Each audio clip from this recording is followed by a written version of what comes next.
Since he was still in his mother's womb, this guy regained all the memories from his past life, and the result was that a baby's body simply couldn't handle that massive amount of information. It almost caused him to bite the dust for the second time right then and there. A system notification popped up before his eyes. Achievement unlocked conquering adversity.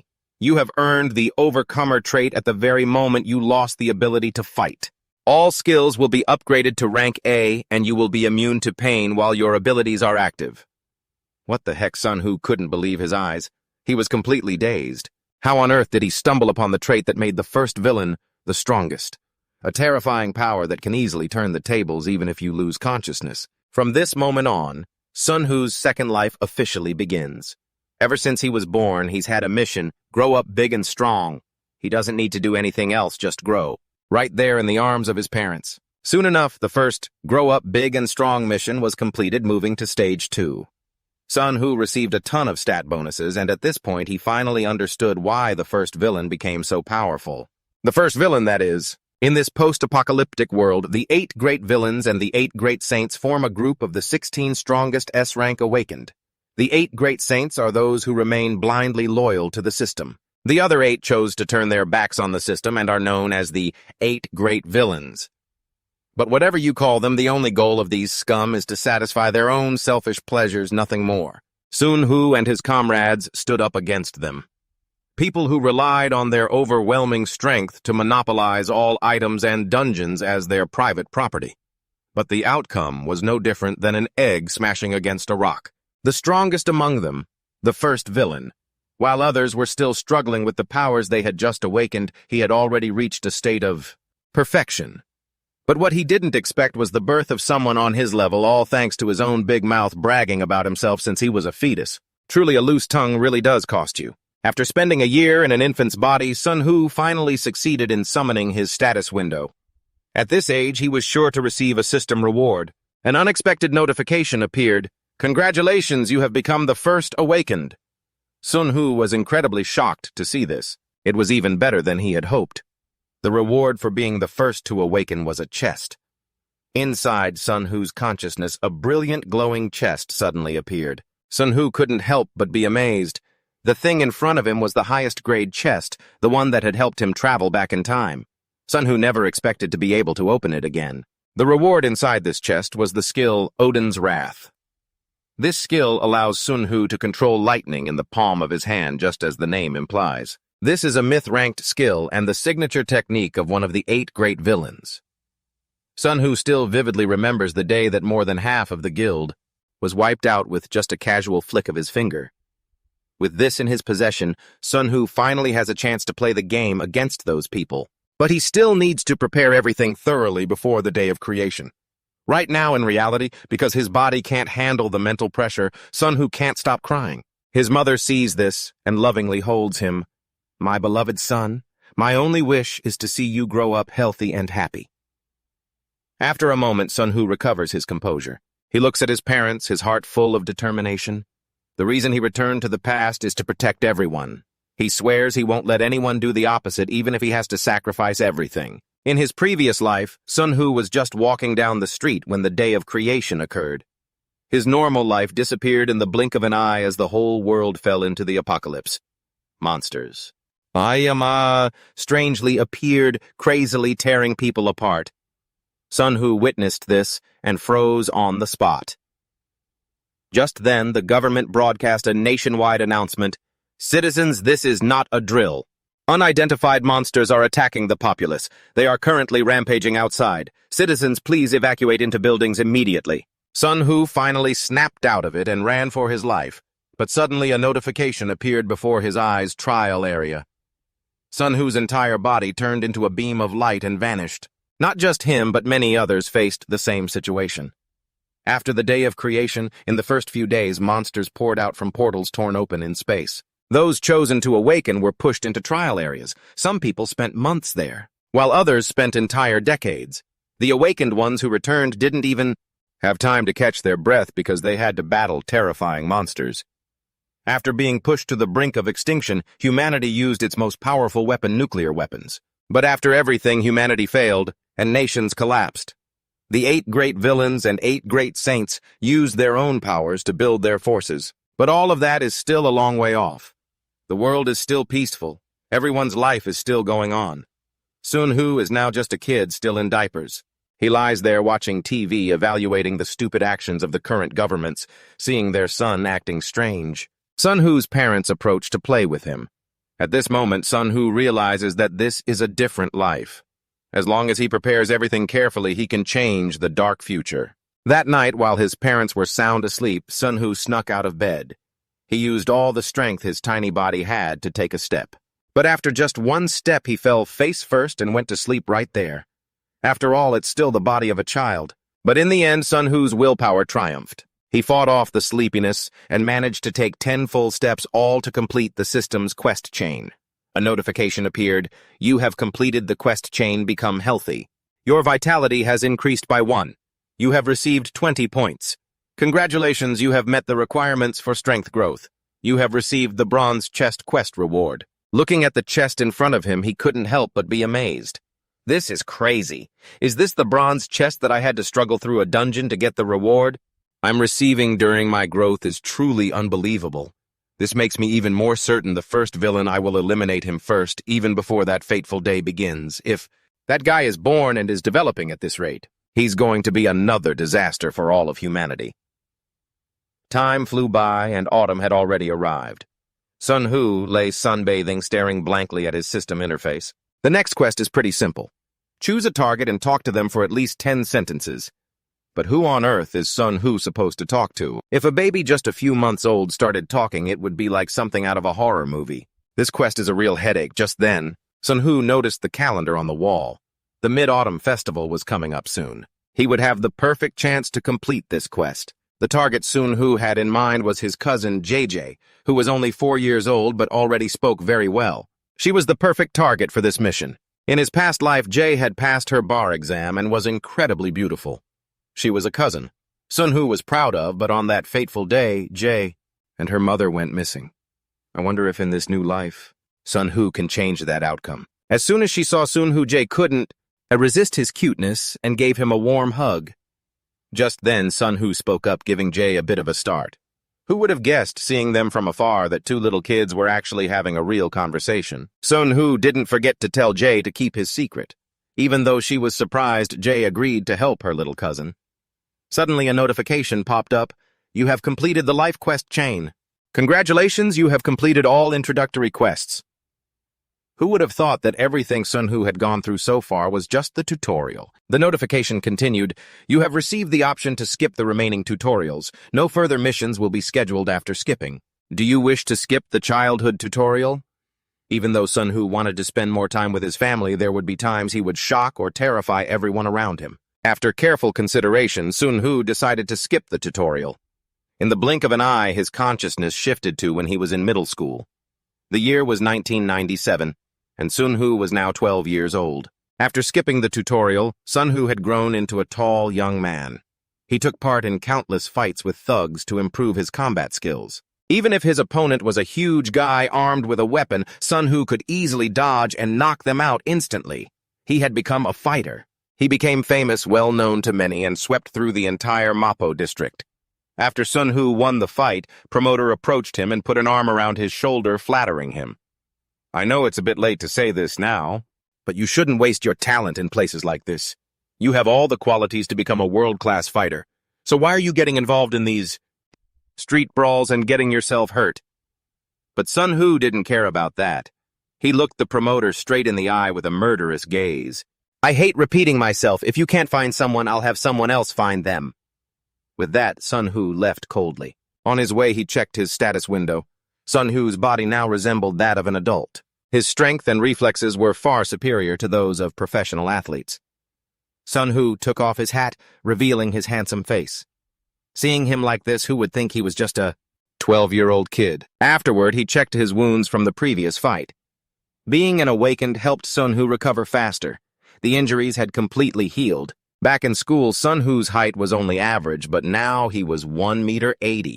Surely the stats he gained during the tutorial period had influenced him during the time skip. Sun-Hoo's physique was far too developed for a 12-year-old, but he was still stuck in the training phase. since there were no more quests he had to go conquer. Chikpalma dungeons to level up. Sun Hu thought of a place located on a mountain in Gyeonggi Province, Washington City, where an F-rank dungeon was sealed. Sun Hu and sat in the classroom with his mind focused solely on conquering that dungeon. Before heading out to conquer it, he had to prepare many things. He had to buy that mountain and isolate it from the outside world. He also had to set up defensive layers in case any monsters leaked out of the dungeon. That mountain cost 1.3 million. If you include the cost of defensive infrastructure, that's an astronomical price. Not only that, there were many hidden dungeons in this world. If he wanted to seize them all, Sun Hu had to gain the upper hand first. He already knew the future. So money wasn't an issue. He could possess a massive fortune in a heartbeat, but since Sun Hu was still a minor, he couldn't borrow too much money. He would need an authorized proxy. While he was deep in thought, his teacher tapped his head to remind him to pay attention, but he had no brain power left to worry about middle school anymore. Sun Hu kept thinking about what needed to be done. The only person he could entrust with this was a teammate from his past life. Sun Hu recalled the unforgettable memories with that comrade. Back then, Sun Hu had been betrayed by two men he considered his brothers. Both of them plunged sharp spears into him, muttering, "Don't blame us, Captain. If you were us, you would have done the same." But Sun Hu hadn't failed to anticipate this situation. He calmly placed his hands on the two spears. Suddenly, a red light erupted, sweeping away the two traitors and everything around him. After escaping the danger, Sun Hu couldn't help but curse. "You bastards went crazy just because you saw a box, didn't you?" But before he could even catch his breath, a familiar voice echoed beside him. "Is that the mark of destruction? Good thing I didn't get too close." It was Sun Hu's best buddy, Jonathan. Sun Hu was extremely tense. He thought his end had finally come. But as it turns out, Jonathan came here to save him. He reached out and used a healing seal. The two spears were pulled from Sun Hu's body, and every wound was completely healed. Only then could Sun Hu finally breathe a sigh of relief. Even in this world abandoned by God, Jonathan still possesses some humanity, right? After resting, the two of them left the dungeon together. On the way, Jonathan started a conversation. "Son, I heard you also work on Wall Street. Do you remember the financial market back in '97? Hearing that, Sun Hu was instantly flooded with bitter memories of that year. Back then, my country was drowning in a financial crisis. I was just a kid, but I remember it clearly. Jonathan then realized Sun Hu was Korean, so he just offered a wry smile. Despite his disheveled appearance now, Jonathan was once a famous trader in Hong Kong. During the Asian financial crisis, a trader was someone who participated in buying and selling financial assets by analyzing data. Sitting by the campfire, Jonathan proudly boasted about his past achievements. "Back in the day, I was way sharper than I am now. People called me the Wolf of Wall Street. What's an A-rank awakener compared to that? I miss the time when money was everything. Don't you think so?" Sun Hu watched Jonathan intently. He didn't quite understand this man. He had earned an A-rank title that made everyone green with envy, yet he still remained there. Nostalgic for his glorious past, they returned to the present. Jonathan is now 25 years old, working on Wall Street, and in his stories, he constantly mentions the nickname Wolf of Wall Street because the financial firm he worked for at the time had the word wolf in its name. Thanks to that detail, Sun Hu managed to find Jonathan's information online. Sun Hu then sent an intriguing email. "It's a pleasure to meet you. I'd love to hear your opinion on whether the Thai baht is currently overvalued." Sun Hu clicked send with supreme confidence. He was certain Jonathan would reply to this email. At that moment, Jonathan had already started to suspect whether hedge funds were planning to attack the Thai baht. But he wasn't sure yet. If he dared to make a big move based on the information provided, then the pages written about him would be more than just empty. Talk he made up himself. For those who don't know, a hedge fund is an investment fund that uses other people's massive assets to maximize returns. Because they are so focused on profit, they are sometimes called the devils of capitalism. Just as Sun Hu expected, Jonathan immediately replied to his email. "The bot will not be overvalued." Sun Hu knew at a glance that Jonathan was just playing dumb. He continued to send another email to pique the other's curiosity. "Sorry about the mention of the bot being overvalued. What I actually meant was, is there anyone who could possibly push the price up?" As soon as Jonathan read this email, he hurriedly inquired, "Could you tell me your identity and the organization you work for?" Seeing his target fall for the bait, Sun Hu began providing more information. "There are many reasons for the value to rise given the state of Asia's foreign exchange reserves. and the projected rising value of the dollar. It's quite easy to understand if a hedge fund makes this decision. I believe there will be an attack on the bot's value this month. If this war truly breaks out, Thailand won't be the final target. Thailand is just a stepping stone. After reading these analyses, Jonathan was incredibly shocked. Countless thoughts raced through his head. Thailand is just a stepping stone. I can't believe it. The situation on Wall Street is truly chaotic. This person used the term leverage, proving he's an industry insider. Who is he, or rather, who are they? This could be a test. After thinking for a long time, Jonathan decided to respond. My office is always open. I'm ready to welcome you anytime.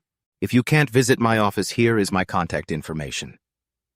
Sunhu, sitting in front of the computer screen, wore a triumphant smile. Oh, Jonathan. I knew you'd react like this. Your judgment is excellent. You're just a bit indecisive, but you can't ignore this. Soon, a war will break out in the financial market. In April 1997, the hedge fund attack on the bot officially began. In 1992, it took about 50 days for a hedge fund to destroy the British pound. Based on this, Wall Street felt that Thailand collapsing in 50 days was normal. But the Thai bot was not that easy to defeat. They resisted fiercely, and even dealt a heavy blow to the hedge funds within 3 months. In the end, Thailand collapsed on July 2nd. Those are the future facts that Sunhu knows. He would make good use of this information to make a fortune. But the important thing now is still to improve his physical condition. Sunhu is still in the process of a training day and night to prepare for what's to come. A while later, just as Sunhu predicted, Jonathan started to panic. He sent Sunhu over 10 emails all on the topic of the profits gained from betting on the collapse of the bot in May, but everyone could have guessed that. Sunhu sent Jonathan an email with the subject, disappointed. If you only gained profits from betting on the bot's growth, please don't contact me again. Sunhu wore a confident smile and then sent another email. If you are confident and want to start your own investment firm, I intend to give you an investment proposal. In exchange, I want 51% of the investment firm. Jonathan's face turned pale after receiving the email. He couldn't believe what he was reading. What on earth? He wants to bet that the bot will grow. But thinking about it, he's the one who warned the bot would be attacked. He never actually said whether the hedge fund would win or lose. If that's the case, then once the attack is launched, Thailand won't be able to hold out, not even with their supposedly superior financial system. Endless calculations swirled in Jonathan's mind as he meticulously double-checked the documents, but every piece of information pointed to the bot struggling to appreciate. Besides, an offer of 51% for an investment proposal is a total joke. After mulling it over, Jonathan decided he had been duped and picked up the phone to contact the other VIPs, but he suddenly hesitated. He had an intense gut feeling that what Sunhu said was true. Jonathan hung up immediately and emailed Sunhu, "Why did you conclude that the hedge fund would lose?" He sipped his coffee, telling himself this would be the last question, but he never expected to get an immediate reply. "It seems you've misunderstood me. I didn't say the hedge fund would lose, I just said that Thailand's banks have quite a few ways to protect themselves this May. Bilateral agreements, dual exchange rate systems, and the like. There are a few cards Thailand hasn't played yet. My conclusion is that the bot will appreciate in the short term." Jonathan choked on his drink the moment he read the email, realizing that these things were entirely possible. Right now, Wall Street is predicting that the bot will collapse in May, and because they're so overconfident, they've jumped at this opportunity to develop relationships with VIPs. If the bot doesn't actually collapse in May, Wall Street will collapse.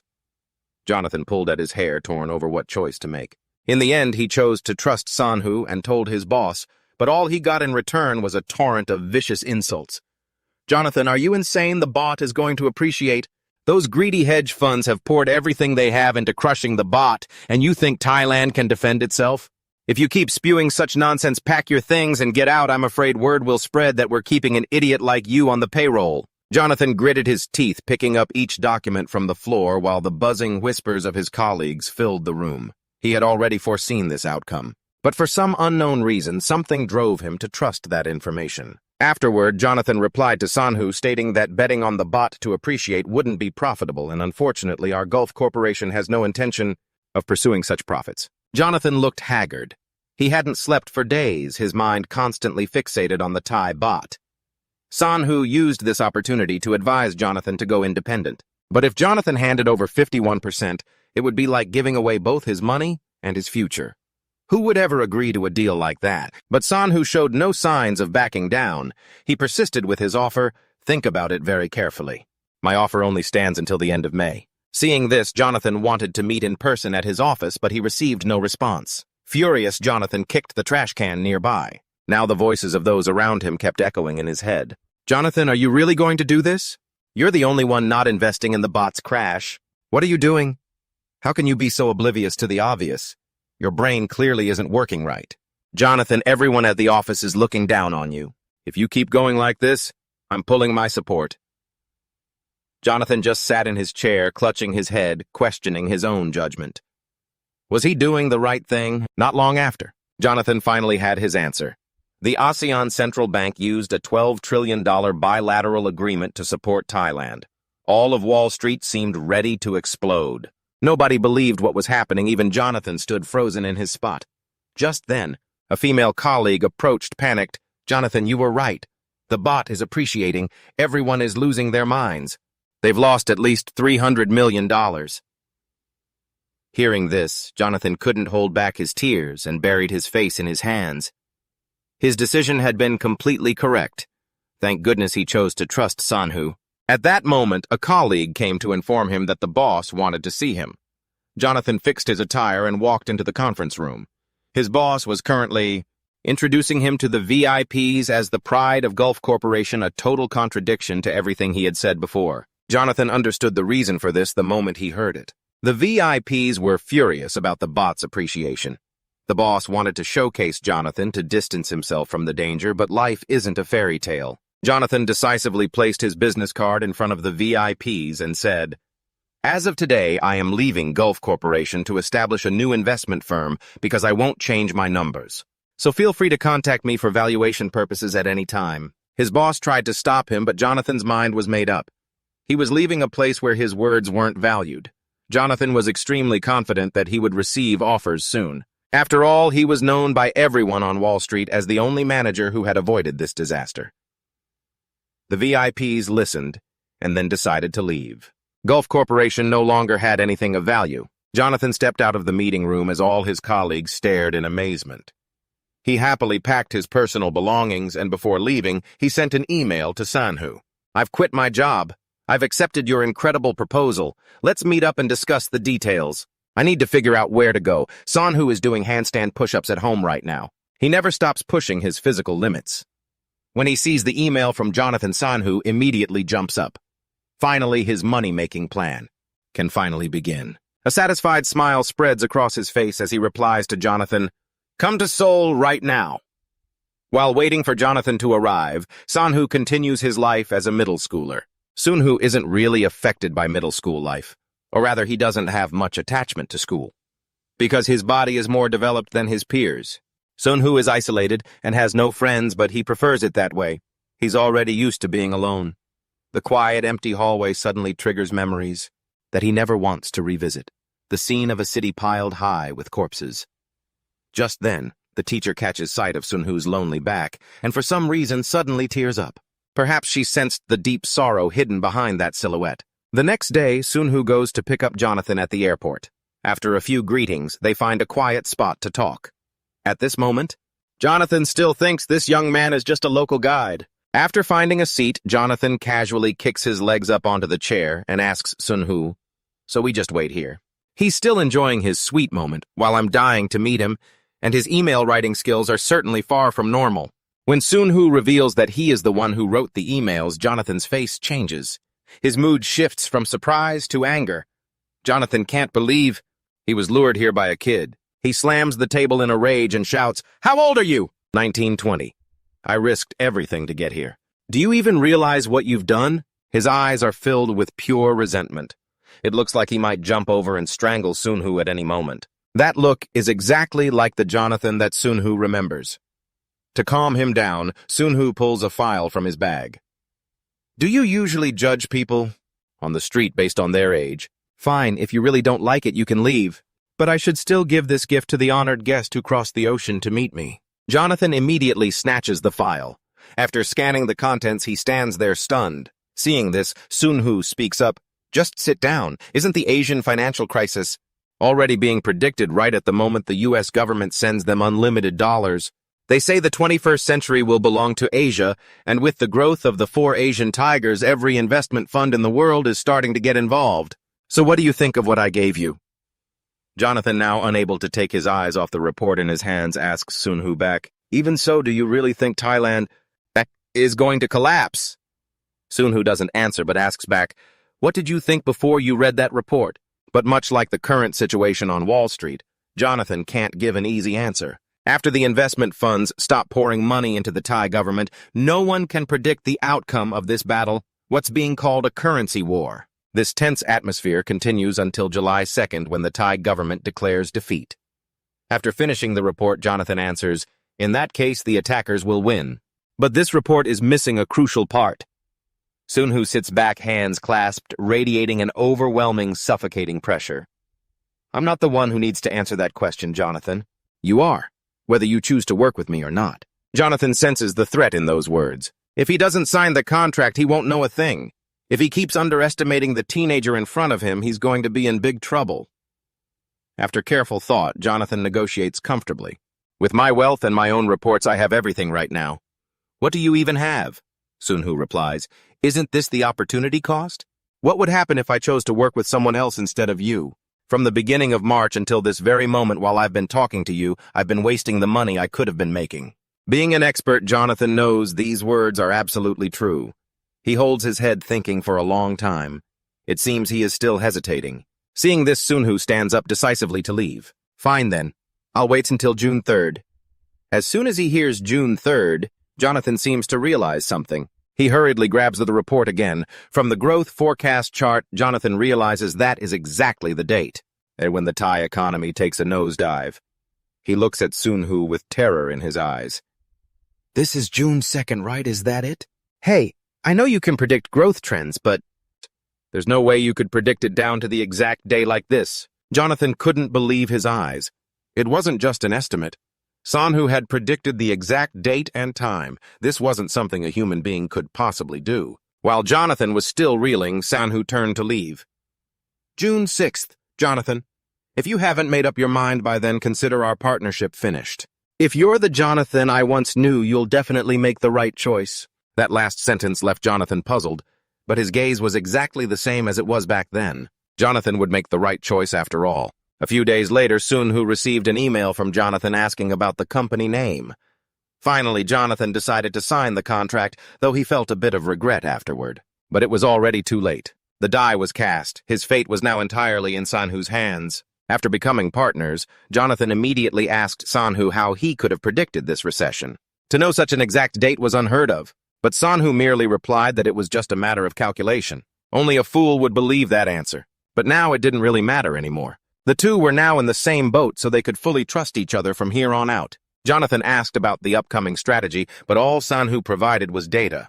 Everything after that would be up to Jonathan to execute. It wasn't until now that Jonathan remembered to ask his partner's name.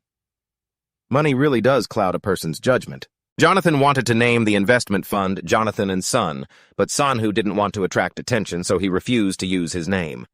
Then the two began discussing business.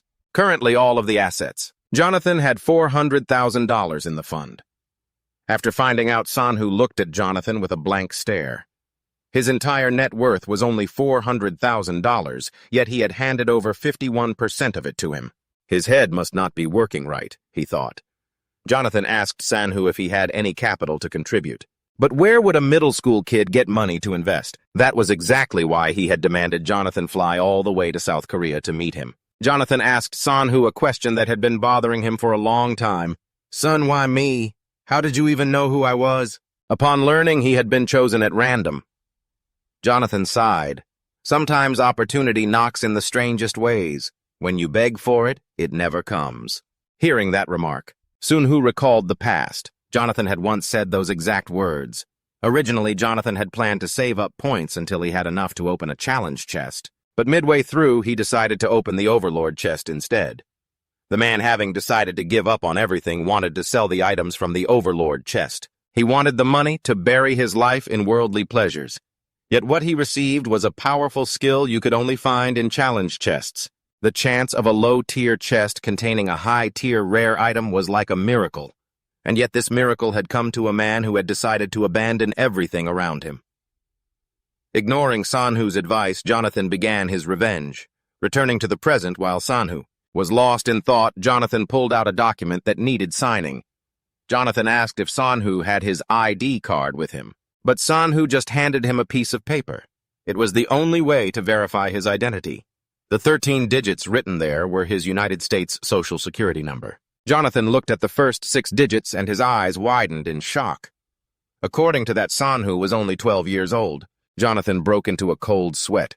He couldn't believe a kid could have such a mature body and mind. Plus, he had just signed a contract with a 12-year-old. Was this a disastrous mistake? Sanhu just gave a small smile. He had already anticipated this reaction. He pulled out a stack of documents to discuss the upcoming plan. Jonathan, there's no more time to be surprised by me. Now let's start discussing our business. Sanhu pointed to the charts in the documents. The second week of June from the 8th to the 13th. I am certain the market will drop by 10% during this time, but Thailand will not fall immediately. They will try to resist, and that will only be the beginning. When the Thai market hits that 10% decline, fear will consume all of Asia. The bailout capital for the bot will be quickly utilized, and the final destination of that capital flow will be South Korea. Hearing this, Jonathan was stunned. What are you talking about? Sun foreign capital can't just enter South Korea without permission. Sanhu immediately explained, that's right, because it would cause chaos in the South Korean exchange market. What is attacking South Korea isn't the bailout money, but something else powerful enough to shroud the entire East Asia region in fear. That fear will sweep away the foreign capital currently pouring into South Korea. Jonathan asked, wow, so a major crisis is coming then. Are you planning to do anything to stop it? So are you planning on doing anything to stop that? It could be out of patriotism, perhaps, but even a genius sailor can't escape a tsunami, and obviously Sanhu understands that. So your primary target will be the war, which will be ignited by those holding the hedge funds. But once the dust settles, we will realize who profited the most from that battle, Jonathan. We're going to bet using 50 times leverage, Sanhu said to Jonathan aggressively. 50 times leverage is the act of borrowing to invest where personal assets are used as collateral. Jonathan was shocked after hearing this plan. You might call it a 10% recession, but it's not like the graph will just drop straight down to negative 10% like that. It will go up 2%, down 3%, and keep going up and down just like that. Until that moment, it will be a free fall, which is why the higher the leverage ratio, the greater the business courage required. If your ratio is 50 times losing just 1%, means losing 50% of your capital, and 2% means losing the whole 100%. In other words, you get wiped out. After returning home, Jonathan still couldn't believe what he had heard. He emailed Sanhu again. All of my assets. You intend to put $400,000 into 50 times leverage. Is it because you trust me or because you don't care, since after all the money isn't yours? Sanhu lifted weights while checking the email. He understood why Jonathan was so worried. Leverage. 50 times means trading an asset pool worth $20 million with an investment capital of $400,000. Both profits and losses will be multiplied by 50, a high-stakes investment. But Jonathan's trading ability isn't half bad either. By October, when hedge funds weaken after the shock in Hong Kong, as long as he trusts the data that Sanhu provides, victory will be certain. Sanhu didn't say much, just wrote a short line. I'm counting on you, Jonathan. This is probably the last chance to use 50 times leverage. The two of them needed to strike hard and win big to be fully prepared for the war. The time frame was from the 9th to the 13th, about 1 week. The ball was at their feet. All Jonathan had to do was step up and take the shot. Right now, at Jonathan's place, he was holding his head ready to burst into tears. But he had already committed, so he had to see it through to the end. Jonathan decided to take a gamble, putting everything he had on the line, all or nothing. Some time later, Sanhu went to the airport to pick up Jonathan. In Sanhu's eyes, Jonathan returned looking like an A-rank awakened, holding his spoils of war in his hands. You didn't see wrong. Jonathan actually brought back a trophy even more precious than mana crystals from an S-rank monster. As soon as he met Sanhu, Jonathan spoke up. 700 son.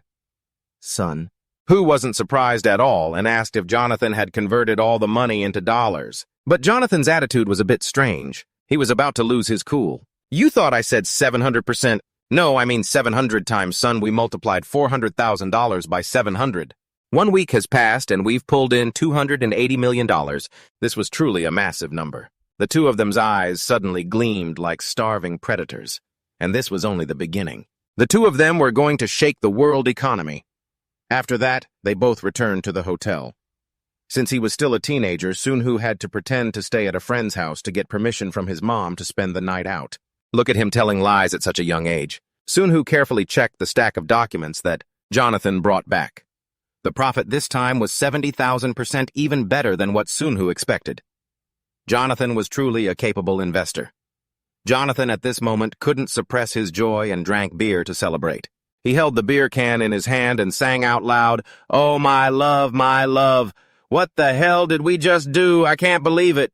In just one try. We've grown exponentially." A huge hedge fund was created by the two of them. Seeing Jonathan in such high spirits, Sunhu decided to discuss the things that needed to be done next. Sunhu sat with his hands clasped on the chair, seriously providing information about the future. It seems Thailand is planning to implement a floating exchange rate system. Choose that exact moment as the starting point. We will use all our funds and leverage it to the max for one bet during the chaos of that day. There won't be any period of price increase, a vertical drop. Nobody will rush to buy stocks that are crashing. This matter seems serious. Jonathan also became serious. Clearly, the implementation of the floating exchange rate system had been announced as cancelled. Sunhu then offered his idea. "So what do you think about using $200 million? Jonathan heard this and his mouth fell open in shock. "You think the people in the hedge funds will just sit by? If we bet $200 million and it loses value against the Thai baht?" Before Jonathan could finish his sentence, Sunhu cut in. "That is exactly why we need to leave them a little bit of room to breathe. Like I said earlier, they are the ones who will start the war. If the starting date is chosen wrong, we lose everything." Jonathan couldn't stay calm anymore. If it goes like this, all the hard-earned money will be at risk of being wiped out. He kept shouting about using such a huge amount of capital without performing a risk assessment. That is truly insane. If you aren't a god, you can't do things like that. But Sunhu had absolutely no intention of stopping now. Jonathan saw the confidence in his eyes and finally understood. Sunhu stepped forward to reassure Jonathan. "Starting tomorrow, there's some data we need to look into. We need to check this percentage of Thailand's foreign exchange reserves." Sunhu said, mentioning they had secured $280 million, leaving Jonathan a bit skeptical of the information. This wasn't the kind of thing an ordinary person could easily get their hands on. Moreover, calculating it was extremely difficult, but Sunhu hadn't really calculated anything. He simply compared everything to the historical event of July 2nd, just to be safe. "You could also lower the leverage ratio to 1 to 7. Sunhu added, turning with a confident expression. "Why do you think I call this a $200 million bet? $80 million is enough to contact the manager of the Bank of Thailand, right?" Jonathan was left stunned, barely able to believe the kid in front of him was only 12 years old. This kind of knowledge was impossible to possess without decades of experience. After outlining the plan, Sunhu told Jonathan he should take a trip to Thailand to handle it. Jonathan was initially worried, but was ultimately won over by Sunhu's confident demeanor. 1997 will be our golden year, Jonathan. Go all out." The next day, Jonathan seemed incredibly anxious, but his eyes looked like an awakened hunter entering a dungeon. While Jonathan gathered intelligence in enemy territory, Sunhu was preparing to head down a different path. He put on his usual outfit and started sparring with a group of thugs. This time, his opponent played dirty by using a knife, but in the end, he was still beaten by Sunhu. Hugh broke his arm with a single blow. The thug writhed on the ground in pain, screaming that he would kill Sunhu, and if the broker hadn't stopped him, Sunhu would have sent the thug to meet his maker. The broker was terrified. He was that scared. Because the guy on this ground was a notorious thug, and rumors even said he was connected to the local mafia, he definitely wouldn't let this slide easily. But Sunhu wasn't afraid. He was actually looking forward to the retaliation, seeing it as a perfect opportunity to hone his skills. A moment later, Sunhu was surrounded by a mob of thugs. Every single one of them was armed, looking like they were out for blood. The thugs were surprised that Sunhu didn't run away but chose to fight back. Since regular training was making it hard to increase his stats, Sunhu decided to use this chance to test his progress. After their initial failed martial arts attempt, the thugs all swarmed him at once, but despite their numbers, Sunhu easily handled them one by one, not a single one. could take a single hit from him and stay standing. However, 2 hands are no match for 4, and Sunhu fell into a tough fight under the swarm of attacks, in a moment of negligence. He was hit in the head by a thug with a brick, and needless to say that guy was finished. Sunhu grabbed him by the collar and slammed him into the ground.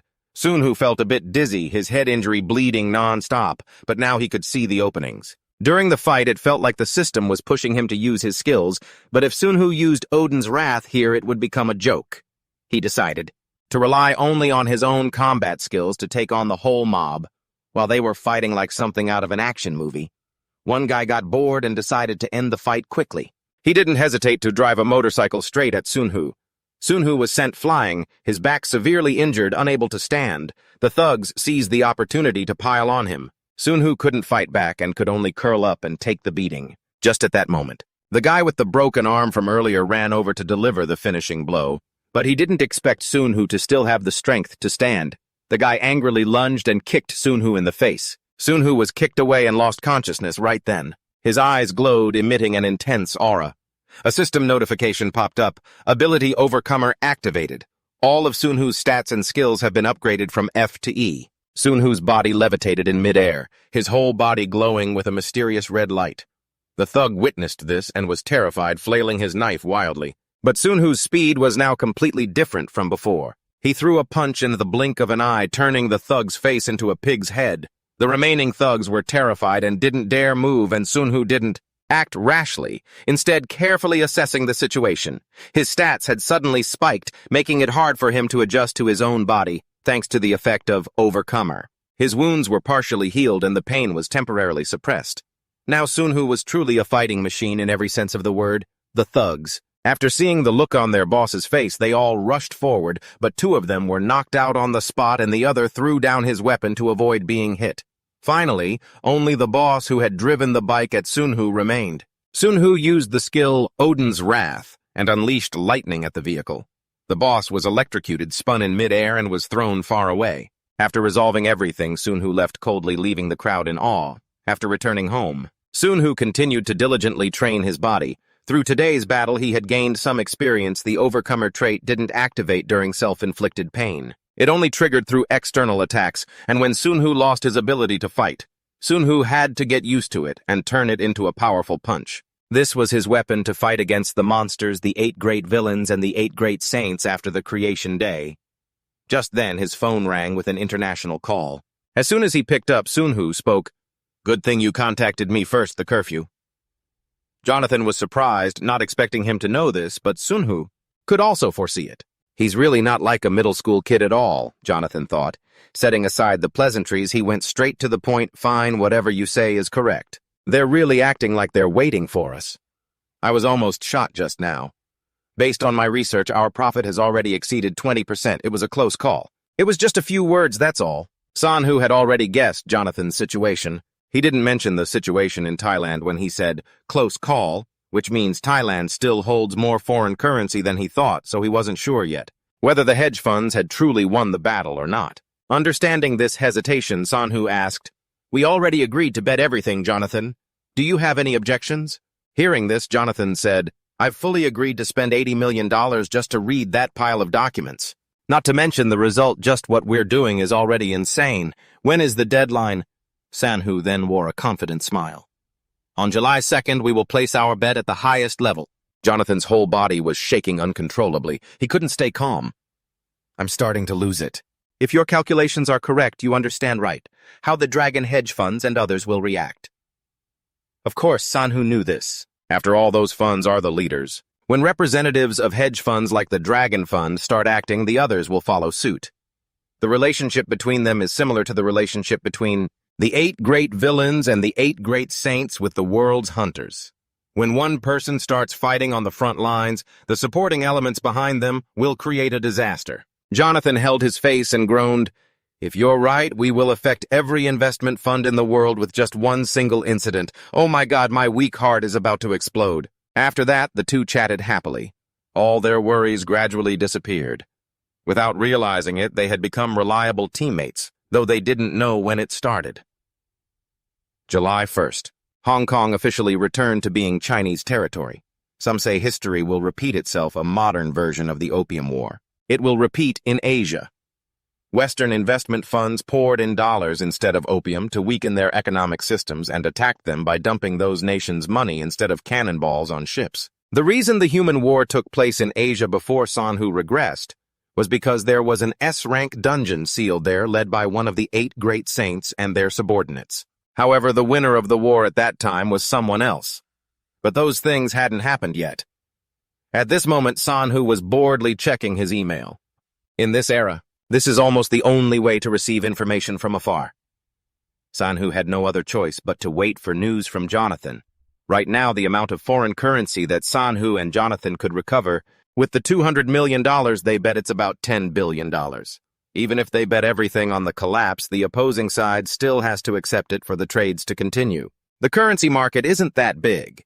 The amount of currency traded in the foreign exchange futures market every day is less than $10 billion. Sanhu is worried that he doesn't have enough fees to trade according to this market, so they have to try to occupy a favorable position to prepare for tomorrow's incident. Just then, Sanhu received an email from Jonathan reporting that the attack preparations were complete. Sanhu couldn't contain his joy and lunged to hug the computer. This is truly good news. It feels as if he were stepping into a dungeon with a bag full of gear. Sanhu had thrown himself into dungeons before, even without being sure he could return safely. Even so, he was trembling now for a different reason. Sanhu was sure the money was in the bag. Even if he had to risk his life, it would be fine. The points he had struggled to accumulate would no longer be worthless just because of bad luck. But Sanhu suddenly clenched his fists. He wasn't allowed to let his guard down like this. A normal life had made him drop his vigilance.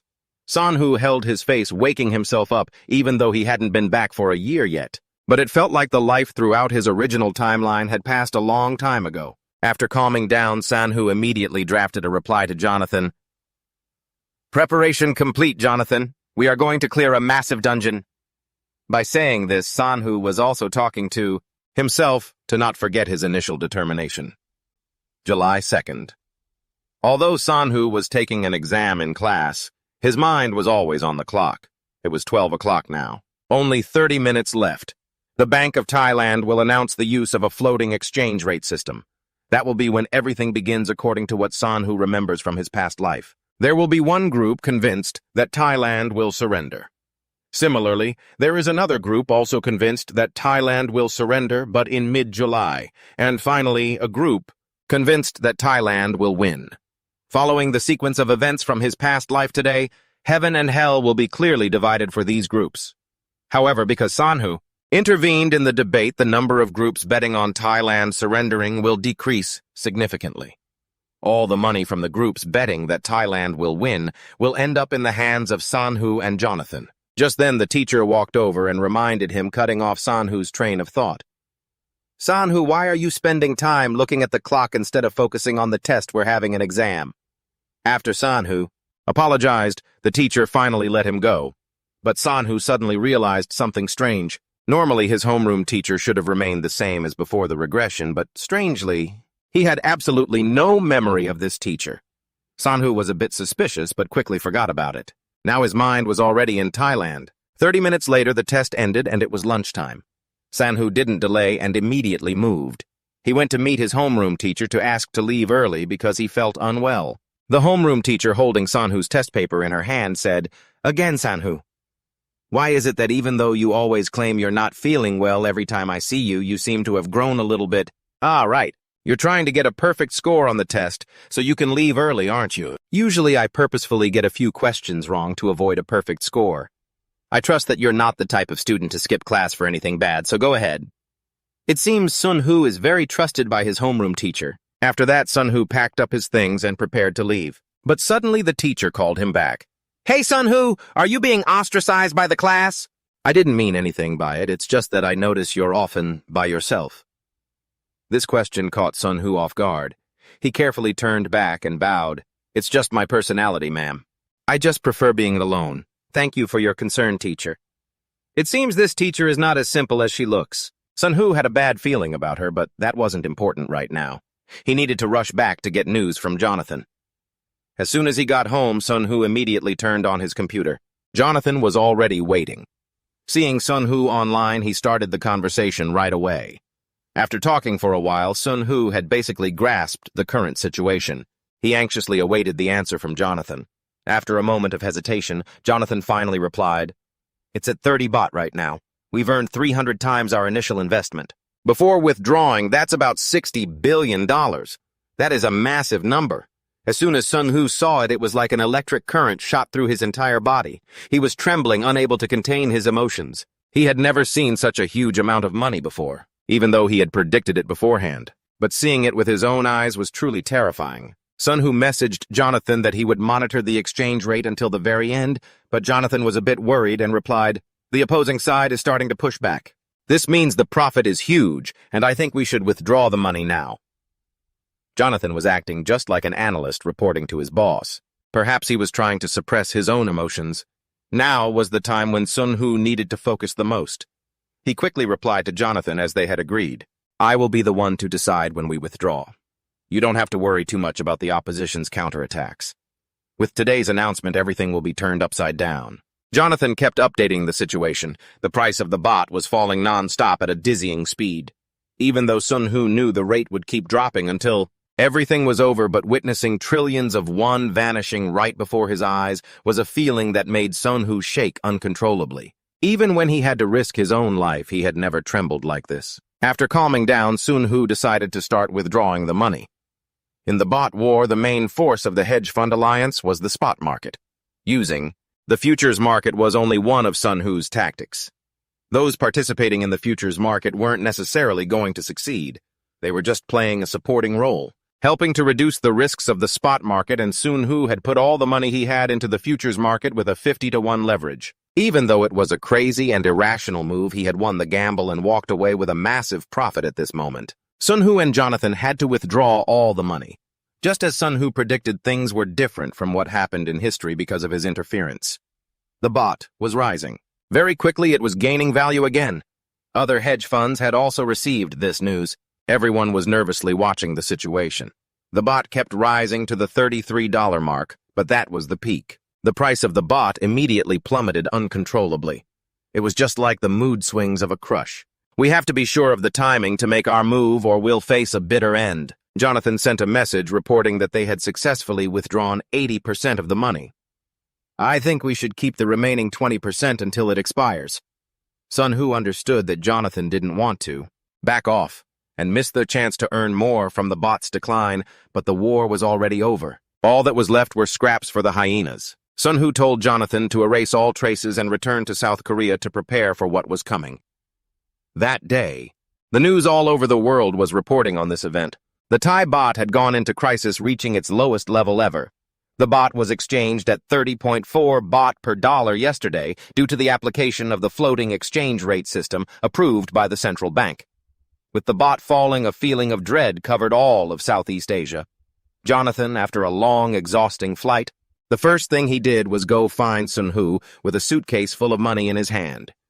Jonathan looked haggard, like he could collapse at any moment. After placing the suitcase on the table, Jonathan said with a serious expression, "During the withdrawal process, the amount we got was less than expected." Sun Hu's attitude was affected as well. That was not unexpected. "So how much?" Jonathan raised his hand in front of his face. $50 billion. Hearing this number, Sun Hu suddenly felt dizzy. For the past few days, both of them hadn't been able to eat or sleep. It felt like they were on the verge of a stroke. After trying to calm himself down, Sun Hu spoke up. "Jonathan, let's both calm down and get to work first. This is just the beginning of the Asian financial crisis. Take care of your health. Malaysia and Indonesia won't be involved, but Hong Kong will be soon." As soon as he heard Hong Kong, Jonathan's eyes lit up. His spirit seemed to be restored at the mention of a new market. But first, there was one thing that Sun Hu needed Jonathan's help with. To get started, there were some plots of land in Korea that the two of them needed to buy. Jonathan suddenly fell into a mysterious space. Before him stood a giant. It reached out its hand and grabbed Jonathan. Even though Jonathan tried to struggle, he couldn't escape this power. It reached out and grabbed Jonathan tight. He tried his best to struggle, but there was no way he could break free from that kind of strength. Jonathan finally got a clear look at the face of the thing strangling him. It was Sun Hu. But it turned out it was all just a nightmare. Jonathan woke up with a start, his face full of terror. A flight attendant approached to announce that the plane had reached its destination. Jonathan had arrived in the world's #1 superpower, the United States. As he sat in the car heading back to the company, he couldn't stop thinking about that dream. Maybe he was just too stressed out. That must be why he had such a childish dream. Jonathan recalled his conversation with Sanhu the other day. When Sanhu said he wanted to buy land, Jonathan thought he wanted to dabble in real estate. But Sanhu's answer caught him off guard. Jonathan, real estate is just the beginning. From now on, we'll do business in every market if it helps us rake in the cash. Jonathan could hardly believe his ears. He never expected that $50 billion would just be seed money for Sanhu alone. Jonathan asked nervously. Sanhu, if we do this, nothing bad will happen to us, right? Recognizing the tension, Sanhu handed Jonathan a piece of steak to calm him down. You should eat first. You look really stressed out. First, use my stocks as collateral and split the company up. If you want in, you should invest as much as you can, Jonathan asked as he ate. By splitting it up, how many companies are you envisioning? Sanhu suddenly became serious. The more complex the structure, the better, so that no one can ever trace who is truly behind it all. We have to reach a point where even the people working in the companies don't know who they're working for. This meant Sanhu was proposing the creation of hundreds of shell companies and accompanying documents. This was truly a blatant conspiracy. Sanhu continued. Working all alone all this time must have been difficult for you. As we head to Hong Kong, we should prepare a team. Skills aren't what matters. We only care about loyalty and honesty. Hearing these requirements, Jonathan already had a few ideas in mind, but Sanhu's plan wasn't over yet. After we achieve the desired results in Hong Kong, we should buy about 2 mid-sized investment firms. Name them the Golf Group, where you used to work. And focus on gathering as many experts as possible. Someone like Jeffrey Carr, for example. Hearing that name, Jonathan's expression turned to one of shock. Oh my God, a corporate hunter. You're saying I should have a top-tier star under my wing. It feels like a dream. But to Sanhu, it was just business as usual. We will allow them to use our resources, but we must not let them see the people working inside our main company. Once the company split is complete, I want one of those companies to be named Jonin, and it will be based here. I will use it to buy a few things here. Jonin was actually the name of Sanhu's father. It was a secret, but one day, Sanhu would let him know. Sanhu really was a filial son, wasn't he? Finally, Sanhu closed with one last sentence. Jonathan, we should focus on getting to work right now. There's no time to just sit on this pile of money. The moment will come when all the money in the world is in our hands. Don't you think so? These words directly awakened the monster inside Jonathan. The global economy was about to be turned upside down by Jonathan's investment fund. As agreed, Sanhu's name would never be mentioned. Jonathan would get all the fame he wanted. After arriving at the company, Jonathan walked straight into the meeting room. Seeing him, everyone in the room was stunned, while Jonathan was incredibly energetic and confident. He spoke up. Everyone, how long are you going to keep making long faces? We have finally reached the major leagues. Welcome, this is the Jonathan Investment Company. The atmosphere was electric. Every member was endlessly inspired and could accomplish any task set before them. There is a type of monster called an abyss ant. They march in the hundreds of thousands at once, destroying everything in their path. They are always ravenous. Hedge funds and their supporters are just the same. They moved to Southeast Asia and stopped there. But history has changed. The money they could have received is now in Sanhu's pocket. They should keep up with the changes. According to the newspaper, Sanhu was reading a single group had secured the right to trade at the beginning of July and sucked up all the honey for themselves. Obviously, the identities of Sanhu and Jonathan remained confidential, and no one knew a thing. Right then, Sanhu was preparing a contract to rent a new office. Even though he was underage, money could solve many things. Sanhu had more than enough to rent an office. A 2-year contract with the entire deposit paid in cash. The transaction would be made with only Sanhu's name on the paperwork. All of this was clearly illegal, but it was a win-win situation, since the money would go directly into the slush fund of Chairman Choi, who had made the referral. At this moment, he led Sanhu into the new office. There was a very simple reason for Sanhu renting this office. Security was tight, and he could get an ADSL line. Finally, Sanhu was rid of that old turtle-slow modem. It was truly a joy that brought tears to his eyes. Sanhu held the new modem in his hand, feeling deeply moved. When there was no one else in the room, Sanhu paced around. He was debating whether to redecorate this place before Jonathan returned. Shortly after, Sanhu taped a picture of a dog-headed monster onto the wall. That is the monster you will be facing soon, and this will become the front line. Jonathan has been reporting on new developments for a long time. He's already abandoned the spin-offs for new startups. 8 groups have been selected to move to the next phase every time a milestone is reached. He keeps changing companies this way. The groups are gossiping about the recent spin-offs. They surely have no idea what they are up against. All that Jonathan cares about is paperwork and his current job. There are nearly 1,000 different types of taxes now, and the commissions are indescribable. Sanhu will have to plan the fund distribution himself. After checking in with Jeffrica, Sanhu brought up the issues that need to be resolved, with Jonathan predicting it to be the top priority for the acquisition.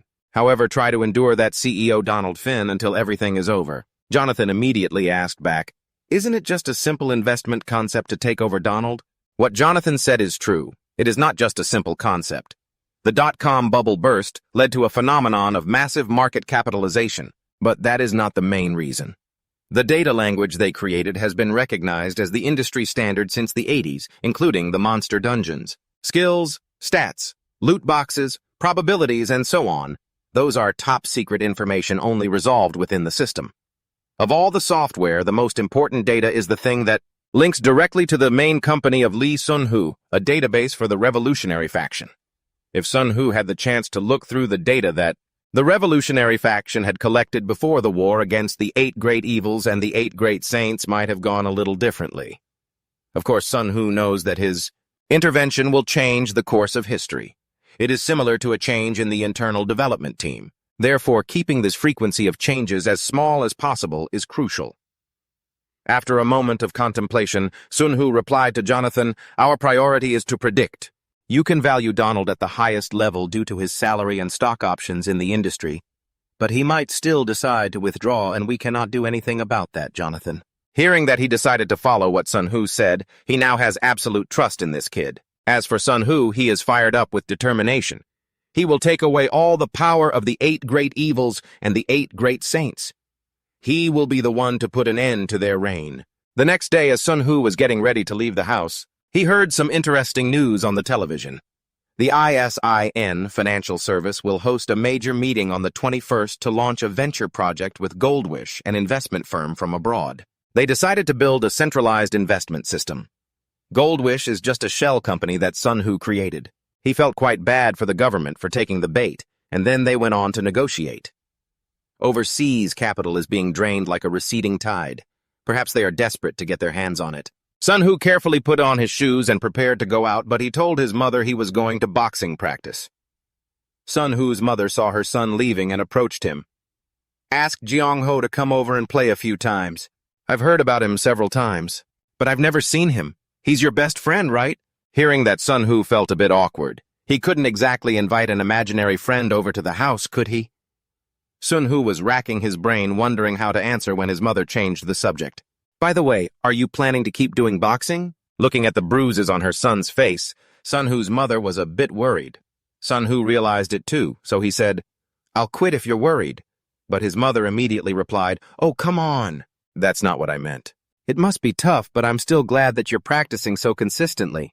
You can do whatever you want, my son." Of course, how could a mother not care about her child's health? Even though Sun-Hu had shown unusual behavior since he was a child, he always received full support from his parents. After saying goodbye to his mother, Sun-Hu put on his hood and started jogging. His destination was a high-rise building. Sun-Hu had rented the ground floor of this building and built the most modern online network, the #1 digital bank in Korea. Sun-Hu slowly blended into the crowd and went in through the entrance for executive-level staff or senior employees. There, he heard an interesting conversation. A man spoke up and asked his assistant, "Hey, young Kim, the stuff that Share gave you, is this it?" The assistant immediately replied, "No, I've confirmed it. The ones who had the right to market crashes and the ones who liquidated a large amount of companies on the 2nd of July. They are in cahoots." They couldn't have imagined that the person they were talking about was standing right next to them. The man hearing this was extremely surprised. Are they saints or gods, I wonder? If they cleaned everything out, the money they pocketed must be unimaginable. That can't be a joke. They must have calculated it very carefully. Then an assistant reported that there were also activities in the Philippines, Singapore, and some other places. The only remaining place is Hong Kong. After thinking for a while, the man realized the target that Sun Hu and Jonathan were aiming for next was Hong Kong. He ordered all his assistants to prepare all the paperwork and organize a meeting immediately. He wanted to catch up with those two right away. Sun Hu, standing right next to them, could only smile. Catch up with us, huh? The world's largest bank is probably in a similar situation, right? But how exactly are they going to catch us? We have long since dissolved into countless shell companies. Sun Hu walked away slowly. By now, he had become a shadow tycoon capable of shaking the global economy. Sometime later, Jonathan returned to Korea and was shocked when he saw Sun Hu's office. "This is a gym, not an office," Jonathan laughed as he tried out the workout equipment. But he had absolutely no idea how to use any of it. Watching an A-rank hunter struggle like that, Sun Hu couldn't help but laugh. Jonathan then noticed that the room didn't just have workout gear, it also had a pair of real swords. He asked in surprise if Sun Hu actually knew how to use such things. After all, Sun Hu was still just a high school kid. He never expected the kid would dare to mess around with swords like this. Just then, Sun Hu changed the subject. "Can I see the data I asked you to prepare?" Jonathan immediately pulled out a heavy notebook. This is the list of companies that only exist on paper, right? Jonathan had set them up. Sun Hu carefully reviewed the information in the book, which contained details on over 1,000 shell companies they both owned. Just imagine if this book were lost. Then we'd never know where the money we poured in went or how much there is. And just imagine here means there shouldn't be any issues manipulating the operational funds. But Jonathan seemed quite nervous about anyone else seeing this list. The two of them would risk life imprisonment in the United States. The sentence would be something like 1,000 years behind bars, but Sun Hu wasn't worried about it at all. He calmly spoke to Jonathan. "If the jury and lawyers are well organized when it comes to offshore tax evasion, or on the flip side, embezzling public funds and so on, if I have to, I can absolutely use money to make it all go away. Everything I've done up until now has been to generate that kind of capital. All of them are criminals. The only difference is the scale of their operations." While speaking, Sun Hu walks over to the photocopier and makes a copy of the list, then asks to keep the original. Jonathan agrees without a moment's hesitation. He has a feeling that everything will eventually fall into place. After that, Sun Hu opens the safe and hands Jonathan a stack of cash. "There you go. You must be exhausted, so just go get some rest first. From now on, remember, never use a credit card, only use cash. Treat it like you're a criminal." Jonathan doesn't have any objections and trusts Sun Hu completely. After discussing everything, Sun Hu says goodbye, planning to meet Jonathan tomorrow. At this moment, Jonathan notices the drawings. The monsters hanging on the wall look quite scary and realistic. Seeing this, Jonathan just thinks Sun Hu is still just a kid who likes magical monster drawings. But he couldn't have guessed that he would have to face these terrifying monsters in the future. At DP Graham, one of the 4 largest banks in North America, Emily from Jonathan's investment firm arrives to conduct a transaction with the bank. The bank employee looks over the contract and speaks up. "It's a pleasure to meet you. This is a new type of currency swap transaction. I'll look it over as usual, but I don't want to waste your time." Who on earth would agree to these terms? For those who don't know, a currency swap is a transaction where you buy and sell the same amount of foreign currency. Only 2 currencies are used in the trade. At the same time, in detail, Emily calmly reminds the other party to check the contract carefully. Jonathan's investment firm is Party B. The bank employee hears this and checks it once more. He is extremely shocked and immediately notifies his superiors because he doesn't have the authority to assess this situation on his own. The bank's board of directors arrives shortly after and holds a discussion with Emily. According to the contract, if they take everything, the interest in Hong Kong will increase by 100%, but the profit for Jonathan investment will decrease rapidly. After carefully checking the contract, the bank director asks how much Emily wants. 500 million. It makes him unable to hold back a laugh. Even Emily finds it ridiculous. Raising interest rates to 50% is already crazy enough. But going up to 100% like this, how could anyone possibly make a profit? Jonathan, that bastard. Did he call me here just for this stupid stunt? The bank director agrees to sign the contract immediately. He has read it over several times. There are no traps in the contract. After signing, both sides are satisfied because they got what they wanted. Once Jonathan receives the information, he reports back to Sun Hu. "Done. I bet $5 billion. Turns out everything was according to Sun Hu's plan. 2 months ago in October, Sun-Hoo went to the office and saw Jonathan collapsed in front of his computer screen surrounded by a mountain of fast food trash. It looked like he had been living there for days. Sun-Hoo walks over and asks, "How much have you lost?" Jonathan clutches his face in frustration. "You know I can't even count it anymore. With so many different types of forms, betting on the global stock market without getting caught is pretty hard." The stock market, excluding Asia, is maintaining a sustainable growth level. Even though Sun-Hoo knew it beforehand, but watching the stock market collapse is still pretty hard to swallow. Jonathan looks at the computer screen with a gloomy expression. He didn't intend to follow everything Sun-Hoo said, but an interest rate of 300%. It's unbelievable. When he heard Sun-Hoo say that Hong Kong would destroy the stock market, Jonathan gasped in shock. He couldn't believe that Hong Kong would do something like that, but Sun-Hoo had already checked. This is the only way to drive all the traders away. Jonathan thinks they won't give up that easily, but Sun-Hoo doesn't think so. Hong Kong and Japan are the two financial pillars of Asia. Sun-Hoo wants to trade with Japan, but if he goes too far, the government there won't just sit by. So that just leaves South Korea. At that time, South Korea had implemented a financial policy to prevent all foreign investment and interference. That is the reason traders targeted Southeast Asia and made everything worse. They targeted Hong Kong, a region unable to win against South Korea, and threatened all investors from South Korea to flee, forcing international banks to call in their debts, instead of lending to companies. Therefore, South Korea slowly collapsed from within. The fear of national bankruptcy gradually increased. That was when investors began to carry out their schemes. They were planned in advance, but this time, everything would be different. Sun-Hoo decided to enter the Hong Kong stock market and stir things up a bit. Sun-Hoo and Jonathan immediately set to work on the plan. The amount of money pouring in increased more and more, $100 million, $1 billion.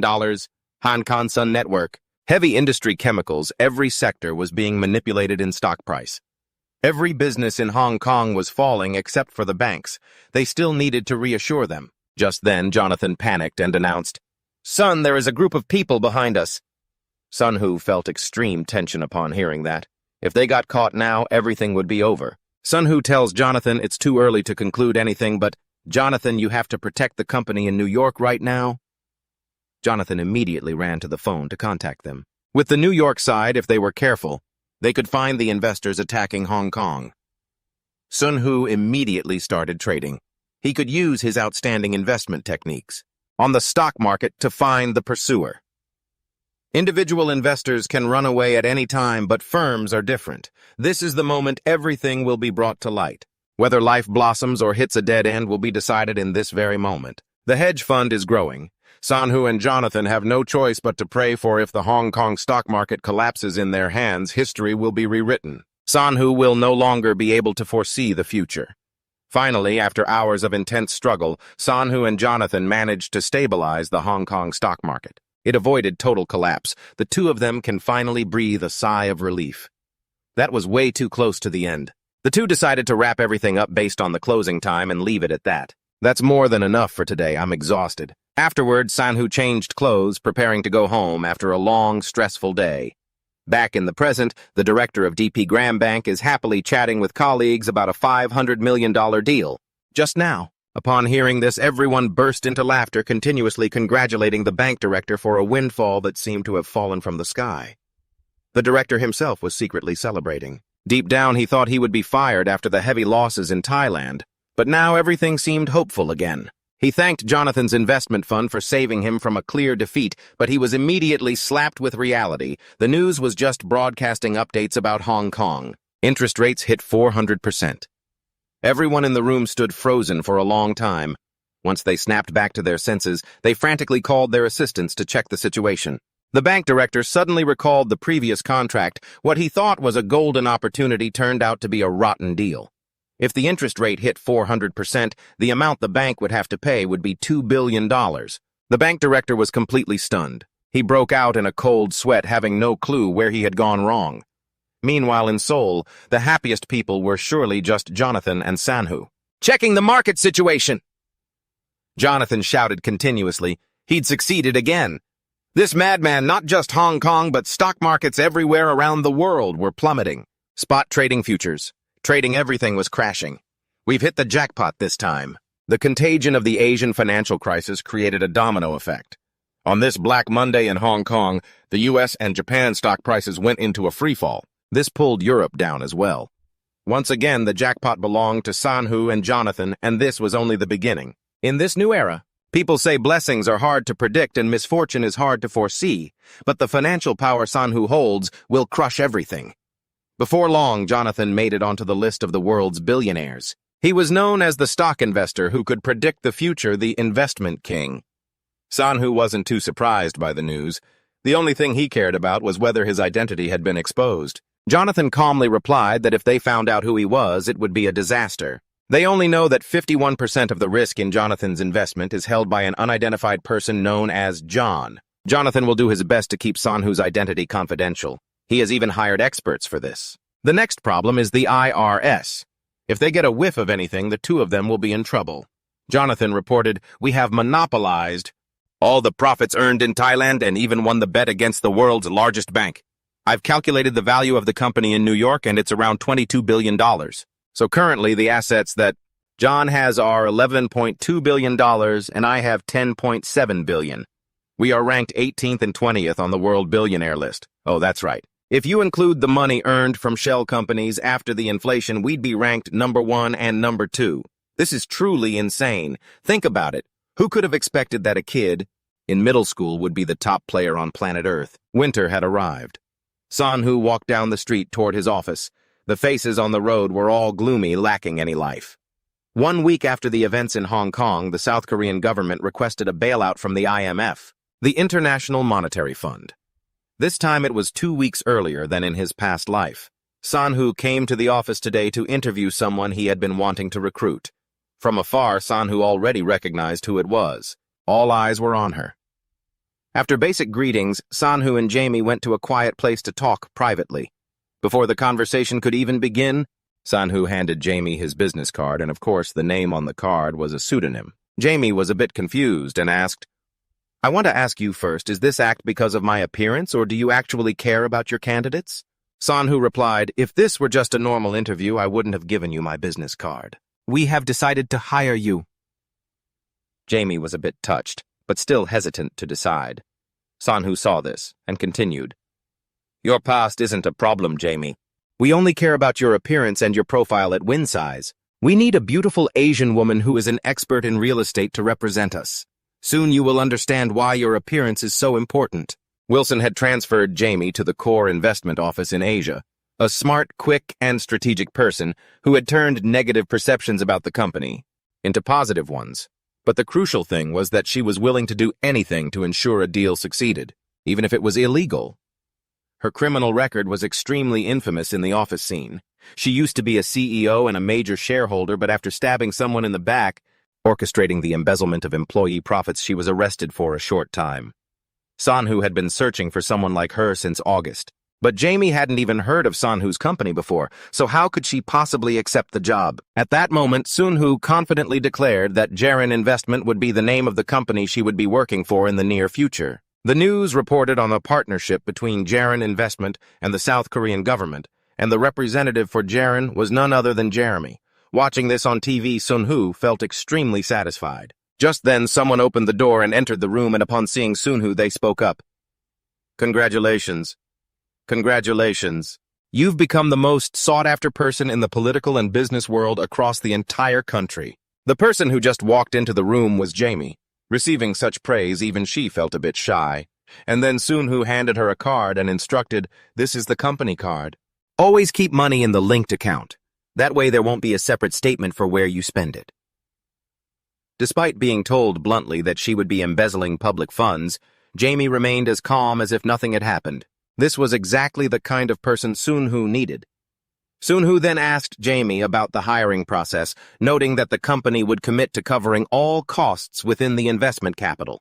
Sanhu would only participate in special directives. After confirming the terms, Jamie replied, "My former colleagues will arrive tonight, and I also have to negotiate with the domestic real estate consulting firm. And the SAMU accounting group and the Kim law firm will send people to this country as well. Every issue will be resolved at those 2 locations." Chief Accountant for Dewan and Director of Legal Affairs Park Jong-sik Sanhu, of course, already knew these 2 names. They were known as the elite of the business world.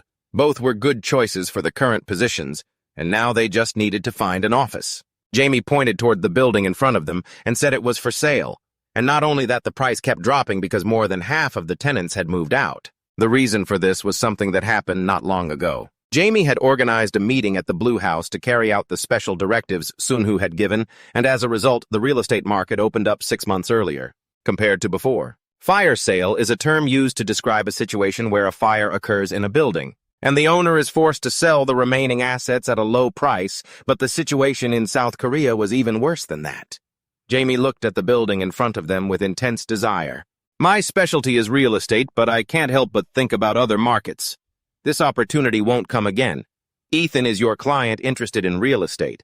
In the country. Sunhu said that the only thing his client cared about was the rate of return, not limited to real estate, but in all other industries as well, but this would come with responsibility. Jamie heard this and continued. The profits in this country will certainly be huge. As long as there is money, even a child can sit in the chairman's seat. If that's the case, they might understand. We can expand into companies. A large amount of shares from the largest corporations in the nation will surely fall into the hands of foreign businesses. This is the ideal country for business. I know that, but the better I understand it, the more interested I become. Thank you for giving me this opportunity. I want to show you something harmless. Sunhu's expression became serious at this point. He knew well that Jamie was trying to manipulate him, but Sunhu was not some kid who didn't understand how the world worked in the apocalypse. He realized that there was something even more terrifying than the monsters that was the nature of human beings. Sunhu's eyes suddenly lit up, emitting a chilling aura. He immediately cut Jamie off. I understand you want to say what you want, but that's enough. I won't be involved with Jaren investment often, and I also expect you to be worthy of the trust from my clients, but you must follow my special directives. I understand. If you want to expand the business, I think you should recruit from the lending branches at the 3 major banks. Jamie felt that aura, and she couldn't help but shiver. Only now did she realize her boss was not as simple as he looked. The special directive Sunhu gave her involved money, which was important, but the other thing was truly critical. South Korea and a dungeon in a remote, isolated mountain. Sunhu was carefully examining the situation there. It took a while for him to buy this mountain and find the dungeon here, because this place was completely different from when Sunhu first came here. In his past life, this place was like a military base. The power of the military at that time was very strong, and the hills and prison camps were also under government control, and martial law was tightened. This would probably not happen again. Like Sunhu, the survivors who returned from the laboratory were called reserve forces. They were taken to a government research facility and thought they would become lab rats. However, when facing the door to the testing zone, Sunhu realized this was even worse than being a lab rat. Back to the present. Sunhu waited from morning until night to finally see the contractor. The contractor was a simple-hearted uncle named Choi Chun-min. After introductions, the two got into the car and headed deep into the mountain throughout the entire journey. It would all be the construction area that Sunhu had designated. The uncle was astonished to hear this, as they had been driving for 20 minutes already. He wondered how vast this construction area really was. On the way, Sunhu went over the construction requirements. The work would be carried out at the entrance. During the excavation, we need to keep the area as intact as possible. A moment later, the two had to get out of the vehicle because they couldn't go any further at this point. Sunhu asked the uncle if he could build a building and a road there. Sunhu asked several times to be sure because it is currently winter, and the scale is quite large. The uncle hesitated and thought for a long time about destroying a mountain to build a road. And an entire building is not a simple task, but due to the current economic situation, the uncle no longer had any work to do. So he couldn't afford to miss this opportunity. The uncle clenched his fists and agreed with Sunhu that he would get the job done. Sunhu smiled and turned back to the car. Please finish it in the shortest time possible. Once you've measured everything, what we fear is time, not money. I will receive estimated figures from other companies, but I need you to complete this work. The uncle wondered why. Why would Sunhu want him to do such a big job? Sunhu glanced at the photo of the uncle and his daughter on the window and said, Isn't this a difficult time for fathers? The uncle couldn't hold back his tears upon hearing that. He cried like a child, never expecting that in such tough times there would still be good people left. On the last day of the year, Sunhu's father returned home drunk. Sunhu wasn't too surprised because on this day in his previous life, his father was in the same state. It was the day he was imprisoned to death by his honorable retirement since he was young. But Sanhu couldn't have foreseen that this time, his father would find a new job at a company sharing his own name. You never know what life will throw at you. His father ended up working for his own son's company. Sanhu remembered that in his past life, his father's influence was what brought him into the finance world. His father had given him a bankbook containing 1,000,000 won and told him to buy stocks. 1,000,000 won was a huge amount of money for a high school student like Sanhu back then. Not long after the IMF crisis ended, it was a time when even a monkey could make money. 1,000,000 won then, 1.2 million, then 1.3 million. Before he knew it, Sanhu had become a successful student investor. His beginner's luck was so great that he even asked his father to invest more. Sanhu's father happily agreed, but this time he wouldn't give it for free. He would only lend it. Not long after that, everything went downhill fast right after the American.com bubble burst.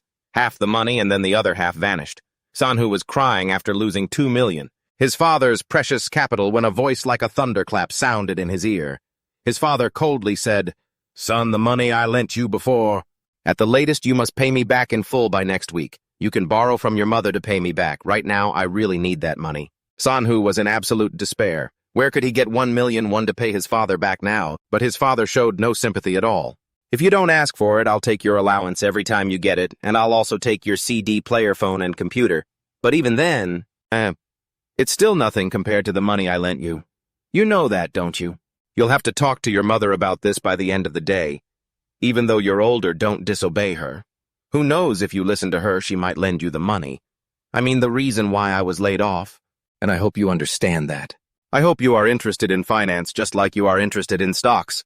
Your current situation is just an ant compared to the days when I was laid off. So this is what they call the past of a villain. Sanhu's father is truly the father of the year for turning his son into his debtor since middle school. No wonder Sanhu wanted to make so much money after regressing and named the company after his father. That kid must still be bitter about this. Back in the present, Sanhu is supervising the construction progress at the mountain. Everything is going very smoothly. Chairman Choi looks very confident and calm. He has built a very good team, and he is confident that he has a good connection with everyone. At this moment, Sanhu notices the attitude of the villagers around here. On the way back, Sanhu says he wants to build a community hall in the village next to the mountain to make the villagers feel comfortable. Although this is unnecessary later on. Sanhu will control the infiltration by putting up ropes around the entire base of the mountain. This is to prevent someone from stumbling upon a dungeon, but it also has the potential to cause resentment among the villagers around here. When doing big things, you can't force them. You need a solution to keep things running smoothly. In this case, building a community hall is extremely correct. At this moment, in a luxurious restaurant, the accounting director and the legal affairs director of Gerlin Investment Company are comfortably drinking alcohol. These two are preparing a plan of their own targeting the Deho group. Will this plan be successful? In January 1998, in the wake of high interest rates, many companies went bankrupt. Announcements of production shutdowns from major companies caused a storm, unemployment. Even the fishing agreement signed with Japan, which took advantage of the serious financial problems, fell apart. Sanhu is now intently reading the newspaper. At first, there weren't too many changes, but everything is becoming increasingly different due to Sanhu's intervention. But there are also a few things that are still fine, for example, DP Graham and Tesla. Mining Bank didn't participate until the second quarter of this year. The reason is that these places are all spots where Sanhu made them lose money. They became desperate because of their losses. The mining banks didn't get involved until the second quarter of this year, simply because these were all places where retail investors had lost their shirts and were left desperate from their heavy losses. They planned to get involved in the first quarter of the year and cash out as much as possible because the whole country was sitting on a financial time bomb that no one could have predicted. But he never thought he would be this successful.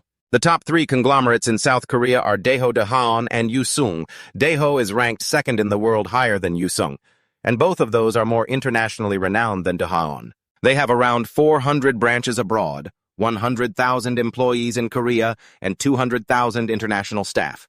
Meanwhile, as Sanhu was training, he received news from Jamie. The chairman of Daeho was going to be ordered for arrest that evening, which surprised Sanhu a bit, so he stopped to hear the details. Daeho's bankruptcy wasn't just because of the IMF. Although all their problems were supposed to erupt only 2 years later, Daeho was thriving right now, so why were they in trouble? Through Jamie's explanation, Sanhu understood the root cause. It was all orchestrated by two people, Ho De-won and Park Jong-sik.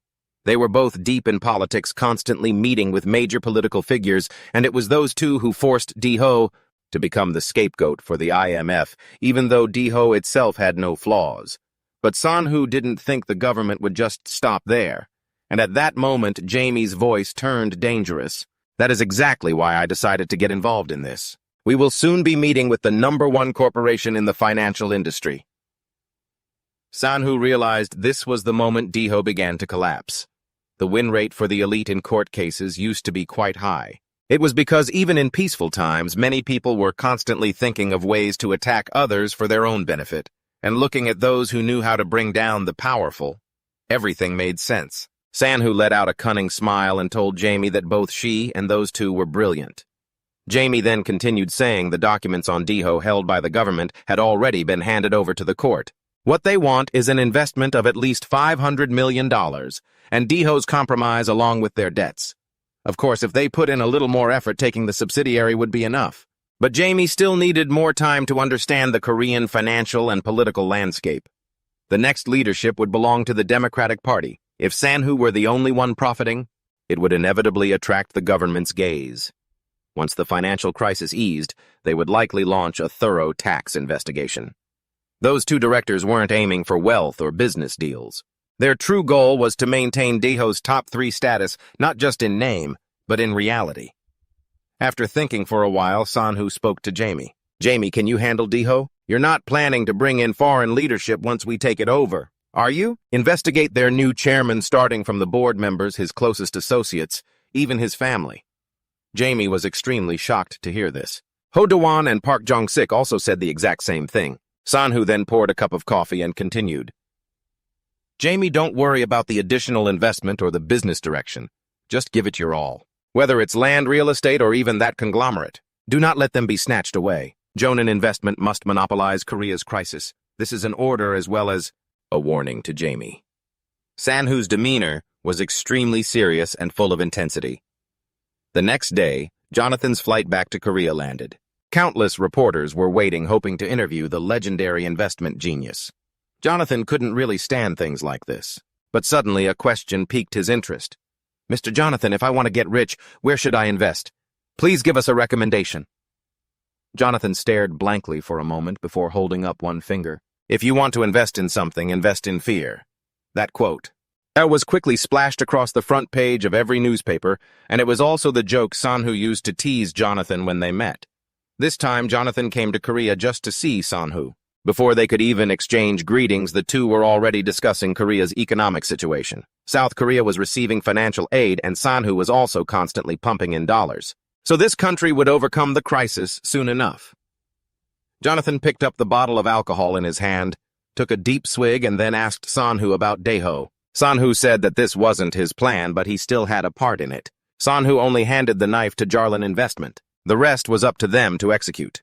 San-hoo's intention was to seize D-ho, then restructure it, and resolve all the debt. Jonathan didn't understand why San-hoo was taking such a risk. But San-hoo just smiled and said, because the dollar isn't always the strongest, the crisis will end soon. I am preparing for that moment. Jonathan scoffed. San, you're quite the patriot, aren't you? Money isn't the only reason you want to take over D-ho. You don't have to be ashamed of being a patriot. If you have enough money, you can do whatever you want. Suddenly, San-hoo became serious. $1 billion. I want an additional $1 billion plus the $1.5 billion that's about to be transferred. We will put $2.5 billion into the country. At the same time as the takeover of D-ho, Jonathan's face changed immediately. He held his head and warned San-hoo to think carefully. If you keep doing this, you'll be sentenced to 100 million 5 years in prison. Don't be too careless. If they really want to, the National Tax Service will find out soon enough. But San-hoo wasn't worried at all. You don't need to be in a rush. It's the government that needs that $2.5 billion desperately. This is the chance to launder that money. Jonathan couldn't believe his ears. He drained the rest of the bottle in one gulp and asked San-hoo how he could even think of using an entire country to launder money. This was just unbelievable. Once the tax investigation wrapped up, the D-ho Corporation fell into a debt relief situation, a process designed to help a debt-ridden nation manage its obligations, including restructuring. They made adjustments and injected fresh capital, yet not a single executive resigned. It's quite rare, really. Aside from the chairman's family, everyone else kept their seats. Just then, Sun-Hoo was listening to Jamie's report on the takeover. Everything seemed to be under control. Sun-Hoo hung up to deal with the situation at hand, a group of thugs. He had them doing push-ups as punishment for bullying the wrong person. After being put in their place, they were as obedient as puppies, not daring to make a peep. After a few more threats, Sun-Hoo let them go.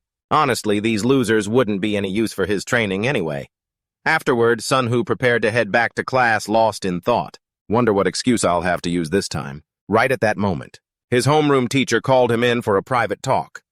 She seemed quite concerned that Sun-Hoo didn't have any friends at school, but he wasn't really listening. He was busy thinking about something else. Sun-Hoo was certain that his homeroom teacher was going to be someone else during this period. He had ignored it earlier, thinking it was just a minor change. But he was rather worried about her attitude toward him, so he decided he needed to look into it. He'd hired a few experts to investigate his homeroom teacher over the past few days. He 24 years old, born in Seoul, the eldest child of a normal family. She had no interest in beauty or fashion, and didn't have many social connections, leading to a lack of regular contact with friends even now. She just seemed like someone who wasn't very sociable. But there were two quite interesting points. First, she had known Sun-Hoo beforehand. According to the investigation, she had a keen interest in a specific type of person. While not exactly pathological, you could say she was a bit of an eccentric. The problem was, Sun-Hoo happened to be exactly the type she was interested in. She had known Sun-Hoo since he was in elementary school. After passing the interview, she seemed to have worked quite hard just to become his homeroom teacher. The second point, according to her psychiatric records, the prescriptions she received were only standard ones for things like depression or anxiety, but she had also presented some other symptoms. Because of this, she had slowly distanced herself from her family. Medication couldn't help her, even if she kept taking it because her illusions and hallucinations were real. She was an extremely rare type of healer. That night, Sun-Hoo kept thinking about the homeroom teacher. The reason such healers are rare isn't just because of their abilities, but because they don't have many chances to survive. After awakening, they can influence the minds of others with their innate abilities. But even without talking to each other after undergoing trials, they often find themselves backed into a corner. They also have to experience the exhaustion that fake awakeners face when going through initial trials. At that point, they simply can't hold on. In the teacher's case, it might be harder to predict because she awakened before everything came to light. Sun-Hoo was sure there was a dark reason behind all of this. Right at that moment, Sun-Hoo received a call from Jonathan. Sun-Hoo was very happy to get this call. Jonathan was currently in Texas reporting on the situation. A few days ago, Sun-Hoo and Jonathan had discussed the upcoming plan. Sun-Hoo's target this time was the god of financiers. Assets estimated at 5 times the cost of building an entire nation, the man who could shift the course of a war. The reason Sun-Hoo was reborn in this era wasn't just because of the stats. If it were just for that, he wouldn't need to go so far. Sun-Hoo gave Jonathan a list telling him to keep it safe and use it to deal with clients, but it seemed Jonathan had completely forgotten about the merger of small and medium-sized investment firms. Seeing this, Sun-Hoo couldn't hold back his anger and shouted at him to reject all interviews and events. If he focused on those things too much, he'd lose focus. Jonathan didn't make excuses for it. But he didn't like having someone more talented than him under his command, so he often avoided others for fear of being figured out. Jonathan wanted Sun-Hoo to step forward, but that was fundamentally impossible. How shocked would the world be to know that the #1 player on the Earth server was just a middle school kid? Sun-Hoo had no other choice but to advise Jonathan to confidently show off his own capabilities. Once the company expands, Jonathan will soon realize it himself. There is a monster sleeping deep inside that body. Back to business. Sun-Hoo mentioned that the key people from Bluestone had arrived in Korea, the world's largest private equity investment firm. Jonathan was stunned at the name. He wondered if Sun-Hoo wanted to take over that Bluestone company. But Sun-Hoo shook his head. Unfortunately, that wasn't it. If they had been hit hard during the Asian financial crisis, things might be different, but they were still doing fine. However, there was a flaw: the Bluestone Capital Partner 3 Fund. Jonathan already knew about this. Bluestone was pouring all their effort into their third product. Finally, Sun-Hoo told Jonathan to start stirring things up from the bottom. If no members came to Korea, Bluestone's new fund product would become useless. Although the Bluestone company itself was quite attractive, Sun-Hoo liked its members more. Blue Rock 25. Kim Do-hyun, Julian, and Jessica, they would all work together to make the company grow exponentially. During its golden age, they managed funds of over $4 trillion, but now Blue Rock is completely empty, and it will stay that way because the puppet masters behind the scenes, who pull the strings of the global economy, are about to be replaced. Sun Ho's parents think he's currently at the Bible Academy, but the truth is, Sun Ho is using his short spring break to fly to the U.S. to handle the recruitment of Julian and Jessica before they join Blue Rock and to track down a genius analyst named Kim Jong-soo, someone who was dismissed and then swept under the rug. And most importantly, to find a guy named Bobby. To find someone who's gone missing, Sun Ho has to prove a blood relation. If you want to track down a criminal, you have to prove you're involved in the case. But finding the beneficiary of a trust fund isn't that hard. Right after landing, Sun Ho went straight to investigator John Clark to share what he knew. His name is Bobby, born in Brooklyn, roughly 12 to 15 years old. He's likely in New York. The investigator asked if there was any more information, but Sun Ho could only provide a few physical traits. He made up an excuse that all other records had been lost. The investigator replied that a search like this would take a lot of time and money since they'd have to scour the entire North American region. Naturally, Sun Ho had already anticipated this. But time and money weren't the issues. Sun Ho couldn't stop his hands from clenching into fists. He had to find this Bobby person at any cost, because he is destined to become the leader of the 8 great evils, the man who would be known as the Demon Lord of New York. At the Jonathan Investment Company, Sun Ho presented the files of the people he wanted to recruit. First up was Julian. Sun Ho intended to entrust him with a portion of the offshore funds, about $1.5 billion. Jonathan was a bit skeptical of this guy's capabilities, but he had complete faith in Sun Ho's eye for talent. Then, Sun Ho showed Jonathan something as a gift. At first, Jonathan thought it was an autobiography, but it turned out to be an investment research goldmine. This data helped analyze every single investment made by the two of them up to this point. It's no wonder Jonathan was so shocked.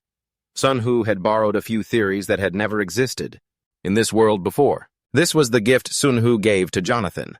The introduction page was left blank. If this book were published under Jonathan's name, no one would ever doubt his expertise again. Jonathan clutched his head in thought. It was a lot to take in. After a moment, Jonathan decided to embrace the fame. But on one condition, Sun Ho had to drop the overly formal way of speaking. Age was no longer a barrier for Jonathan. Sun Ho was more than just a partner. They had become lovers. Friends. Faced with this request, Sun Ho was a bit surprised. Among the awakened, the concept of friendship didn't really exist, but Jonathan still shared his points and spoils with Sun Ho, because they were once comrades. But this Jonathan was completely different from the one Sun Ho once knew. Besides, having an extra friend is fine, right? Right. Sun Ho broke into a genuine smile he'd never shown before, and fist-bumped Jonathan. Whether in this life or the last, they would always be each other's most trusted ally. After the spring break ended, Sun Ho returned to Korea and continued his studies. Some trouble had stirred up at school. Yoon Hye's mother had come to the school, causing a massive scene because the school let someone with mental health issues like her be a teacher. Sun Ho had to delay his plans to verify if she was an awakened. Today was a day more important than any other. It was the only place Sun Ho could increase his stats before the trial, and Sun Ho needed to be fully prepared before entering the dungeon. Sun Ho headed alone to the mountain he had purchased. The construction was finally complete. The entire area was under control. A building surrounded by countless others served as the entrance to the dungeon, a perfect defensive perimeter disguised as a mental hospital. Sun Ho carefully stepped into the building. After passing through countless heavy-duty metal doors, he finally reached the dungeon entrance. As soon as Sun Ho stepped into the room, a gate suddenly appeared and a system notification popped up to confirm if Sun Ho wanted to enter the dungeon. Sun Ho felt a bit anxious about this move. Even though it was only an F-rank dungeon, the thought of heading in without any escape ticket was essentially walking straight into the lion's den. But it was the only way to boost his stats. Sun Ho had no choice but to risk it all. After he clicked confirm, a staircase leading underground suddenly appeared. Sun Ho hesitated for a moment before entering. Inside the dungeon, electronic devices and all firearms are useless. All Sun Ho had was the sword he'd ordered in Nam. Demon, some painkillers and emergency rations. A pathetic survival backpack compared to what Sun Ho had before. But now he had no other choice. Sun Ho had to move forward to get stronger. Before entering the dungeon, Sun Ho sent a last will and testament to Jonathan. This was to prepare for the worst-case scenario. Jonathan was happy, but his face suddenly dropped. He couldn't understand why the hell a little brat like him was writing a will. Meanwhile, Sanhu was struggling in the first dungeon. The things he needed to eliminate in this place were the dog-headed monsters called Susan, or rather, Secret Agent Susan. Given his meager equipment, Sanhu could barely handle them one-on-one. But these Susans didn't play fair at all. They kept rushing him one after another, leaving Sanhu constantly teetering on the edge of death every time he made a slip. A Susan desperately lunged forward, grabbed Sanhu's head and pinned him to the ground. It opened its mouth and breathed directly into his face, aiming to knock him out with that 1,000-year-old unbrushed teeth breath. Because the stench was so overwhelming, Sanhu began to lose consciousness. Just when he thought he was about to meet his maker, the monster suddenly collapsed to the ground and a system notification appeared. You have killed Scout Susan, exterminated the Susan tribe, killed 3 out of 60 Susan warriors. Turns out, just before the monster lunged, Sanhu had managed to draw his sword and stab forward. That move saved his life by a hair's breadth. Sanhu used all his remaining strength to push the monster off his body. He was already this pathetic after only 3 of them. He had no idea how he was going to deal with the rest. This monster was a Type 0175 Suzuki. It was named for its hound-like appearance since it was relatively easy to handle. Even though Sanhu had anticipated that it would be difficult to beat 1 or 2 dogs with an F-rank stat, this was truly a disaster. Sanhu picked up his backpack and continued forward. This dungeon was a labyrinth type, and the 3 scouts he encountered were just at the entrance. Because its structure changed constantly, there was no way to know what was inside. There were a total of 3 missions in the first dungeon kill. The boss, then a hunting mission, and finally a duel mission. The only way to escape the maze was to complete all 3 or use an escape ticket. The reason Sanhu chose to tackle this dungeon was simple. He knew how to kill the boss, and the escape ticket was a guaranteed reward for completing the mission. Hunting. Sanhu walked through the dungeon while clutching his left shoulder, which he'd injured earlier. He looked absolutely miserable risking his life for a simple hunting mission.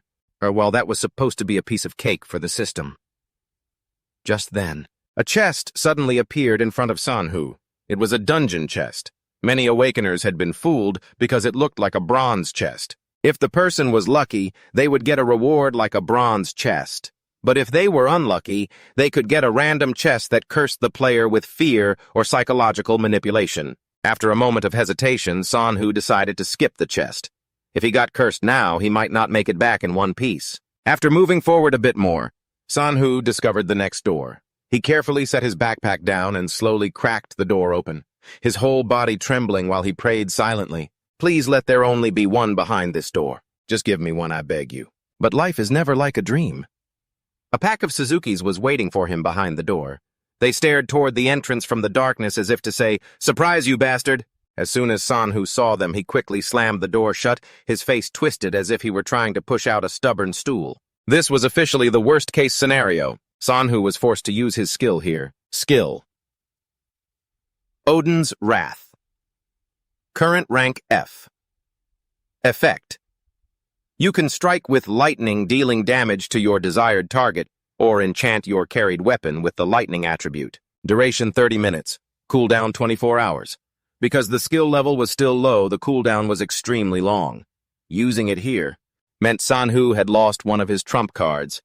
After activating the skill on the longsword in his hand, the lightning attribute was added, massively boosting his damage. Now time was money. Sanhu didn't hesitate. He kicked the door open with one blow. As he entered the room, he screamed, "Come on then, you dogs! Do you know who your daddy is?"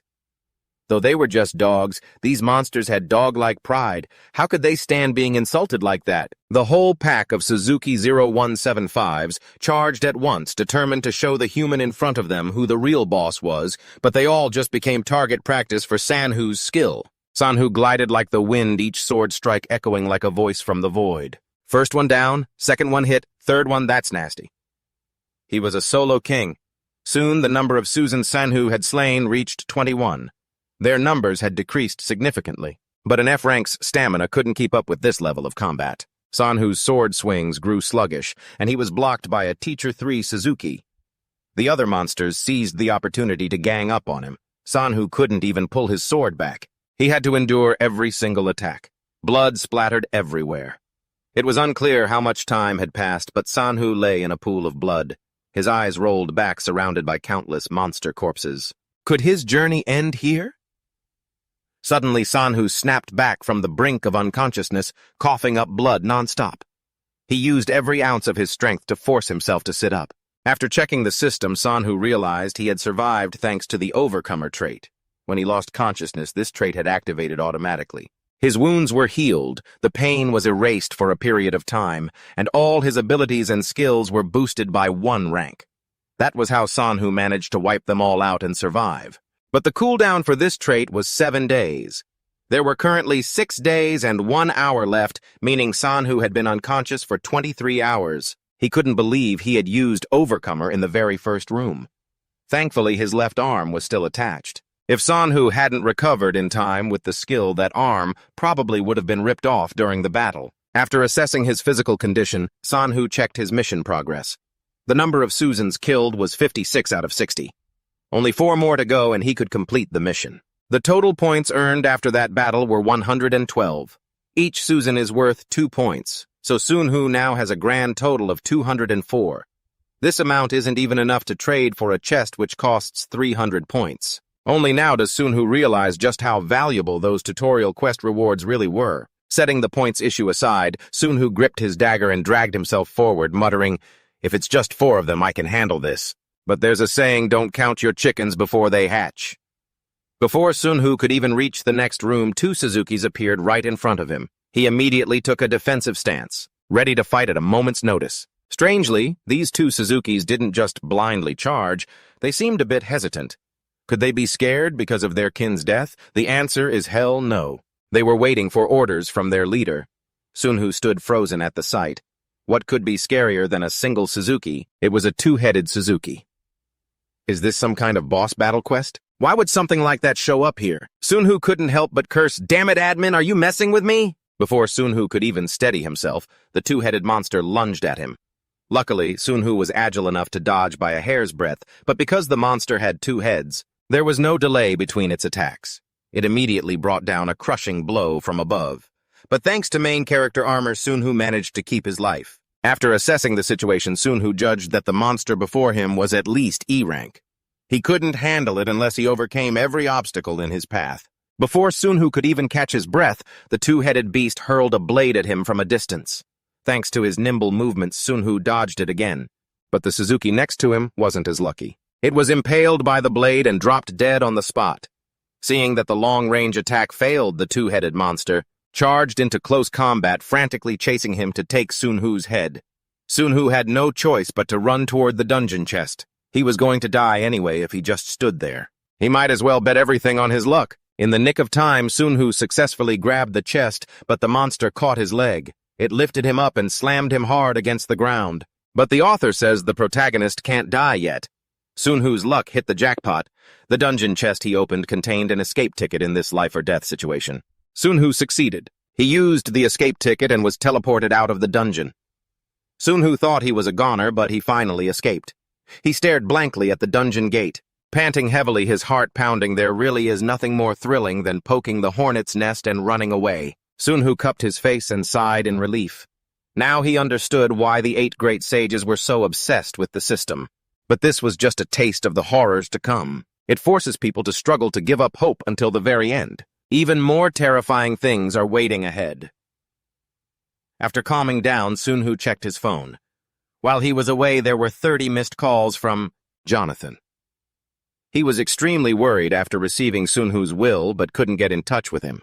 Sanhu knew this, but didn't care. He'd call Jonathan later. They say the wicked live long. The first person Sanhu called after escaping death was unexpectedly his homeroom teacher. As soon as she picked up, Sanhu spoke. "I'm guessing you didn't go to the hospital, did you, Ms. Yu Eon He?" The teacher recognized Sanhu the moment she heard him, and was incredibly shocked.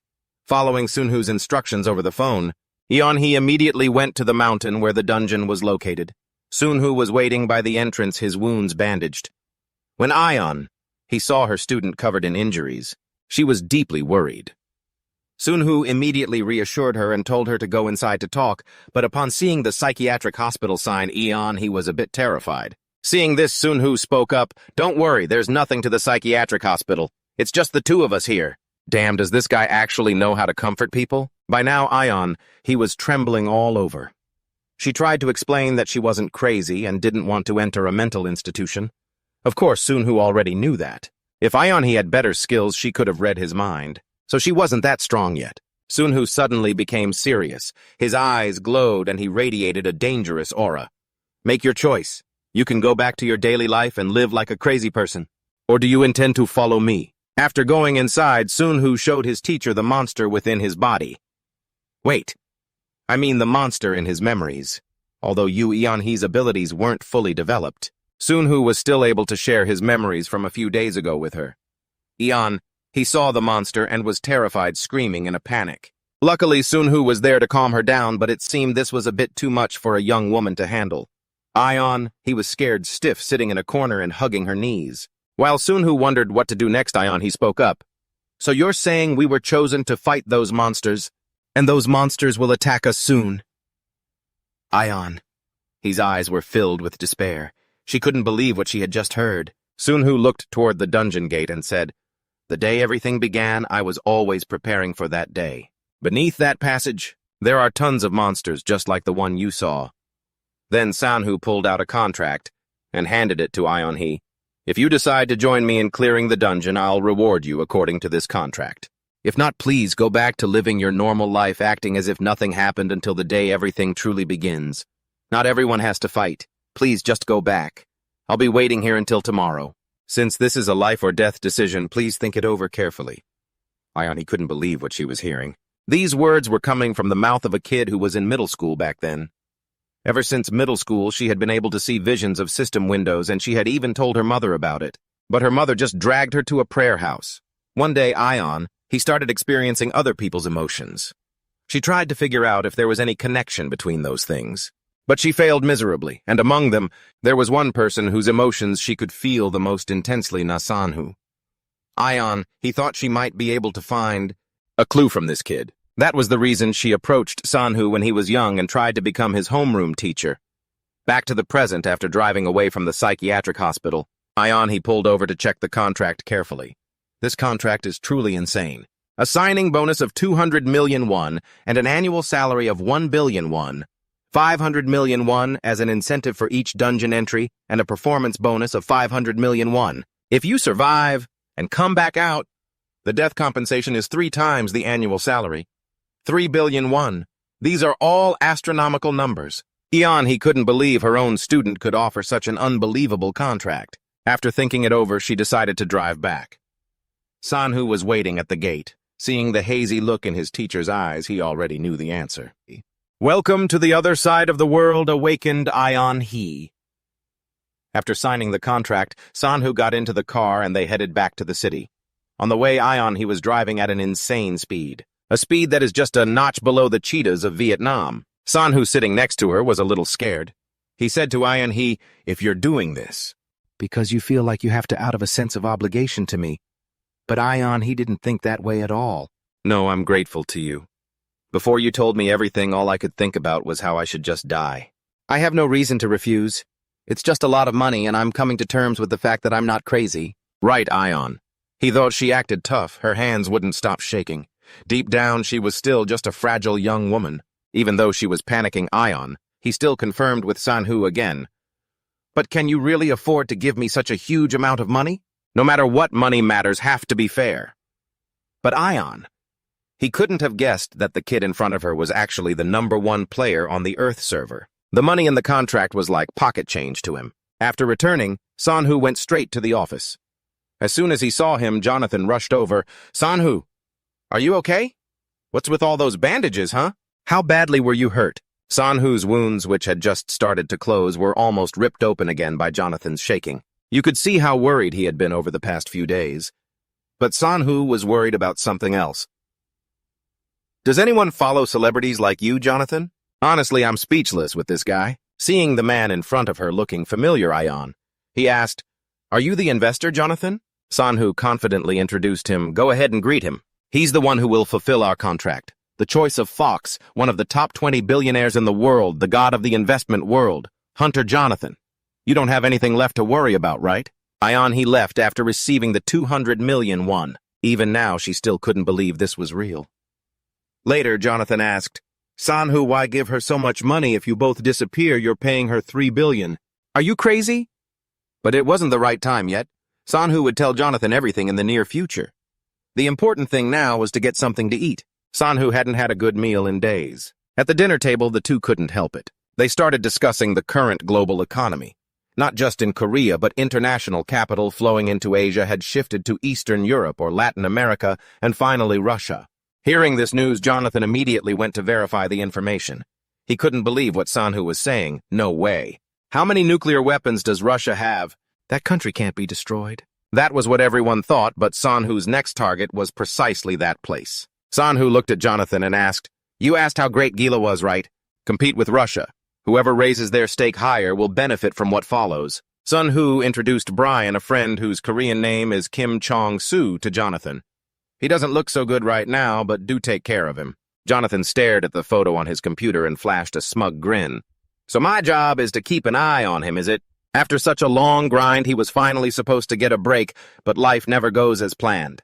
Jonathan wouldn't be resting anytime soon, not after Sanhu brought up the subject of making money. It was like he'd turned into a completely different person. His next words sent chills down Jonathan's spine. What are you saying? We need to increase our deposit.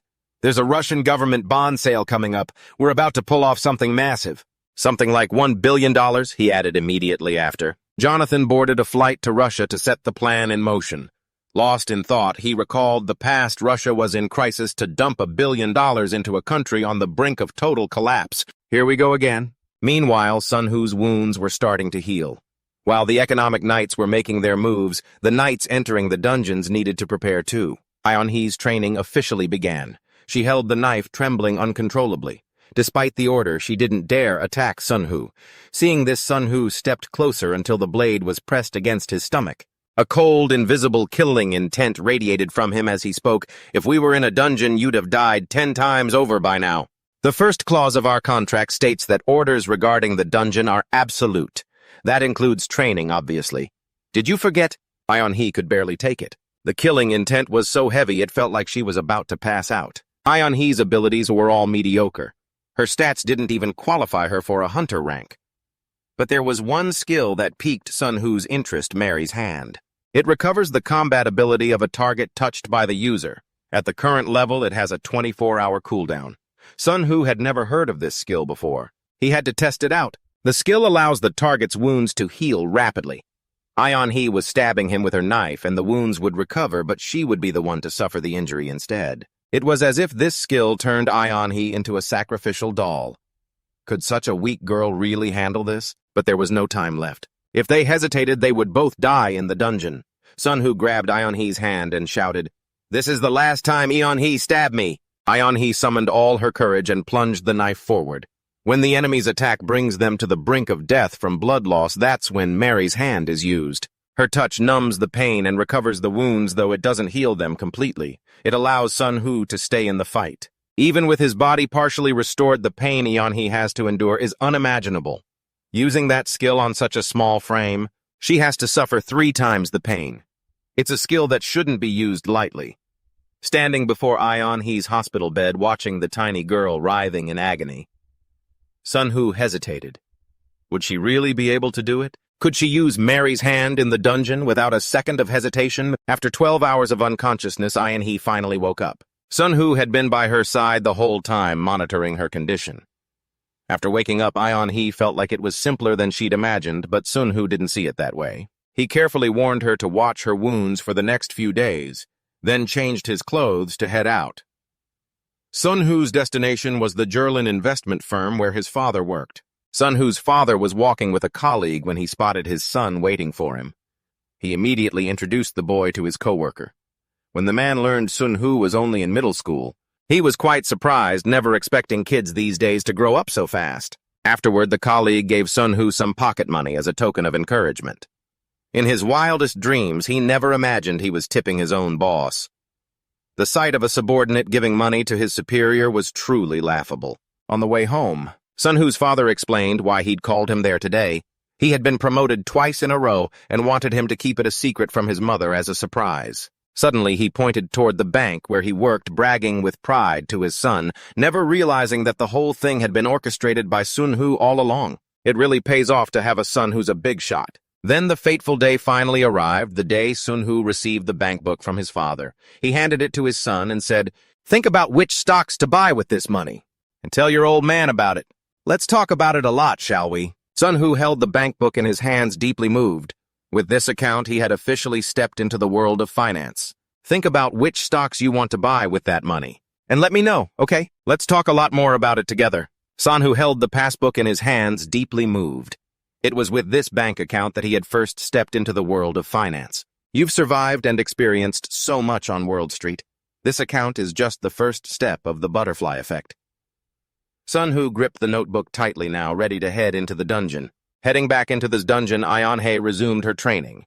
After some time, she had finally learned to aim and use the crossbow accurately. Though Sun-Hoo wasn't even sure if she could inflict any damage at all with that thing, but there was no other choice left. She definitely wouldn't be able to handle melee combat. After thinking it over, Sun-Hoo decided they would both enter the dungeon tomorrow.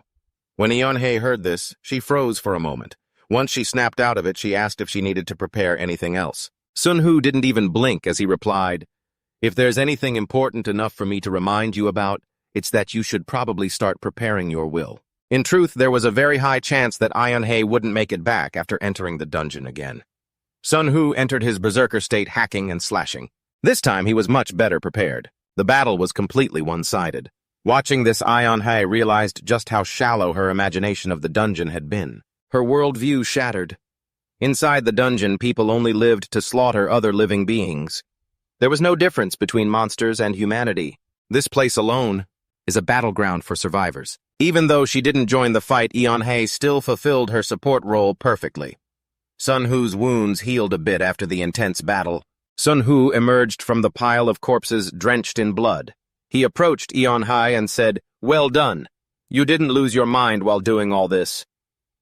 After completing the mission, the reward they received was an escape charm. Even though she knew it could be her lifeline, Ayeon-hae didn't object to Sun-Hoo keeping it. Her will seemed stronger than Sun-Hoo had expected.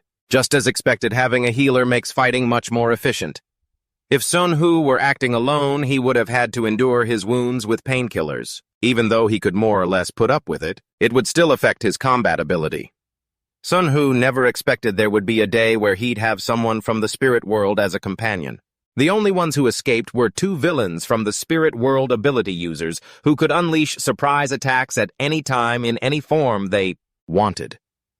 Sun-Hoo didn't even know what that guy was capable of.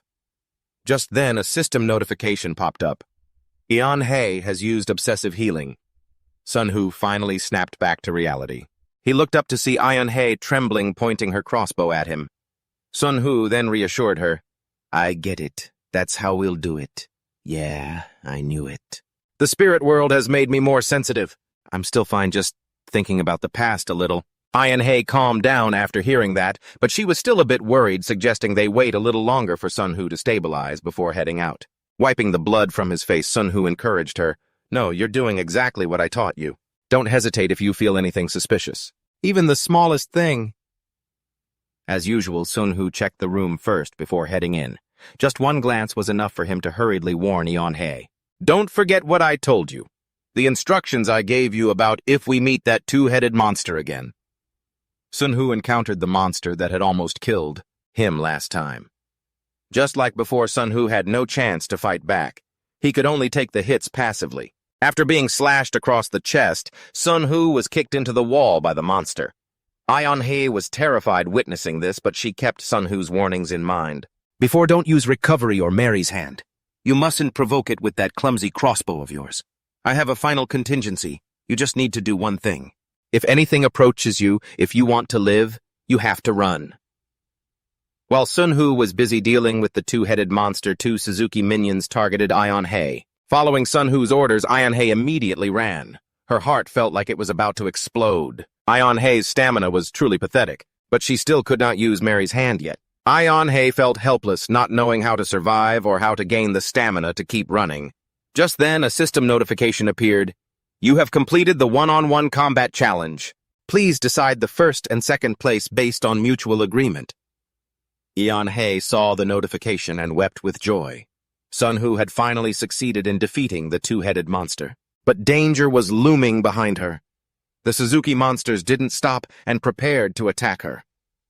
Just then, Sun-hoo threw a pile of blood, drawing the attention of the two Suzukis. His whole body was bathed in blood, surrounded by the lightning of the skill Odin's Wrath. In Sun-hoo's hand was the head of the two-headed monster. With eyes full of murderous intent, he looked at the two Suzukis and taunted, "That's right over here! Hey, you dogs! The bloodlust that drives you mad is right here." In front of Sun-hoo, the same system notification as Yeon-hae's appeared. Knowing his comrade was still alive, Sun-hoo let out a sigh of relief. The duration for "the one who overcomes all difficulties" had only 10 seconds left, but that was more than enough to finish off these two pathetic monsters. With just a few swift sword strikes, the two Susans were instantly shredded into hundreds of pieces, but Sun-hoo had reached his limit and passed out right after. When he opened his eyes, he was in agonizing pain, and suddenly visions of the first villain flashed through his mind. That guy must have endured this hellish, soul-crushing pain countless times. The Sun-hoo of the past used to envy that trait of his, but he had never imagined the pain would be this unbearable. Thankfully, Yeon-hae's healing skills allowed Sun-hoo to recover so quickly. Looking at the battered and bruised Yeon-hae, Sun-hoo recalled the battle. He had thought he survived because of the trap he set earlier, but that wasn't the case at all. Yeon-hae had used her arrows to strike the monster's eyes, throwing it into a panic, and then waited for the perfect moment to use her dagger, which is what allowed Sun-hoo to finish it off easily. That was the last of the two monsters. Sun-hoo had assumed Yeon-hae wouldn't be of much use, but he was dead wrong. A rookie healer who wasn't even rank F yet, but the look in her eyes had completely changed. He was genuinely looking forward to seeing her survive this brutal ordeal. Over the past week, the two of them had searched every single chest in the dungeon, as the first objective of the challenge was to attack everything and defeat all the bosses to clear it. They needed to wipe the entire dungeon clean, and to do that, Sun-hoo needed to collect every single item box in the dungeon. He leveled up his skills and prepared for the boss fight, though naturally some of the dungeon chests contained curses. But thankfully, Yeon-hae was there to use her healing magic just in time, freeing Sun-hoo from the terror every time she dispelled a curse. Sun-hoo couldn't help but think of the 8 great villains. To be able to remove a curse, you first have to be capable of casting one, having someone around who could invade his mind at any moment. It made Sun-hoo feel uneasy. After completing every goal, Sun-hoo and Yeon-hae headed straight for the boss room. This was the final room of the dungeon. Behind that door was the dungeon boss, a dungeon that required at least 5 rank E hunters to complete. Sun-hoo couldn't believe the two of them had made it here all on their own. A rank F hunter and someone who wasn't even rank F. Before entering the boss room, Sun-hoo turned back to encourage Yeon-hae. "If things go according to plan, it won't take long. We've survived this long. So let's not die here." After taking a moment to compose themselves, they decided to enter the boss room. Inside was an army of Susans led by the boss itself, Susan 017 years Teacher 3.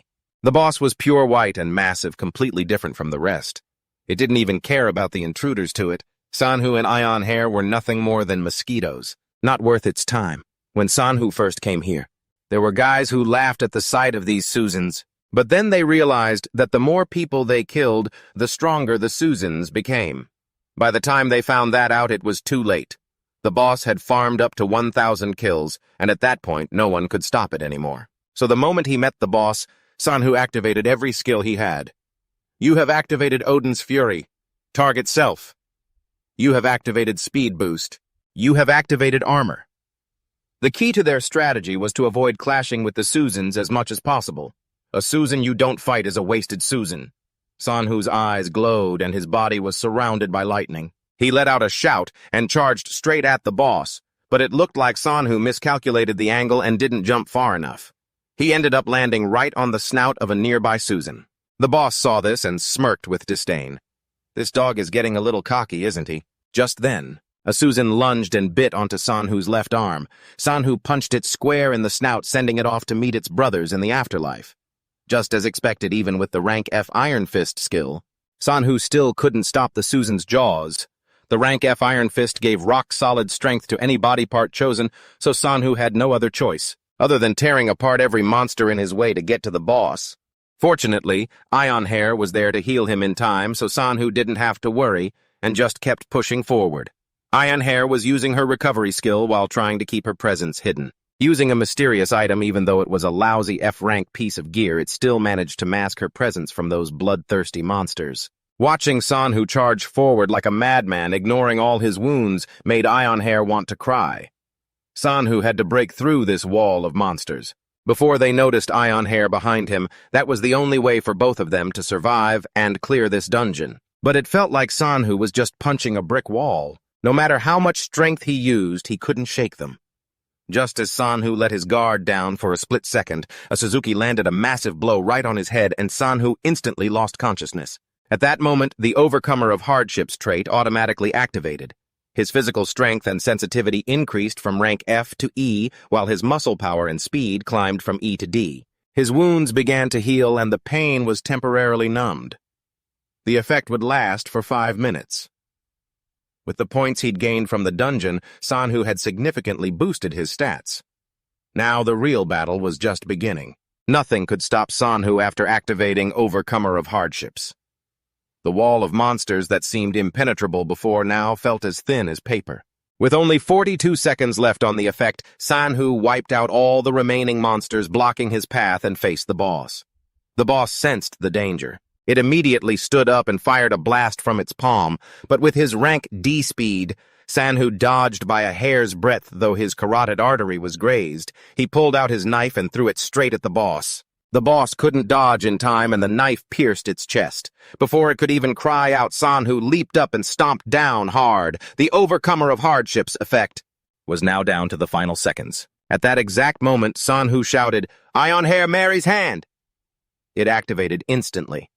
Sanhu regained a bit of stamina and immediately used his knife to decapitate the boss. The Overcomer of Hardships trait expired right on time, but Sanhu's injuries were transferred to Ion Hair at triple the damage. At that moment, her location was completely exposed to the remaining Suzuki minions. Sanhu rushed toward Ion Hair, who was lying motionless on the ground. A notification appeared, "Mission complete." Though she wasn't fully conscious, Ion Hair tried to tell Sanhu to prioritize the first reward. Sanhu had been grazed in the artery by the boss's attack earlier. Now the wounds had transferred to Ion Hair, causing her to lose a lot of blood. But it wasn't safe to dwell on that yet. To survive and get out, Sanhu had to eliminate all the remaining monsters. He gripped his dagger, his body radiating killing intent. After a fierce fight, Sanhu used the last of his strength to carry Ion Hair out. He couldn't even remember how he had killed the rest of the monsters. When they emerged from the dungeon, both of them looked absolutely wrecked. Ion Hair had survived thanks to the recovery trait from the second priority reward, an incredible trait that keeps the user alive even in the event of a fatal wound. But the pain couldn't be reduced. Someone with that trait needs time to recover. What Sanhu received was Devi's sword, a pretty good weapon. It added a special effect to every strike. This was the first sword Sanhu had ever obtained. The Devi sword's skill could inflict sharp, lasting wounds, making it hard for enemies to move normally. That's a cheat-like trait that even high-ranking awakeners would covet. Sanhu was overwhelmed for a moment, thinking that everything was going exactly according to his initial calculations, and the results from the financial empire were truly astonishing.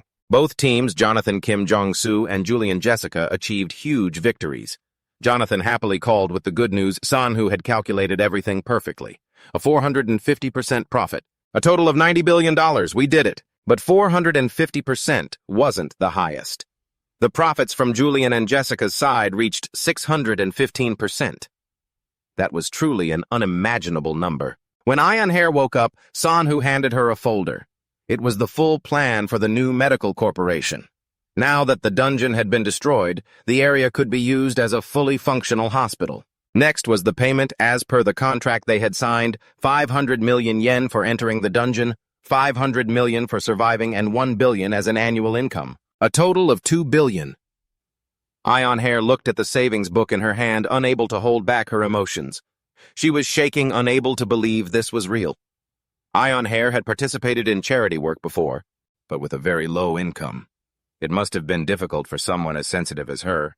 But now, with the medical corporation, she could comfortably help many more people. Ion Hair giggled like a fool in her hospital bed. She had never seen so much money. Just then, Sanhu spoke up. Have you changed your mind about entering the dungeon? Ion Hair froze for a moment. After thinking it over carefully, she flashed a bright smile and gave Sanhu her answer. I guess I'll need a lot of money, so please guide me well in the future, Captain Sanhu. He seemed very satisfied with that answer. Now he had his first team member to conquer dungeons with. The next day at a luxury hotel, Sanhu was preparing to welcome an important employee, coming from New York, Jessica. She was the one who had accompanied Julian and brought Sanhu a massive profit just a short while ago. After greeting her, Sanhu immediately handed Jessica a folder. This is an investment proposal from the leadership of project from Russia. It's up to you now. Jessica hesitated for a moment. Julian, my boss, thinks very highly of my opinion. I need to ask him about this. Seeing this, Sanhu said, Take your time, no rush. But why don't you try listening to me this once? Sell the majority of your main shares in the NASDAQ market in New York. Jessica was worried, but she would come around soon. $30 billion worth investing. An unexpected decision without having to take responsibility for the losses. Sanhu was pretending to be lenient while simultaneously watching Julian's moves. Something very interesting was about to happen. There is one more person, Jonathan, who is monitoring Kim Jong-su's actions. He is doing a great job, too. Jonathan is currently in the middle of negotiating a new technology deal. He's meeting with a young startup founder named Mark. Mark is holding a folder intending to pitch a search technology called PageRank, but Jonathan has already done his homework on this. So he speaks up to take control. That's a technique used to evaluate the importance of a website, isn't it? It depends on the level of user trust, right? I've heard it's worth $1 million. Mark is slightly shaken by that figure.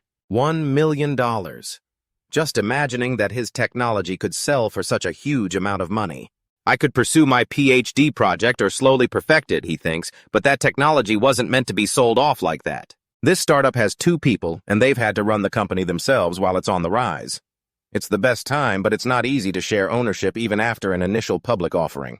That term refers to the first time a company issues shares to the public on the stock exchange with the goal of raising capital from investors. But if Jonathan buys this technology outright, those 2 would just go back to their PhD program. Jonathan is the only one who can solve this dilemma. Without another word, Jonathan pulls out a check for $10 million and places it on the table. Mark picks it up, his whole body trembling. He can't believe his eyes. There are too many zeros on that check. Mark swallows hard and asks Jonathan for permission to discuss it with his partner. Jonathan checks his watch and gives him exactly 10 minutes. Exactly 10 minutes later, Mark returns with his answer.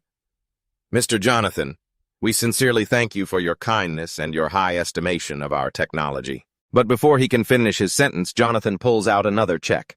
Mark immediately falls silent. Inside, he is ecstatic, but he tries to hold his ground. Seeing this, Jonathan speaks up. Do you know why I have become so successful? If you've read my book, then you must know that I have bet my entire fortune twice. It was absolutely not gambling or relying on luck. I just grasped the final opportunity. All my calculations were perfectly accurate, and today I have seen the third opportunity. Can you imagine the price I am willing to bet? Our current liquid assets exceed $500 billion spread across the United States, Canada, and even Japan, and that number is still growing. Hearing this astronomical figure, Mark is scared out of his wits. He had never even dared to imagine that much money. Jonathan points at the 2 checks on the table and continues. All right, back to the main point. If people really crave something, they will never reveal their true intentions.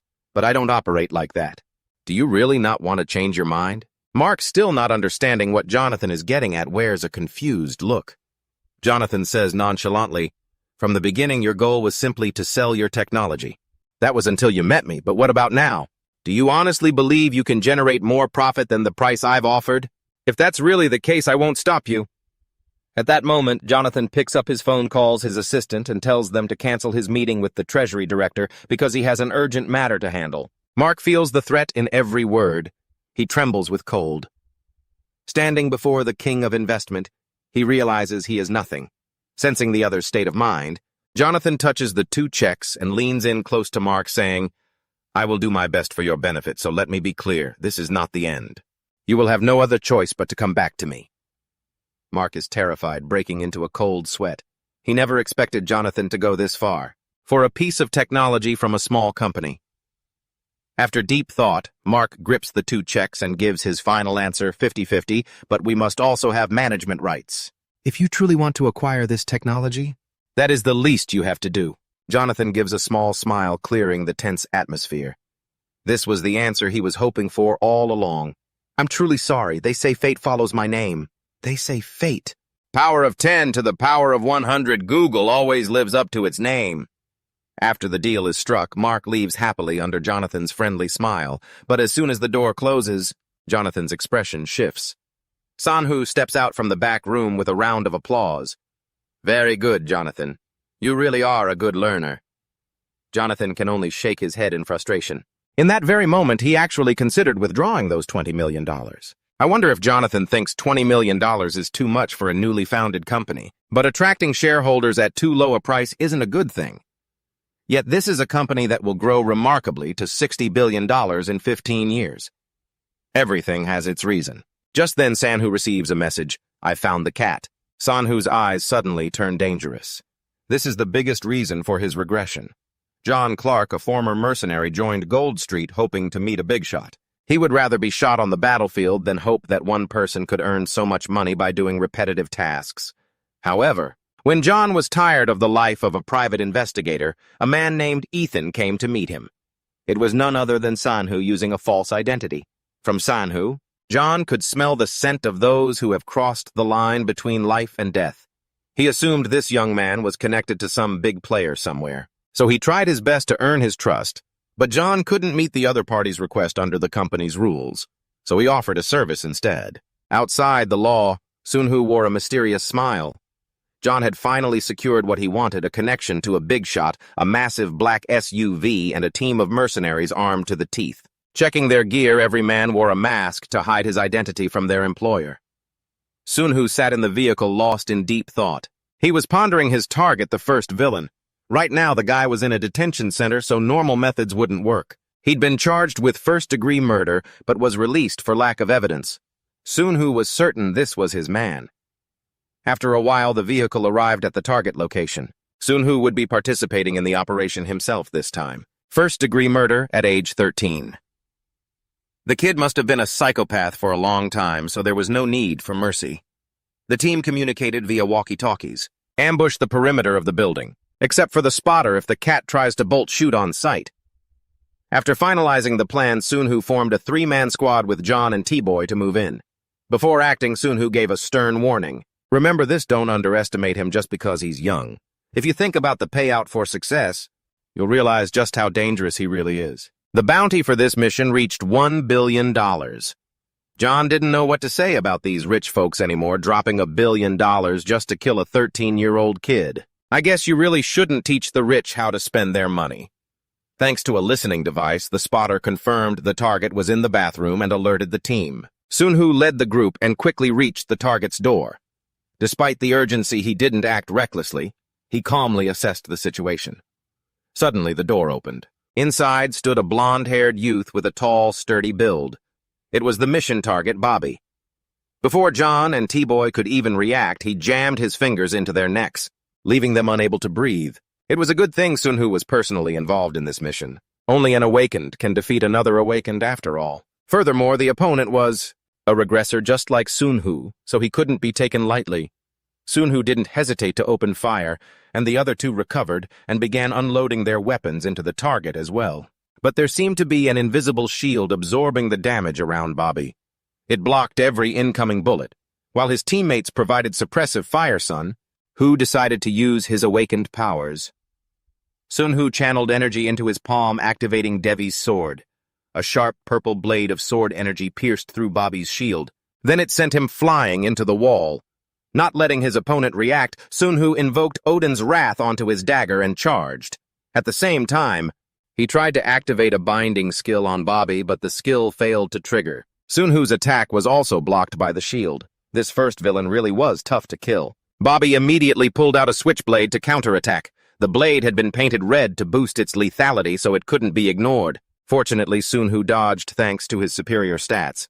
Then he retaliated 1 punch to stun 2, to daze 3, to knock him silly, and 4 to shatter that invisible shield. Bobby was beaten like a ragdoll, unable to resist. John and T-Boy stood by witnessing the battle, speechless. This was no longer a fight between normal people.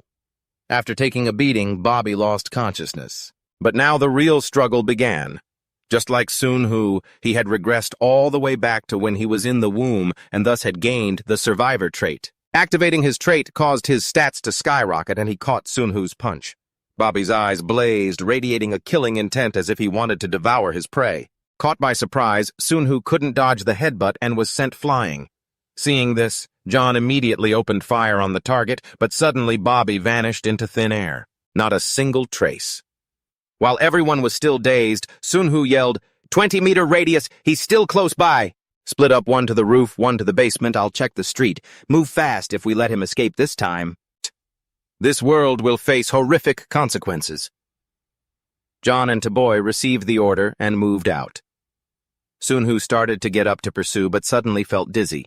Without him even realizing when it happened, Bobby had plunged a knife into his gut.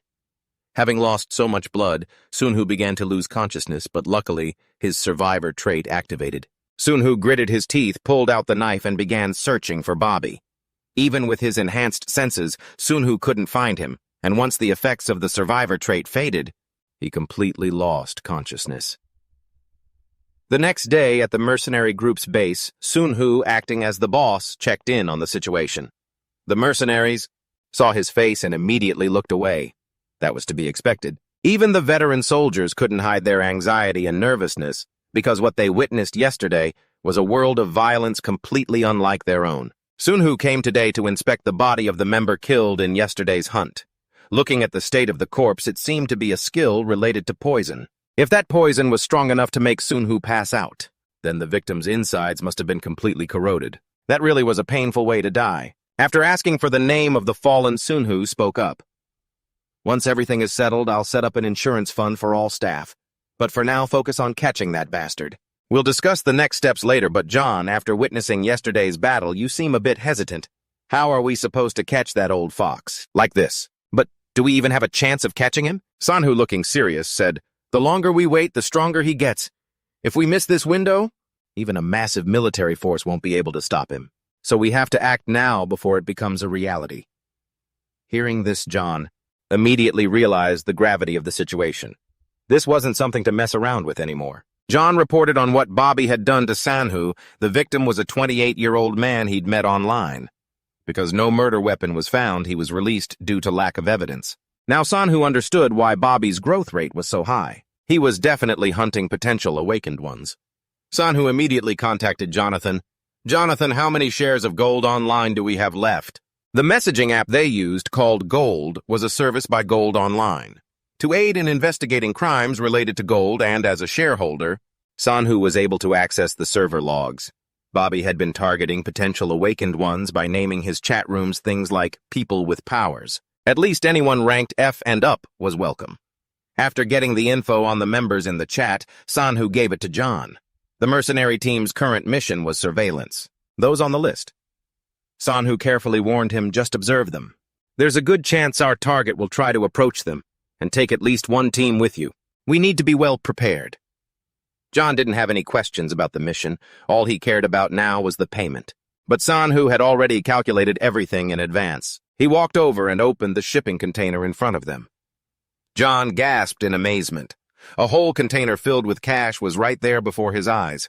This had to be at least $10 billion. That was when John realized his boss wasn't just some run-of-the-mill rich guy. After handing over everything, Sun-Hoo boarded a plane back to South Korea. On the way, he scrolled through the 1998 Global Wealth Management rankings. As expected, the Jonathan Investment Fund was on top with $509 billion. The pension fund was already influencing politics all across the United States. The assets of many of the world's billionaires were concentrating in New York corporations, and the bank pulling the strings behind the global economy was about to be revealed. It wouldn't be long now. When the flight landed in Korea, Yeon-hee was there to greet him. She had decided to trade all the points she'd earned from completing this previous dungeon to get 2 bronze-rank chests. She waited for Sun-Hoo to open them together. Yeon-hee did this because she wanted advice from Sun-Hoo. On the way back to the office, Yeon-hee couldn't contain her excitement and kept pestering Sun-Hoo with questions. Back at the office, Yeon-hee immediately opened the first chest, though she only got recovery items. But she was so happy she started jumping and singing, "What a naive kid, truly inexperienced," To a veteran like Sanhu, there wasn't a single item in a bronze chest that could surprise him. But the item in the second chest made Sanhu's eyes go wide in shock. It was an item called the Jester's Dagger. When attacking, there's a small chance to inflict a paralysis effect on F-rank enemies. He, having no clue, asked Sanhu if it was any good. Seeing Sanhu's expression, it was obvious that this thing was more than just good. This item, it looked exactly like one of the 3 unique one-of-a-kind weapons from his past life. The 3 unique weapons were the only items that could be upgraded to S-rank. In his past life, it was owned by someone extremely dangerous. Even though Sanhu knew that guy was the type who would never stop until he got what he wanted, he didn't think he would be crazy enough to upgrade an F-rank item to S-rank. If the upgrade failed, the item would be completely destroyed. Who would have guessed that He's beginner luck would bring such an unexpected joy? That evening, Director Park of the Gerlin Company had a meeting with the chairman of the D2On group at a fancy restaurant. After a few glasses of wine, the D2On chairman finally revealed the real purpose of the meeting. He wanted to use 100 billion won to buy out the shares of the Gerlin group. As soon as he heard that Director Park finished the wine in his glass and stood up to leave, claiming he had to attend an urgent meeting, that was the wisest decision he could have made at that moment. Secretly playing games behind Sanhu's back was never a good idea. Director Park later received a call informing him that the meeting was postponed until tomorrow morning, which was quite confusing, since it had been urgently called just a few hours prior. But he remained calm. After hanging up, Director Park thought about the woman who had turned down the invitation to Sanhu's meeting. He wondered how she was doing now. She was currently sweating bullets standing next to Sanhu. The whole room was filled with sharp, cold weapons, making Jamie a bit scared, seeing that Sanhu reassured her, saying they were just collectibles. Then he brought up business. The domestic media is keeping a close eye on Jeremy, so I called you here to ask about it. How are the conglomerate's investment activities going? Jeremy gave a mysterious smile and replied, I've got some good news for you. Amidst the nation's chaos, we've managed to secure the majority of the chain links for the top 10 companies. The conglomerates have set up slush funds and restructured their governance. For instance, the equity structure will start from Dreamland Group, then lead to Dreamland Insurance. Then it flows into Dreamland Electronics, and from Dreamland Packaging it circles back to Dreamland Group. It works like this. With just a stake in Dreamland Group, the Dreamland conglomerate can control its entire operation. It's the same situation with the D2On Elevator division of D2On Group and Hansu Confectionery. For Hansu Group, they play a crucial role in the chain management process, which is why we call it a chain link stake. This is great news for our investors. This country is about to belong to Yerlin. We have now entered midsummer. History will change little by little, but disasters will strike exactly when they are meant to, on the day Typhoon Ogar makes landfall. On the Korean peninsula, even the rainstorm can't cool down the heat of the stock market. It will rise following the tech boom in New York. The trend started when Russia poured $40 billion into Jerome. After the financial war, D2On Securities quickly rolled out the Korea Fund subscription rights product, and subsequently, the Korea 21 Supertech policy was implemented. But on the day the Bank of Korea's IMF deadline arrived, it was time for Sanhu to make a decision. Do you want to finish high school normally? But that seemed impossible because Sanhu couldn't delay any longer. He needed to talk to reassure his parents. That evening, Sanhu showed his father an email. It stated that his reports on major companies had caught the attention of Jonathan Financial Group, and he had been selected as an analyst for the investment group. Jonan stared at the words in front of him. Then his mouth fell open in shock. Besides genius, what other word could describe it? The achievements of a high school senior far exceeded his parents' expectations. Sanhu closed his eyes, trying to guess what his father was thinking. This time, he looked even more tense than when he entered his first dungeon. Seeing this, Jonan asked his son, "Why do you look like you're about to die?" Sanhu immediately bowed his head to apologize. His father placed a hand on his shoulder, tearing up. "What do you mean? Why are you apologizing? Why didn't I realize my child was such a special kid? Lift your head up, kid. Dad is just sad that I wasn't by your side during the most important moments of your life, that's all. But it's good that I know who you are now." After wiping away his tears, Jonan hugged his son tightly. "You've grown up. You don't need to worry about me anymore. Collaborate with those big investors, do whatever you want. That's all I can say." "I'm sorry, my son. I should have supported you more." Hearing these words, Sanhu also teared up and hugged his father back. "I'm so grateful. Thank you, Dad. After talking with his father, Sanhu needed to convince his mother.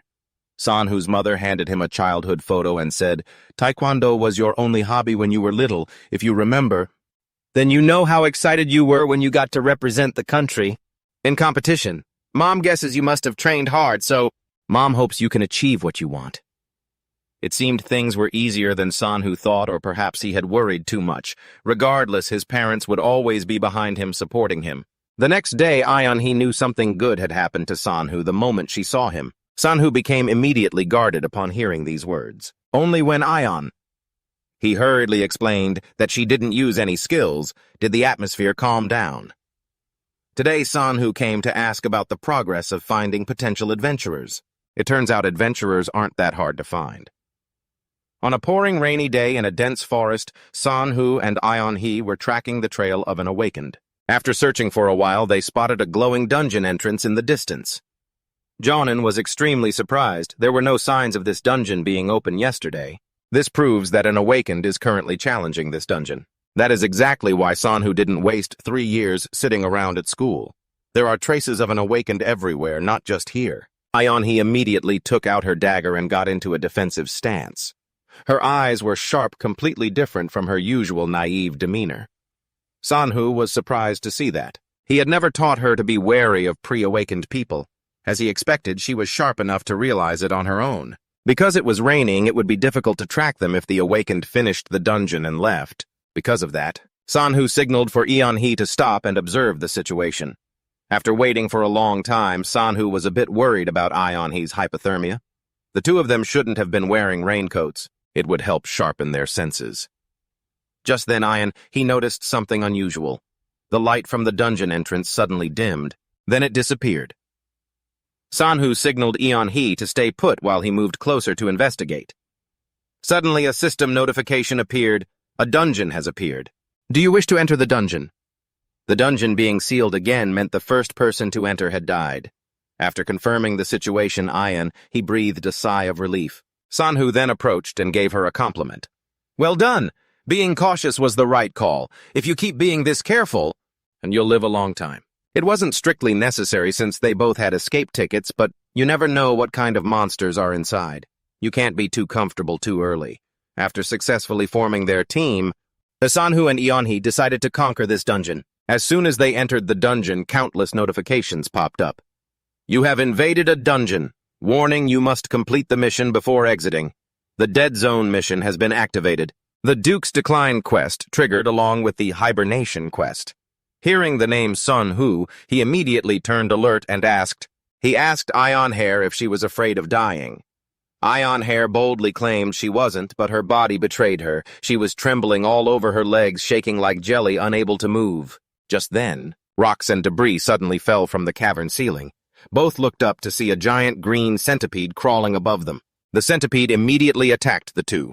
Fortunately, Sanhu reacted quickly, scooping up Hair and jumping away, then using his blade to block the attack from its tentacles. Only then did the two see the monster's true form. It was the Dungeon Duke mentioned in the quest, a massive centipede with countless poisonous tentacles.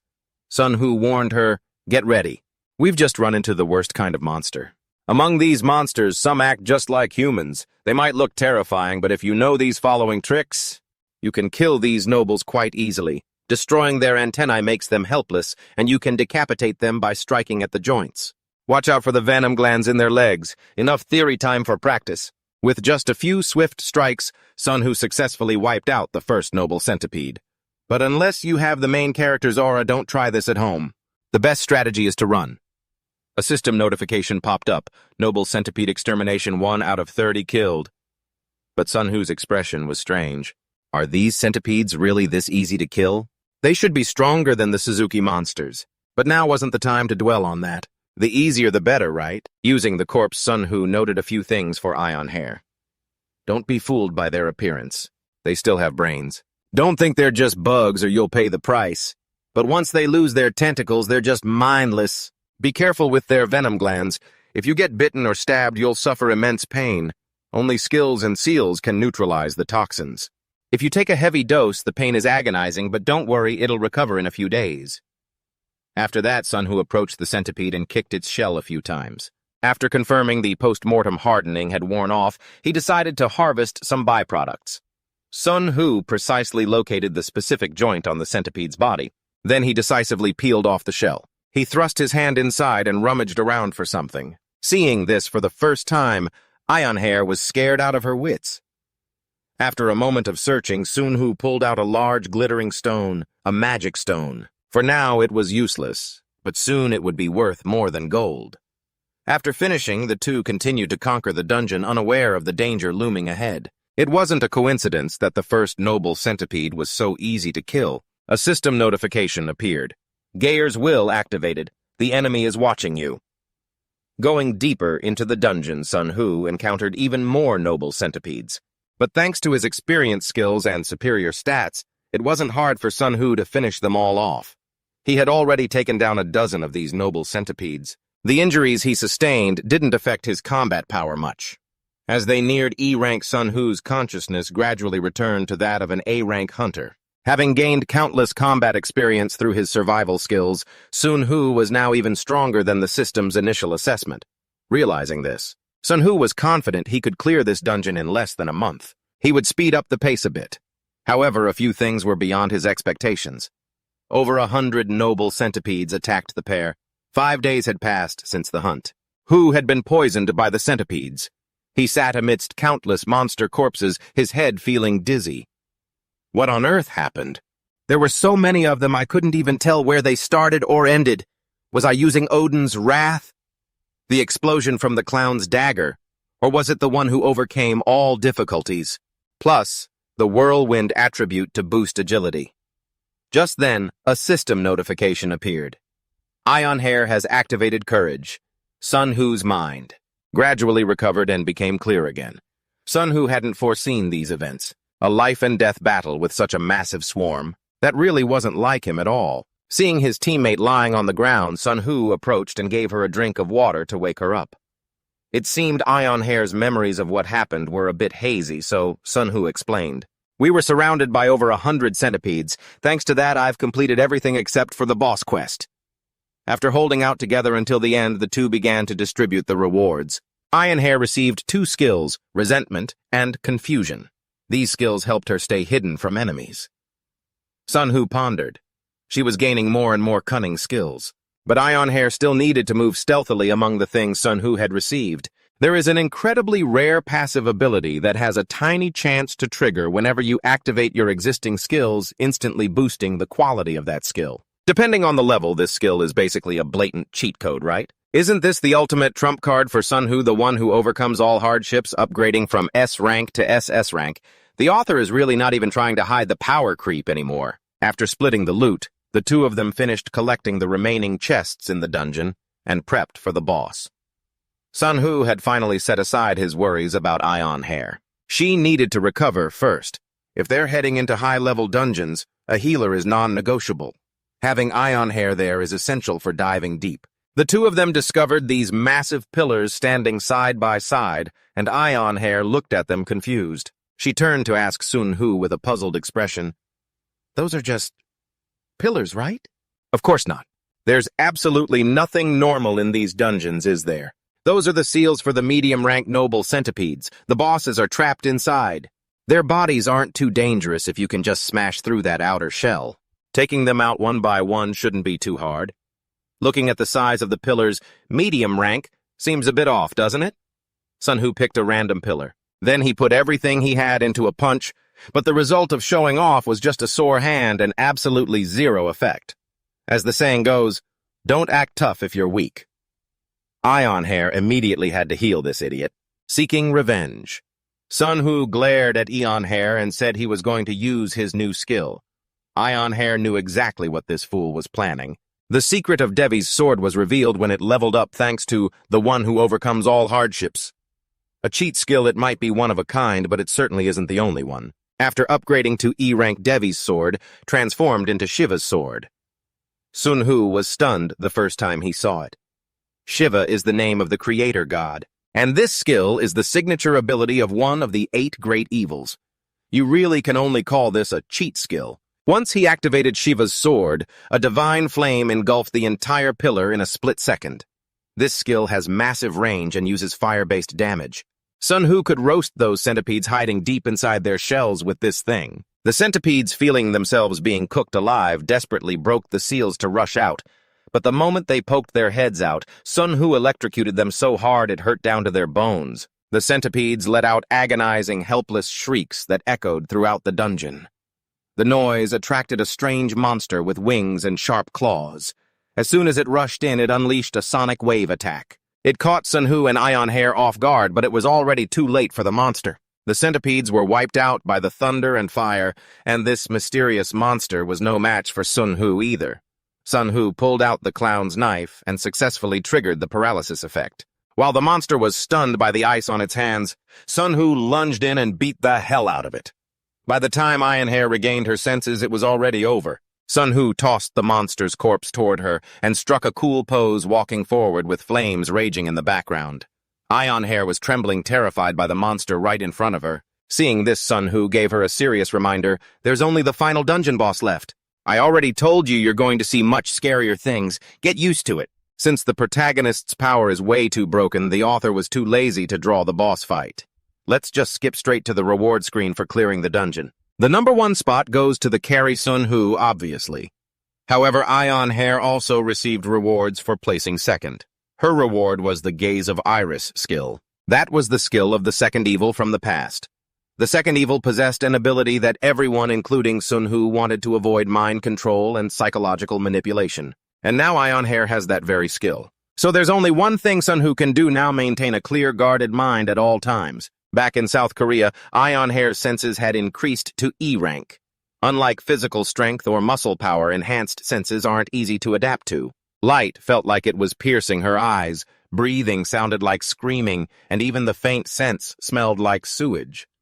Ion Hair was going to need time to adjust to all of this. After stocking up on food and drinks, Sun Hu decided to leave, despite Ion Hair begging him to stay.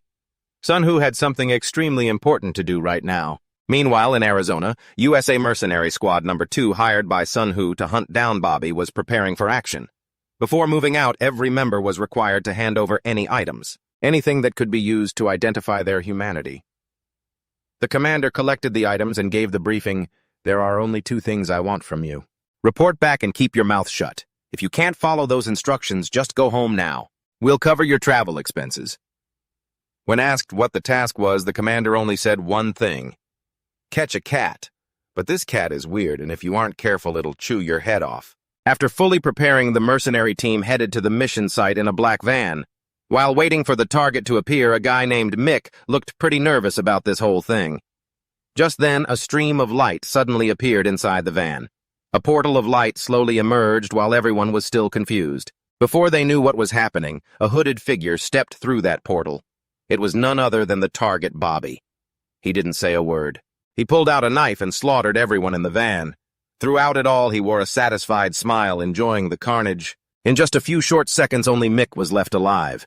Mick knew he couldn't beat the monster in front of him, so he braced for death. But Bobby sensed danger, so he immediately used teleportation to escape. Thanks to that, Mick managed to keep his life. The mercenary team immediately locked down the perimeter. But Bobby sensed the danger and instantly used teleportation to escape. And thanks to that, Mick managed to save his own life. The mercenary squad immediately locked down the area. They searched a 100-meter radius, but just like last time, found no clues.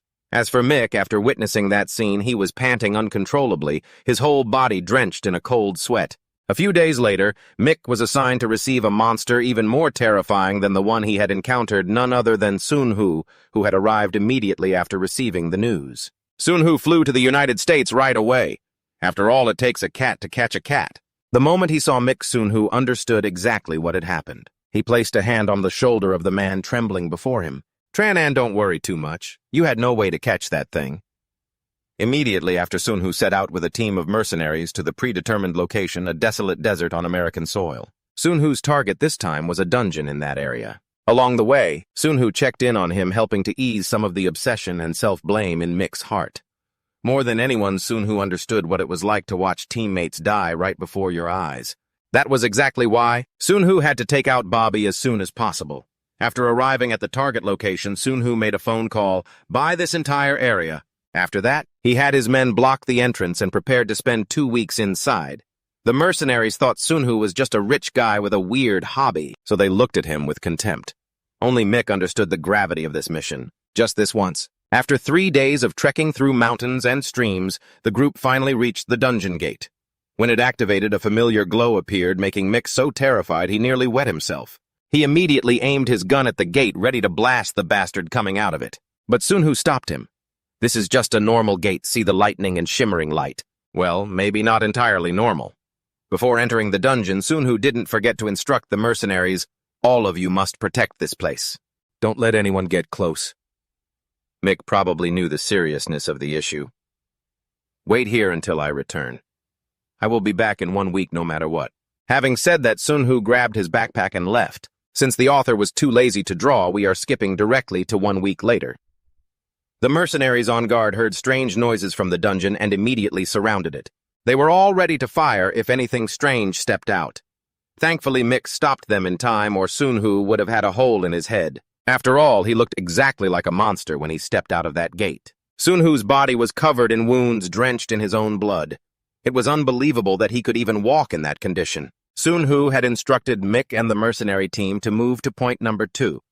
He had managed to push through the pain after activating the Overcomer of Hardships trait. Without it, recovery would have been much tougher. Still, Sunhu couldn't help but smile. He couldn't believe he had cleared a dungeon all by himself. The Infinity Gauntlet, even without the stones, had helped him a lot. Thanks to it, Sunhu wasn't affected by the boss's magic, and it also absorbed an incredible amount of damage. The fire ring had shattered, but in exchange, Sunhu received the Shadow Ring. It had a passive skill which he had already put to use. His senses became sharper, and reaching rank D soon was a major achievement after his full recovery. Sunhu called Mick over to discuss appointing an investigator. Seeing Mick's shocked expression, Sunhu spoke up. "Hasn't John Clark told you yet I have the authority to do this?" So, Mick was a bit confused and asked about his duties. Sunhu explained, "I want you to report every action John Clark and the other investigators take. It's not that I want you to suspect them. It's just something I need to do, because the organization is growing larger and larger." Sunhu's goal for the future was to develop this organization into an awakened association to manage all awakened beings. This was essential. To grow into a large-scale organization after finishing everything here, Sunhu went with Mick to meet John Clark. John's camouflaged facility was set up in an abandoned residential area near Manhattan. When Sunhu introduced Mick, John was a little uncomfortable, but he accepted it. After greeting them, John led the two to a secret room filled with countless computer monitors. It was controlling every single camera in all the areas Bobby had left. For the past 6 months, Bobby had been constantly hunted and had likely used up all his stockpiled items. Sunhu looked over the results extremely satisfied. Following that, Sunhu asked John about the Joshua case. John had sent men to infiltrate the mansion and plant surveillance cameras on the target. Following Sunhu's orders, the results showed that the man had recently been focusing only on his work with nothing unusual. This person's name was Joshua von Carrion. In the future, this man would achieve resounding success in his career and would eventually step up to lead his family. In this way, the world's most powerful armed revolutionary organization would be born. After getting a handle on the situation, Sunhu headed back to meet Jonathan. Seeing his boss calmly walking into the investment fund building, Jonathan's mind was racing with theories.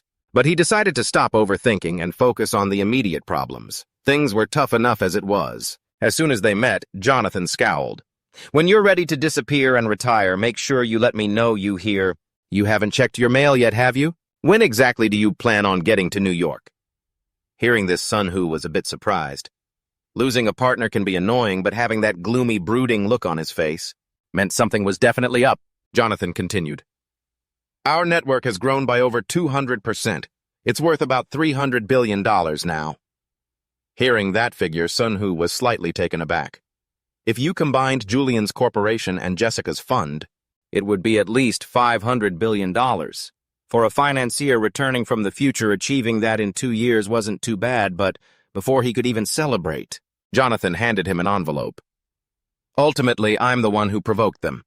On September 15th, they're going to come calling." Inside the envelope was a notice of a hearing. It was a serious warning from the White House. If they didn't follow their instructions, the corporation would be torn apart by endless tax audits. When Sun Hu asked what they wanted, Jonathan hesitated.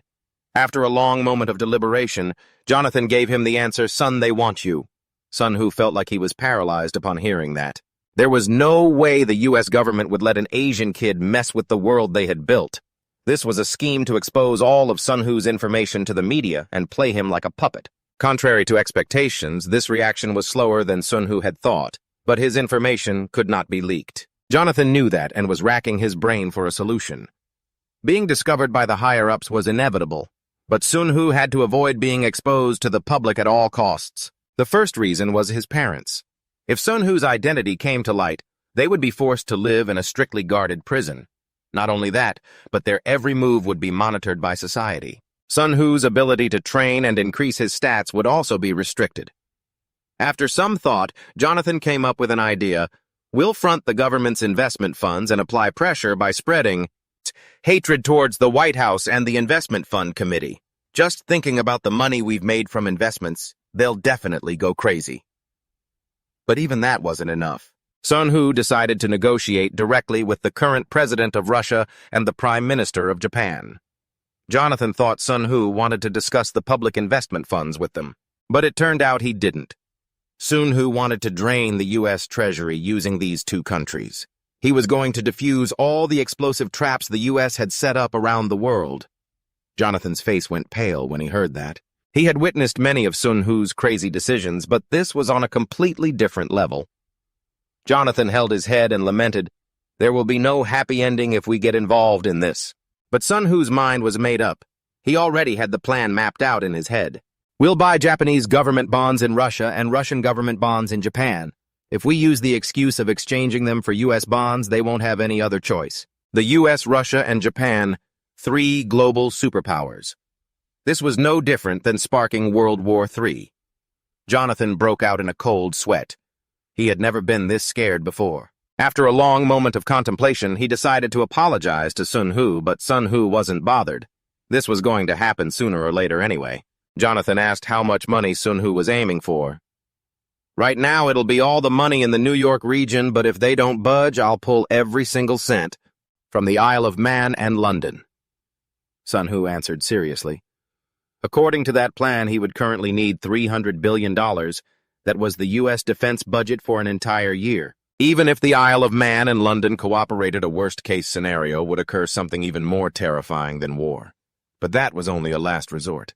Sun Hu told Jonathan to try calling the White House one last time to talk about their ambitions and explain just how serious the situation had become. Jonathan immediately picked up the phone to request a meeting with the White House.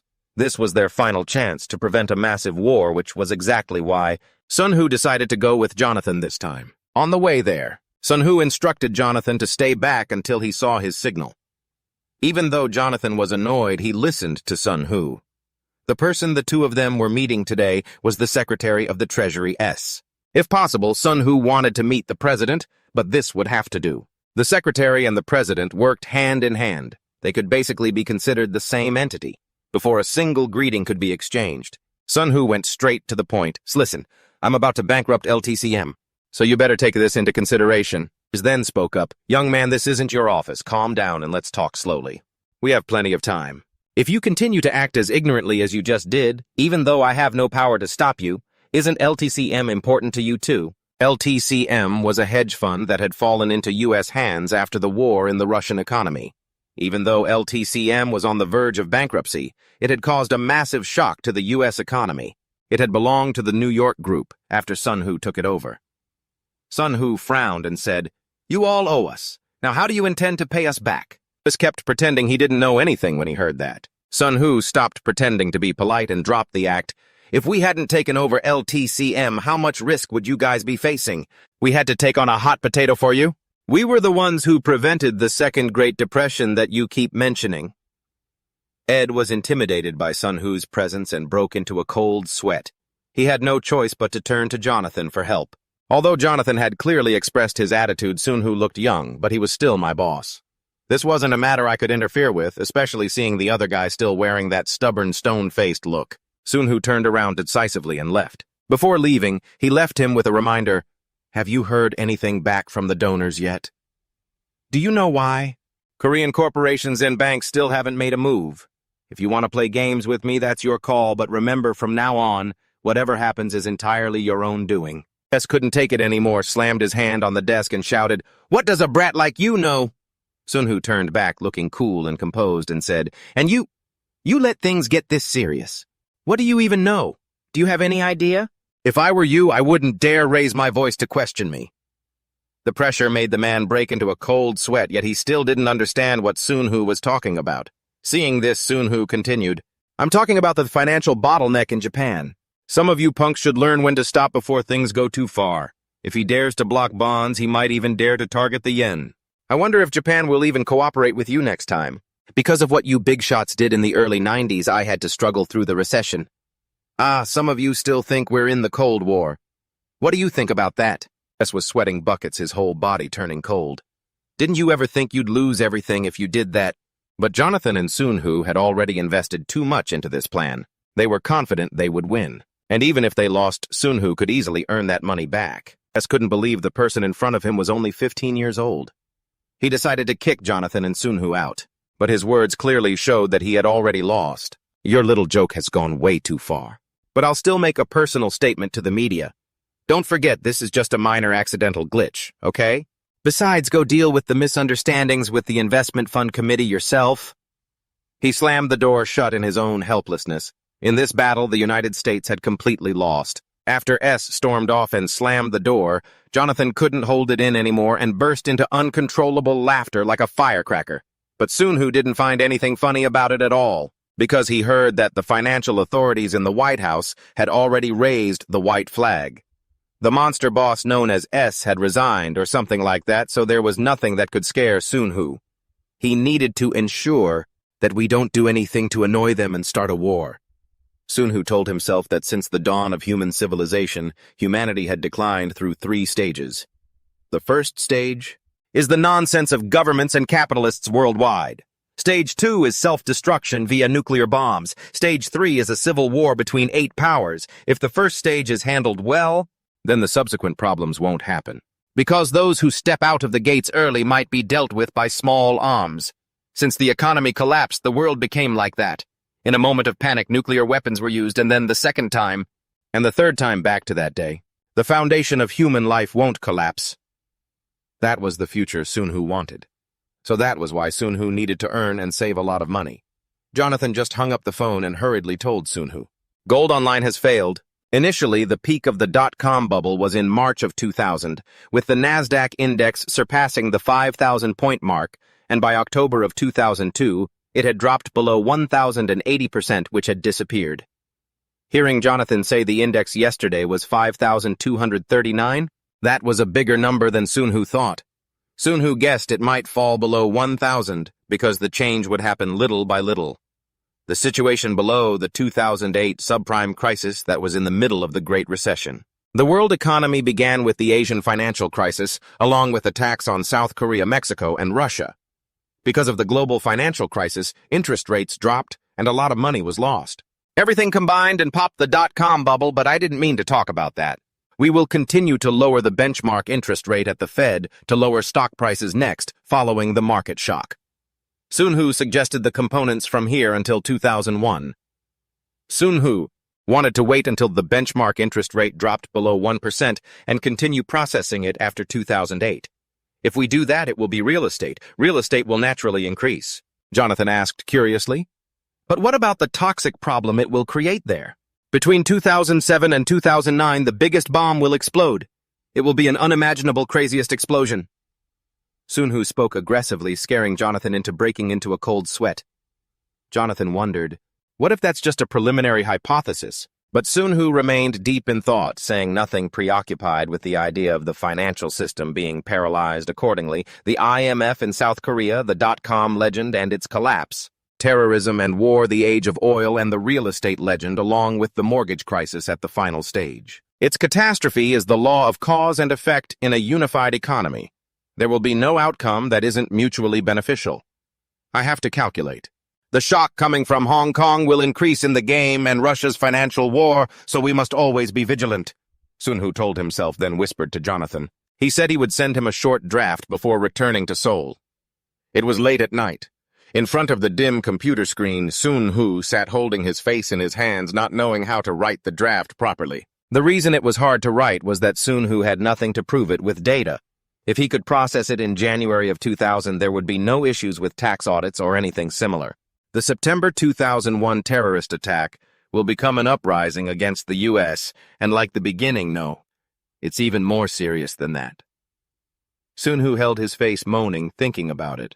A devastating attack shattered a symbol of the global economy in an instant.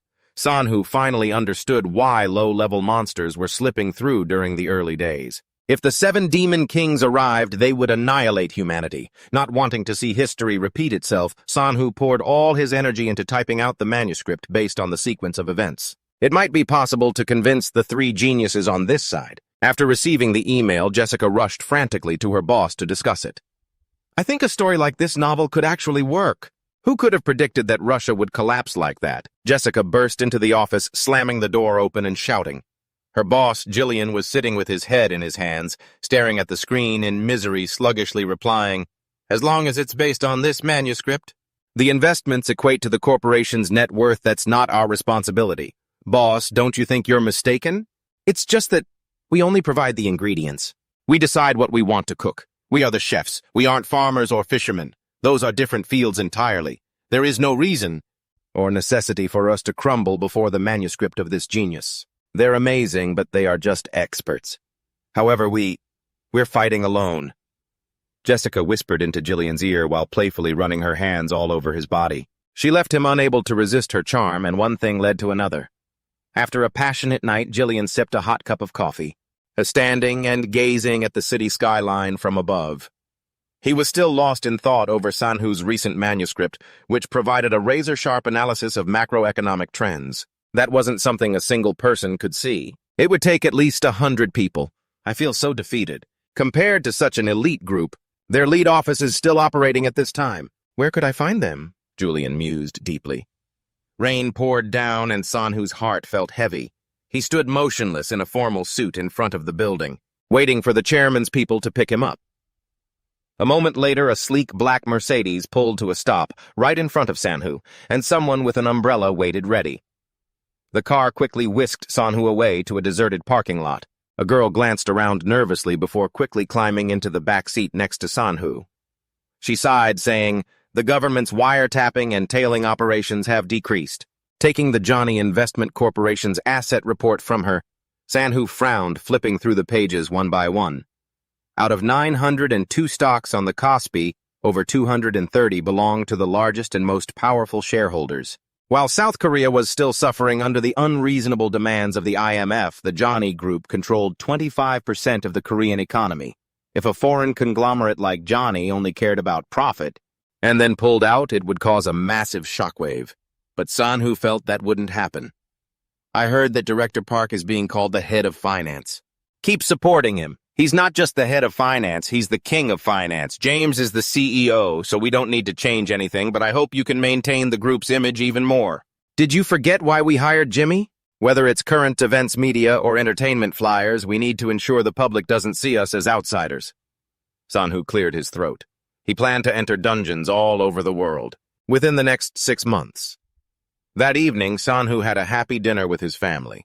Knowing Sun-Hoo planned to go to Manhattan, his father was extremely satisfied and didn't stop praising him. Seeing his father laugh heartily and try to teach him how to drink, he just smiled silently briefly, remembering when he was still a failure on Wall Street drinking with his father. Life is like climbing a mountain. Father always liked that saying. If the mountain is too high, rest and keep climbing. Fall, rest, and try to climb again. There isn't just one mountain so you can climb forever. Being on Wall Street is already a wonderful thing. If it's too hard, don't torture yourself. Just come back home. Mom and Dad will always be waiting for you. Sun-Hoo's father cheered him on happily. The next day, Sun-Hoo picked up a newspaper listing the world's billionaires in December of 1999, skimming through it with a smirk when he realized the names and nationalities of everyone on the list were exposed. After waiting for a long time, Sun-Hoo finally saw Ion. He arrived with her luggage and get into the car. Ion, he hesitated, looking a bit confused, wondering why. The men in the car seemed quite afraid. Sun-Hoo glanced at Ion he and said, "They and I have worked together once before."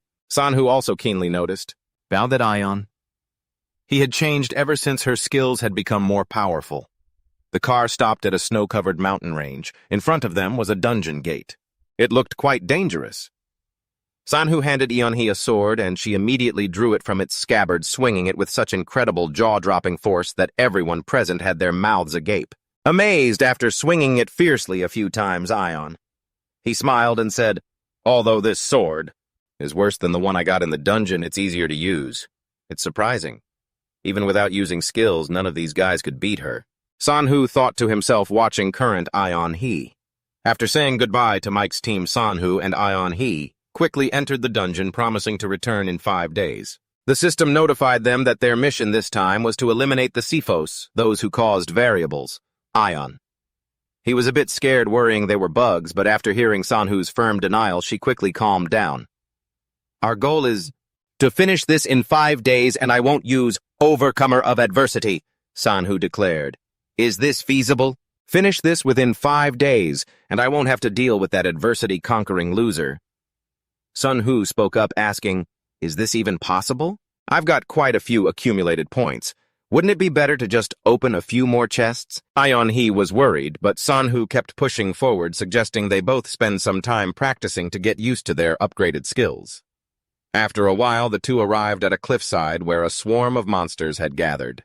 They were huddled together in a pack. They looked so soft. Are those really monsters? They don't look dangerous at all, Eonhee thought curiously, staring intently at the seemingly harmless creatures. Little did she know, not even a second later, the monsters suddenly went berserk, roaring, baring their fangs and sticking out their blood-red tongues. "So much for cute!" The monsters saw the humans and shrieked as they charged. The whole pack violently rushed toward Sanhu, attacking him to test out their newly acquired skills. Eonhee quickly activated the eyes of Aegis and focused her mind, staring straight at the monsters. She was incredibly surprised that her skill actually worked. She wiped out a third of the enemies in a heartbeat, but while she was channeling the ocular technique, a group of monsters from the side suddenly lunged at her. Yet she wasn't the least bit intimidated or afraid. She just coldly drew her sword and slashed swish-swish, tearing them to shreds. After hours of grueling combat, Eonhee finished the task, exhausted to the point of being unable to catch her breath. Seeing the killing intent in Eonhee's eyes, as if the desire to control Cephos had taken her over, Sanhu felt she desperately needed training.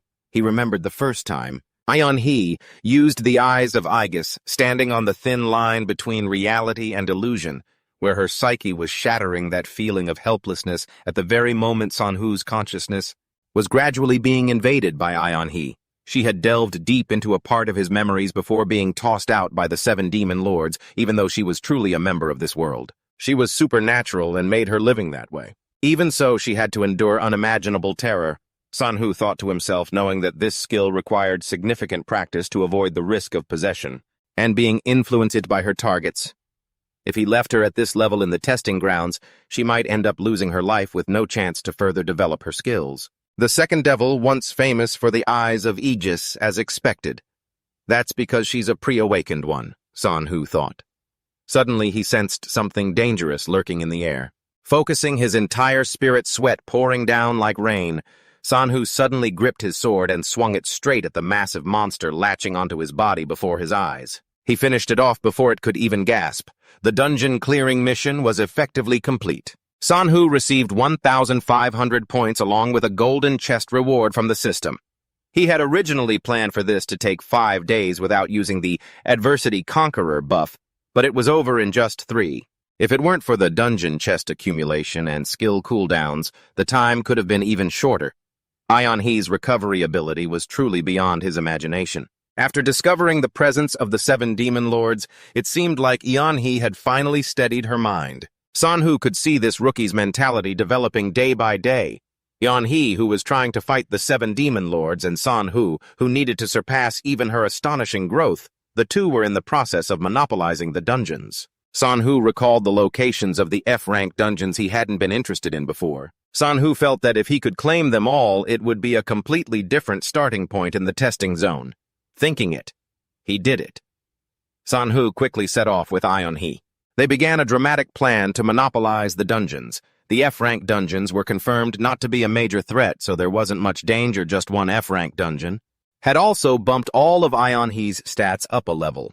While Ayeon-hee was readjusting her abilities, San-hoo roamed the dungeon himself, hunting monsters without pause. After every battle, both their total scores were sky-high.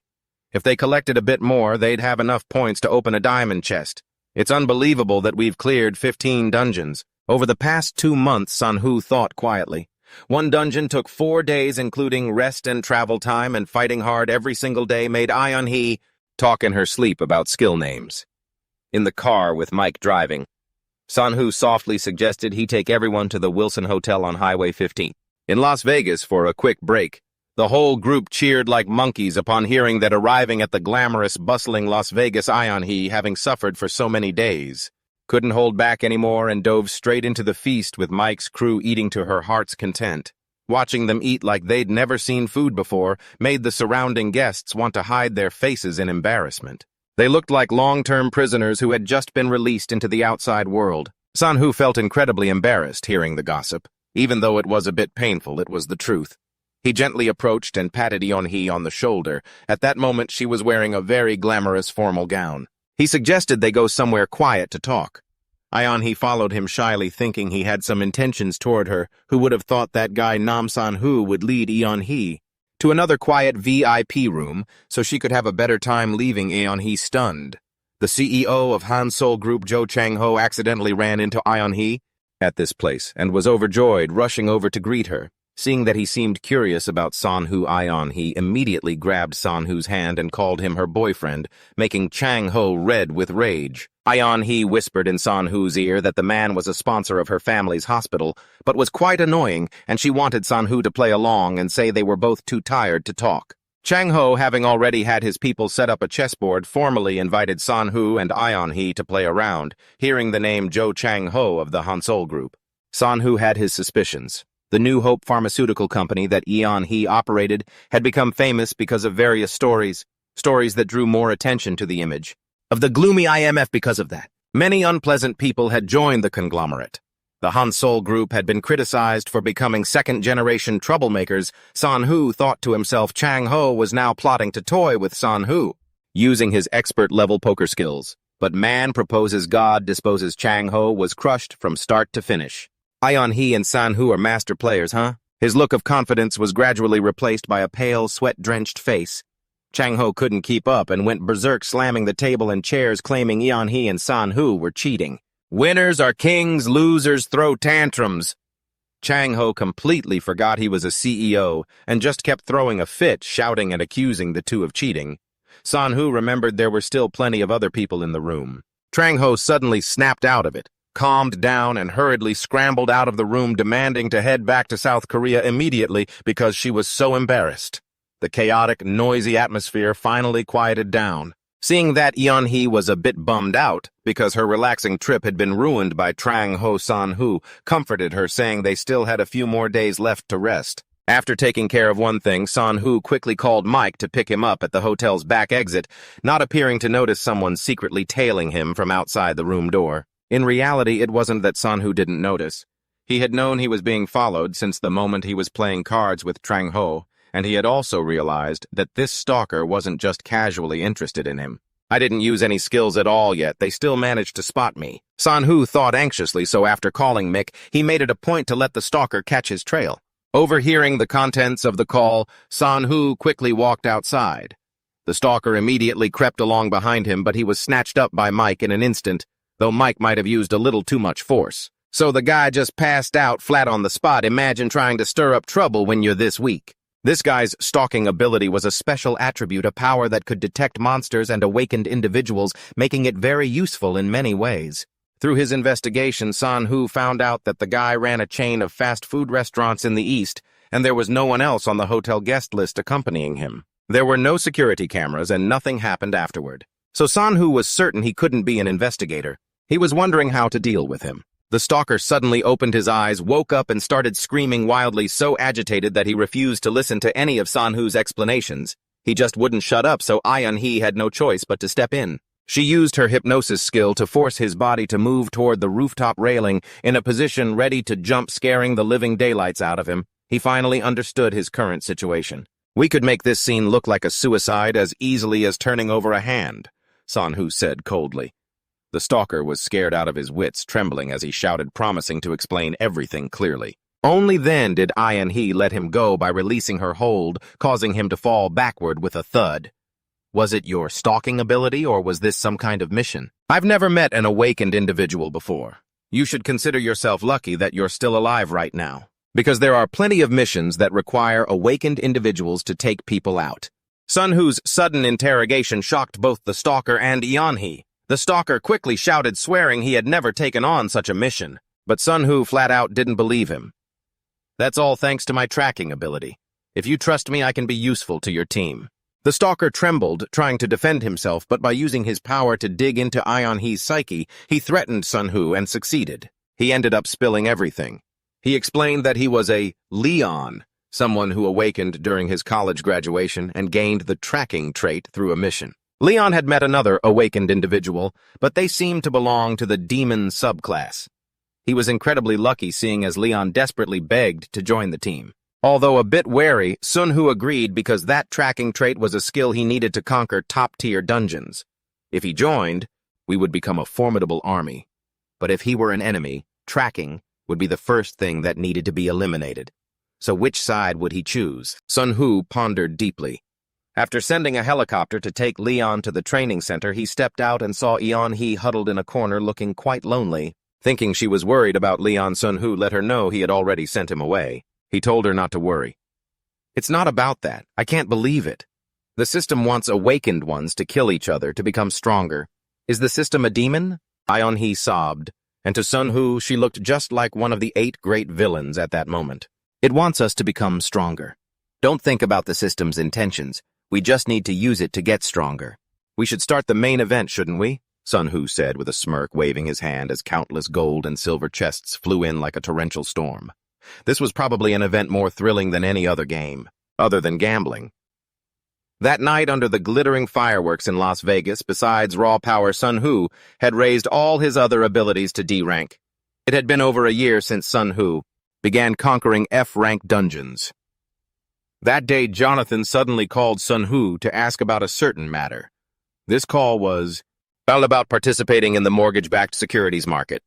This would surely bring in huge profits, but Sun Hu felt it wasn't the right time yet. Despite Jonathan's pleas, Sun Hu advised him to wait and focus on current short-term plans first. That's right, I've been to that place to trade before. The IT, media, and community sectors have plummeted drastically, Jonathan reported, and Sun Hu happily praised Jonathan for doing a great job, promising that an empire would soon unfold if they kept working hard like this. After hanging up, Jonathan just sighed quietly, gazing into the distance with a nostalgic, pensive look. Sun Hu, the thing you are trying to obtain is to become a financial god, holding power even greater than the Rothschilds, Jonathan thought to himself. Sun Hu was currently sitting calmly in a military vehicle speeding through wind and mud, while the female driver quietly anticipated the Kosovo battle. The Texas gubernatorial election will be repeated soon. Although the information isn't clear, nothing big has deviated from the trajectory. After that day, we will completely outmaneuver them, right on their home turf. Sun Hu narrowed his eyes, telling himself with immense determination.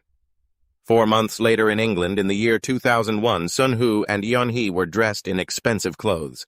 They stepped out of a luxury car and entered a magnificent building. He caught a glimpse of the Rothschild bank people whispering and discussing something. She whispered quietly into Sun Hu's ear. Sun Hu knew, of course, that crowd would be there, because this place belonged to the Rothschild family after all. The two quickly sat on the sofa. He's senses had reached C rank, so the soundproofing here wasn't an issue for her. Sun Hu only intended to bring her here for He to see one side of society, that's all. But he didn't expect to run into Rothschild employees conspiring about something. Seeing that He was listening without understanding, Sun Hu helped explain it to her, leaving her stunned by the harsh reality of it all. The clock hand just pointed exactly to 8:46. A deafening explosion boomed, making He's head ache. An event where a passenger plane crashed into a trade center, turning the whole building into a sea of fire immediately, became the most shocking and trending event at that very moment. Amidst the chaotic crowd fleeing, Sun Hu hurriedly ordered Jonathan to sell off all of his holdings in the group as fast as possible, regardless of the loss. Sun Hu knew that the plane crashing into the World Trade Center was not an aviation accident. The market hadn't realized that yet. Jillian, who was in a similar situation to Sun Hu, Jessica, who was close to Manhattan, and Daniel, who had just left Manhattan, Sun Hu sent messages to all three of them. August 11th, 8:48 a.m. World Time in New York. September 11th had become August 11th, but the time didn't change. In 5 minutes, the second accident would take place. Sun Hu nervously checked his watch, mumbling calculations. Jonathan was frantic checking the system while urgently informing Sun Hu that the trading market had shifted to a sell-off. But the problem was that others in the trading market had started to copy him. Before he could even finish his sentence, a terrifying explosion erupted from the building across the street, making him turn pale. Jonathan immediately reported the situation to Sun Hu, while also mentioning he needed to get his staff out before it was too late. The two great mountains of global finance, Wall Street in New York and the City of London. New York was the place under attack, but the shock in London was no different. It was just like a war had broken out. At this hour, those who could keep their cool, Sun Hu guessed, could only account for 0.0000001% of the world's population. And among them, the people quick enough to take action were even fewer, including himself. Sun Hu thought, then gently pulled Yan He's hand to go home. Yan He teared up terrified following Sun Hu's back as he walked ahead, feeling that the master of world dominance was gradually changing. On September 9th, a group of 4 college students decided to pool their money to invest. Surprisingly, they hit the jackpot, but that luck of theirs gradually turned into something extremely evil. The U.S. government had begun an investigation. This incident, it's raising questions about human rights violations, and it's the prologue to the newly enacted Patriot Act. There's a theory that among those 4 college students, there was one of Arab descent, and that Arab terrorist forces were behind this whole thing. The money pouring into the U.S. market from oil is estimated at $200 billion US. That kind of capital could sink the oil market and even the real estate market if it shifted. That's when the long-term promissory notes started moving. Jillian rushed in through the main door, hurried and flustered to report to Sun Hu that he had managed to handle a large portion of it. This was before the terrorist attack was officially confirmed, but since there wasn't enough time to notify everyone to close out their positions, this massive loss was unavoidable. This made Jillian extremely frustrated. Sun Hu comforted him, saying this was a disaster beyond anyone's control, so Jillian shouldn't feel guilty or hold himself responsible for it. Regarding the long-term promissory notes, he had already anticipated the U.S. side's profit margin cuts along with the Iraq War. Sun Hu spoke up suddenly. It left Jillian frozen stiff for a few seconds, his face pale as he realized this would be the spark that ignited everything. Sun Hu unexpectedly grilled him about the funds Jillian had used. Does it include the money invested in oil? Jillian's heart dropped. He stammered, unable to get the words out. You should meet them as soon as possible, Sun Hu said in a low voice. That evening in front of the TV broadcasting news about the terrorist attack in the U.S. Jillian sipped his wine while silently calculating the relationships he had built with several billionaires, hoping that one day he could bring them into the corporation. Jonathan Prince Walaman, the head of the Saudi royal succession list, and Prince Alit, his entourage and warehouse manager. Along with other VIPs, these were the power brokers holding investment market funds worth up to $1 trillion US. The groundwork Jillian had laid until now was considered perfect. But thinking about how Sun Hu planned to take the U.S. oil investment money right after a terrorist attack was being investigated made Jillian extremely uneasy. He had a very strange feeling. Ever since the day he first met him, right when he was about to get kicked out of the firm for losing to the Jonathan Group on the business battlefield in Thailand and Hong Kong, he heard someone had arrived. It was a young Asian guy with a determined personality. His methods and deals were different from what could be called orthodox. Jillian remembered that day. After Sun Hu laid out the direction for the steering committee, a suspicious Jillian had planned to have someone investigate Sun Hu's background. But he was caught red-handed by him. Jillian was so scared he nearly peed his pants, thinking about how Sun Hu would eliminate him.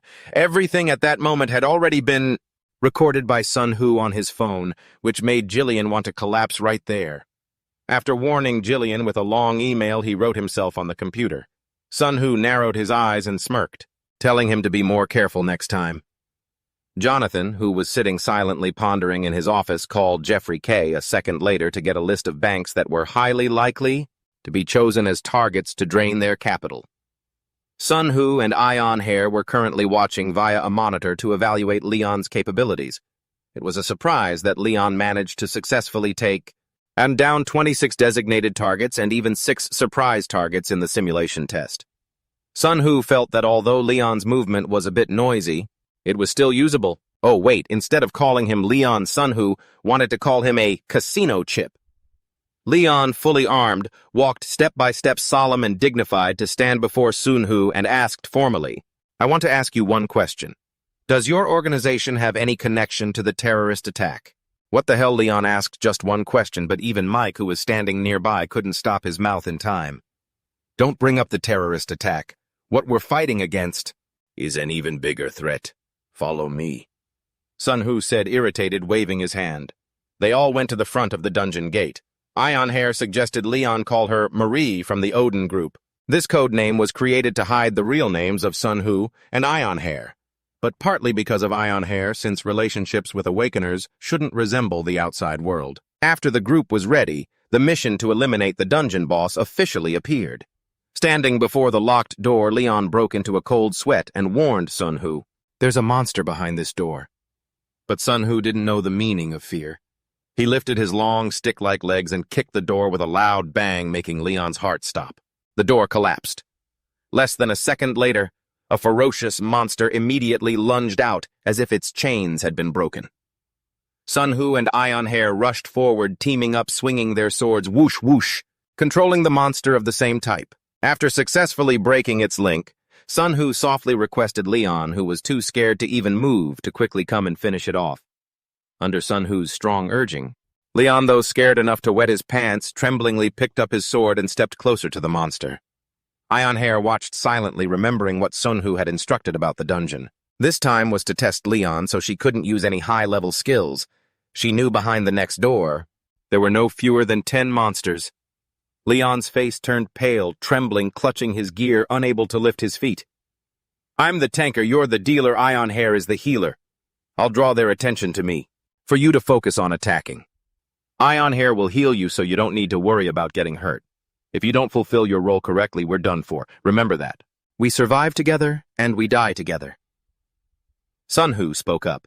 Seeing Leon still trembling, Sun-Hoo took off his shirt, revealing his six-pack chest so delicious with a seal carved into it. Pointing at the seal, he freed it and said, "If you rip off the skin with the seal and swallow it, the seal will be transferred to you. Will you run away and wait for the day of destiny to arrive? Let me explain clearly. Our group is the vanguard. You will have the highest chance of survival if you accompany us." Leon, after a struggle with his own thoughts, accepted to go with Sun-Hoo, even though he was still terrified.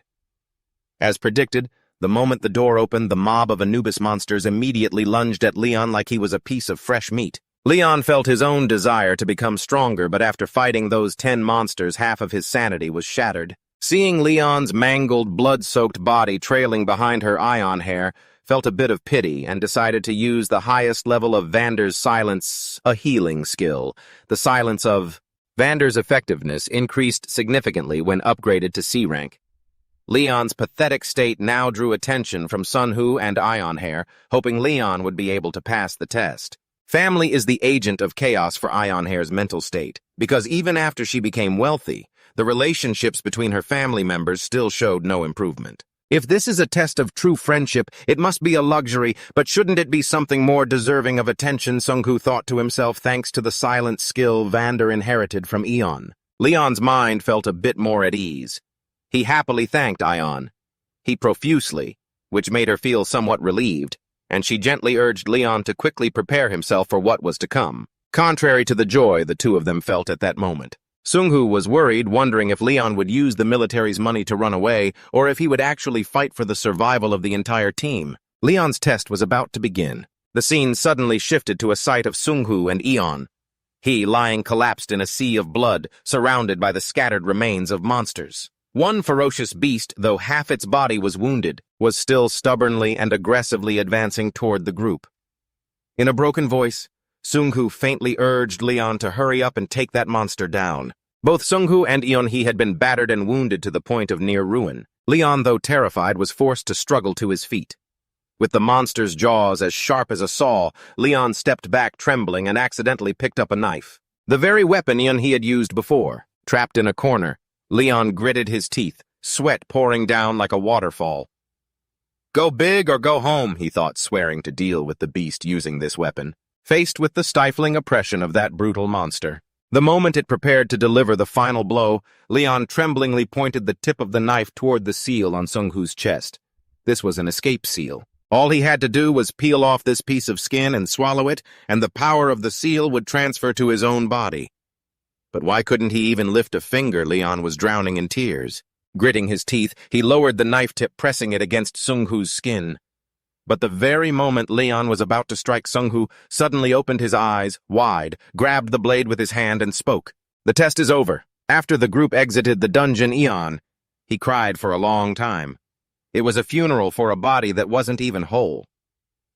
While he was still mourning for Leon, Sung-hoo ran into Jonathan. There's nothing left to review. Combine all the data here. And don't leave out a single line. And the Federal Reserve, too. That White House stooge must be red in the face with anger by now. Sung-hoo said, chin up, hands on his hips. Jonathan, sitting across from him, just laughed incessantly. If it were before, Jonathan would have scanned his surroundings to see if anyone was actually listening, but now he was much bolder. The U.S. government doesn't actually print dollars.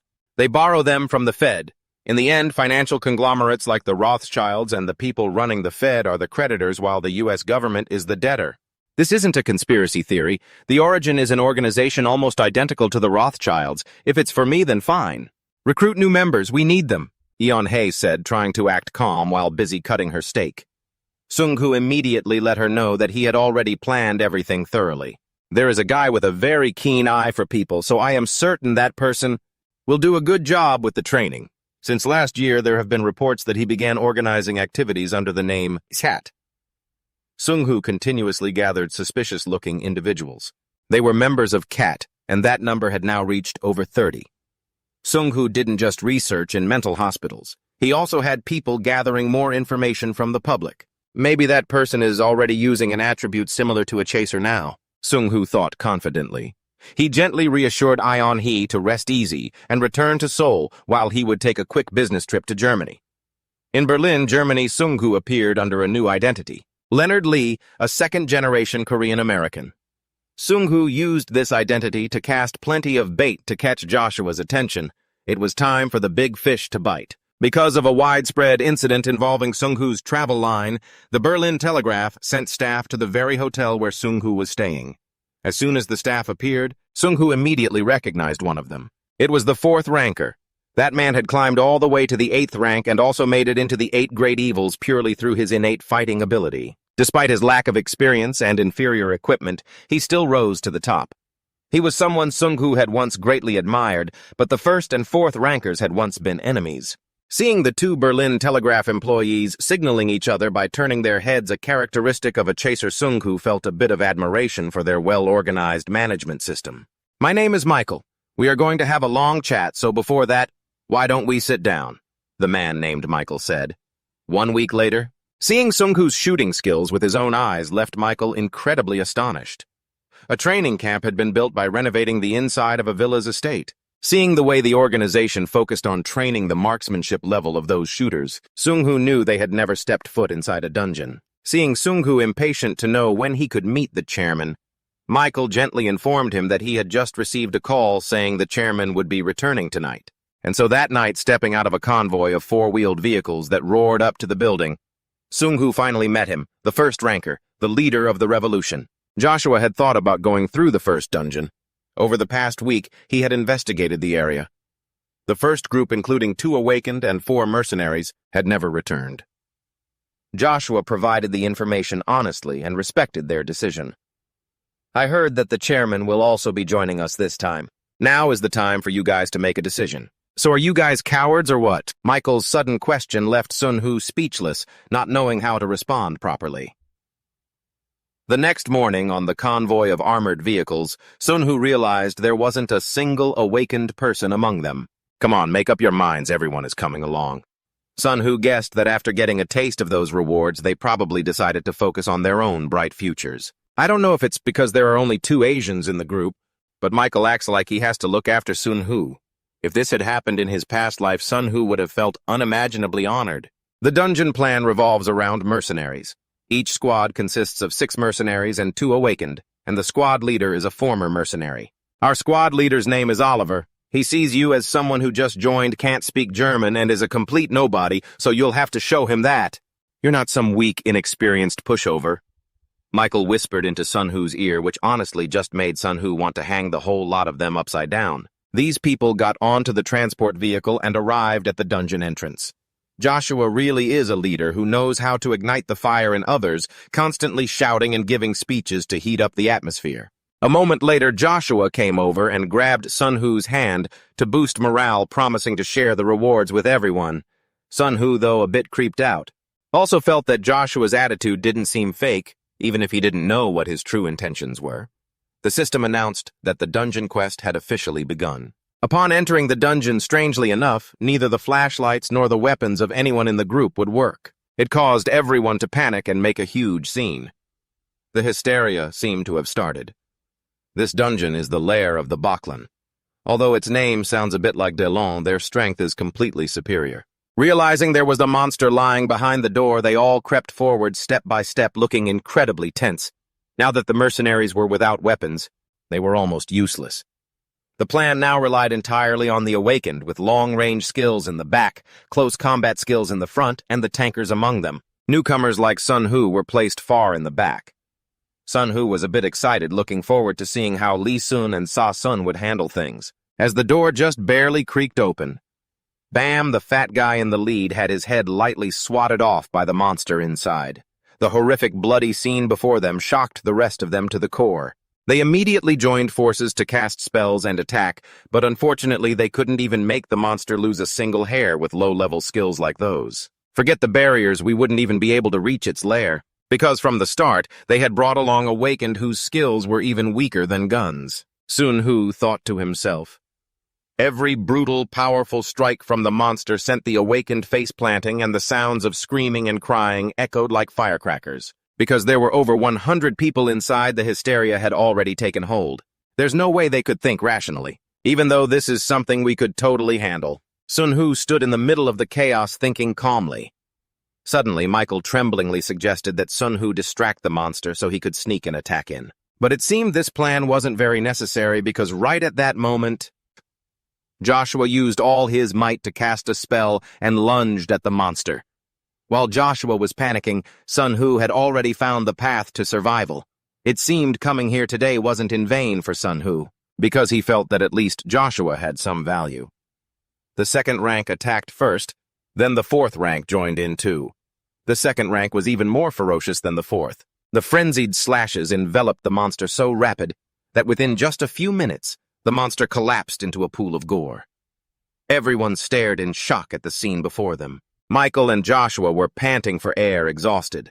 The crowd immediately cheered and shouted, admiring Joshua for handling the monster so coolly on his own, although everyone had gradually calmed down after that monster kicked the bucket. The total loss was still 12 people dead, including 5 awakened. The belief that they could fight and defeat these monsters would soon vanish. Sun Hu believed that. Suddenly, Michael hesitated and approached Sun Hu, saying that behind the next door there were 8 more monsters. If it were just 1 or 2, it would be manageable, but facing 8 at once meant the odds were very low. As soon as the door opened, Michael madly lunged forward to pummel the monsters with his own fairly decent heavy-hitting moves. When Michael realized that physical attacks worked, his instincts overcame his fear. But that's just saying it, truth be told. Michael still didn't have the skills to solo the monsters. 1 split-second lapse, and he was punched, flying into next week. Joshua, seeing his teammates physically beaten unconscious by the monster, was extremely worried. Sun Hu stood by, observing the situation, a bit curious about when the group would be able to get out of here. Half a year or a few years, Sun Hu was also quite curious about the growth process of the 2nd and 4th ranks right now. At the very moment the monster was about to pounce on Joshua from behind, Sun Hu landed the decisive blow, sending the monster flying away. Blood poured like rain before the horrified eyes of everyone. Stepping out from the thick smoke, Sun Hu gently took off his glasses, smirked, and said to Joshua, "If it was like this from the start, how were you planning to go on? Tell me, do you want everyone to kick the bucket?" After calming down, Joshua finally realized he had been played by Sun Hu from start to finish. Sun Hu had always been hiding his true identity and skills all along. Before answering Joshua's rapid-fire questions, Sanhu speaks up demanding to know what Joshua's plan is and to stop crossing the line. "Who the hell are you anyway?" Joshua responds in a heavy silence. Sanhu says nothing, his aura flaring up intensely as he glares at Joshua with bloodshot, threatening eyes, making Joshua visibly terrified, like seriously shook. Sanhu proceeds to call Joshua out. Everyone is in a total panic, though Joshua himself barely realizes it. "Behind you. Thanks for saving us. Are you looking for the commander position?" Joshua sighs and says, "No, this is my team. Listen closely, Joshua. This might be your team, but you belong to me." Sanhu whispers into Joshua's ear, his hands gripping Joshua's shoulders so hard that Joshua feels agonizing pain yet finds himself unable to fight back. After breaking free from Sanhu's iron-like grip, Joshua clutches his shoulder in pain and mutters, "So, that was your goal. It wasn't about getting us used to the dungeon. It was to get you used to us. Think whatever you want, but the point is you've caught my attention," Sanhu replies coldly. After regaining his composure and calling Michael out, Joshua secretly asks Sanhu to become his partner to help everyone survive. "I'll give you 50% of Berlin Telecom shares and $100 million. Joshua's offer catches Sanhu off guard. He hadn't expected this to be worth that much. Joshua mentions the Builder Conference, a name Sanhu never expected to hear.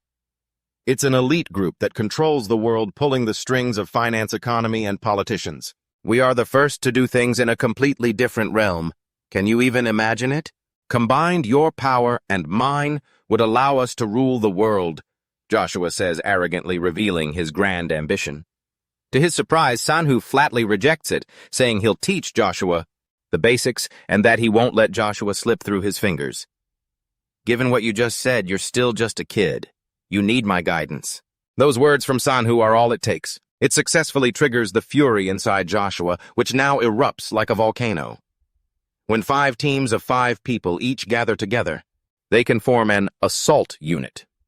When the 5 team leaders agree to elect a unit commander, the system grants an assault unit effect. Luckily, there are exactly 25 awakened ones left in the group. Sanhu is hoping for a platinum box or something, but the reward for the first unit commander is just a gold box, which is a massive disappointment.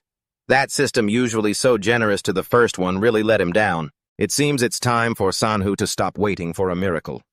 Having received the resilient blessing, the system immediately covers the entire group with a minor resistance effect. For area of effect control skills like imprisonment, the powerful assault unit forms just like that, leaving Joshua stunned after he is elected as the unit commander. The group has formed a new assault unit. Even though Michael is assigned as the leader of Sanhu's team, strangely all eyes are on Sanhu. An outsider like Sanhu has gained power within their organization, and the mercenaries are now considered useless. Sanhu wonders how the leader of the Revolutionary Army is going to handle these issues. The team leaders form a command group and decide to proceed with the plan. During the chairman election, a unit commander's vote counts for 4 points. Team leaders get 2 points and team members get 1. That was their decision. And we will negotiate all major decisions through voting. Michael gives Sanhu the voting power based on his rank. This is similar to the method used in London. Perhaps because at this moment, it's too difficult for one person to hold all the power. This method will continue and become the core system of the Revolutionary Army. The first thing the Revolutionary Army votes on is what to do with the mercenaries who are now useless. After the first conference, several plans were proposed. First, use the mercenaries as laborers. Second, reduce food and weapon supplies, prioritizing the awakened ones. Third, lock them up to prevent them from causing trouble. To put it bluntly, the awakened ones will be used as meat shields, though no one dares to say it out loud yet. Michael scratches his head, feeling that this is a truly cruel world. The mercenaries have been forcibly detained. If this were the original world, none of them would have survived. This is why the second and fourth virtues contradict each other. The fourth virtue would form friendships with the mercenaries we train with, Sanhu thinks to himself. He whispers a warning into Joshua's ear. Everything is going to get even more chaotic by the second.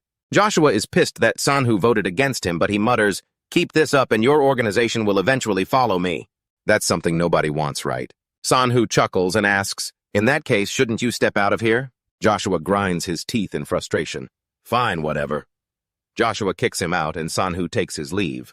But before he leaves, Sanhu doesn't forget to warn Joshua to get rid of that murderous look. If you want to look like a leader, if I see you like that one more time, the next conference topic will be about your life. Sanhu turns and walks away with a long stride, leaving Joshua absolutely fuming. When the battle starts, everyone hopes Sanhu will step up and show them what he's got, but Sanhu barely intervenes. The mercenaries who can only run with their bare hands are now pushed to the limit of their anger, and a war between the awakened ones begins to break out. Michael sees Sanhu just lying around totally unbothered. He's sweating bullets and desperately urges Sanhu to do something, because at this point the chairman can't lead anyone anymore. Sanhu lazily replies that he'll just cast his vote as he's already given enough advice. Regarding the use of mercenaries as strategic supplies, the votes are 6 for 6 against and 20 abstentions. Sanhu steps up in front of Joshua. With arrogant pride, he suggested Joshua just follow through with the vote, claiming he had complete faith in the unit commander's choice, though Joshua lost his cool shortly after. His eyes were burning with rage, but as a unit commander, he eventually reset the vote to eliminate any abstentions. Sanhu guessed it right away. Knowing his decision would impact the entire organization, Joshua pushed for a revote to neutralize Sanhu's influence. Yeah, that was the right move. Sanhu muttered under his breath, and the newly passed vote proved it.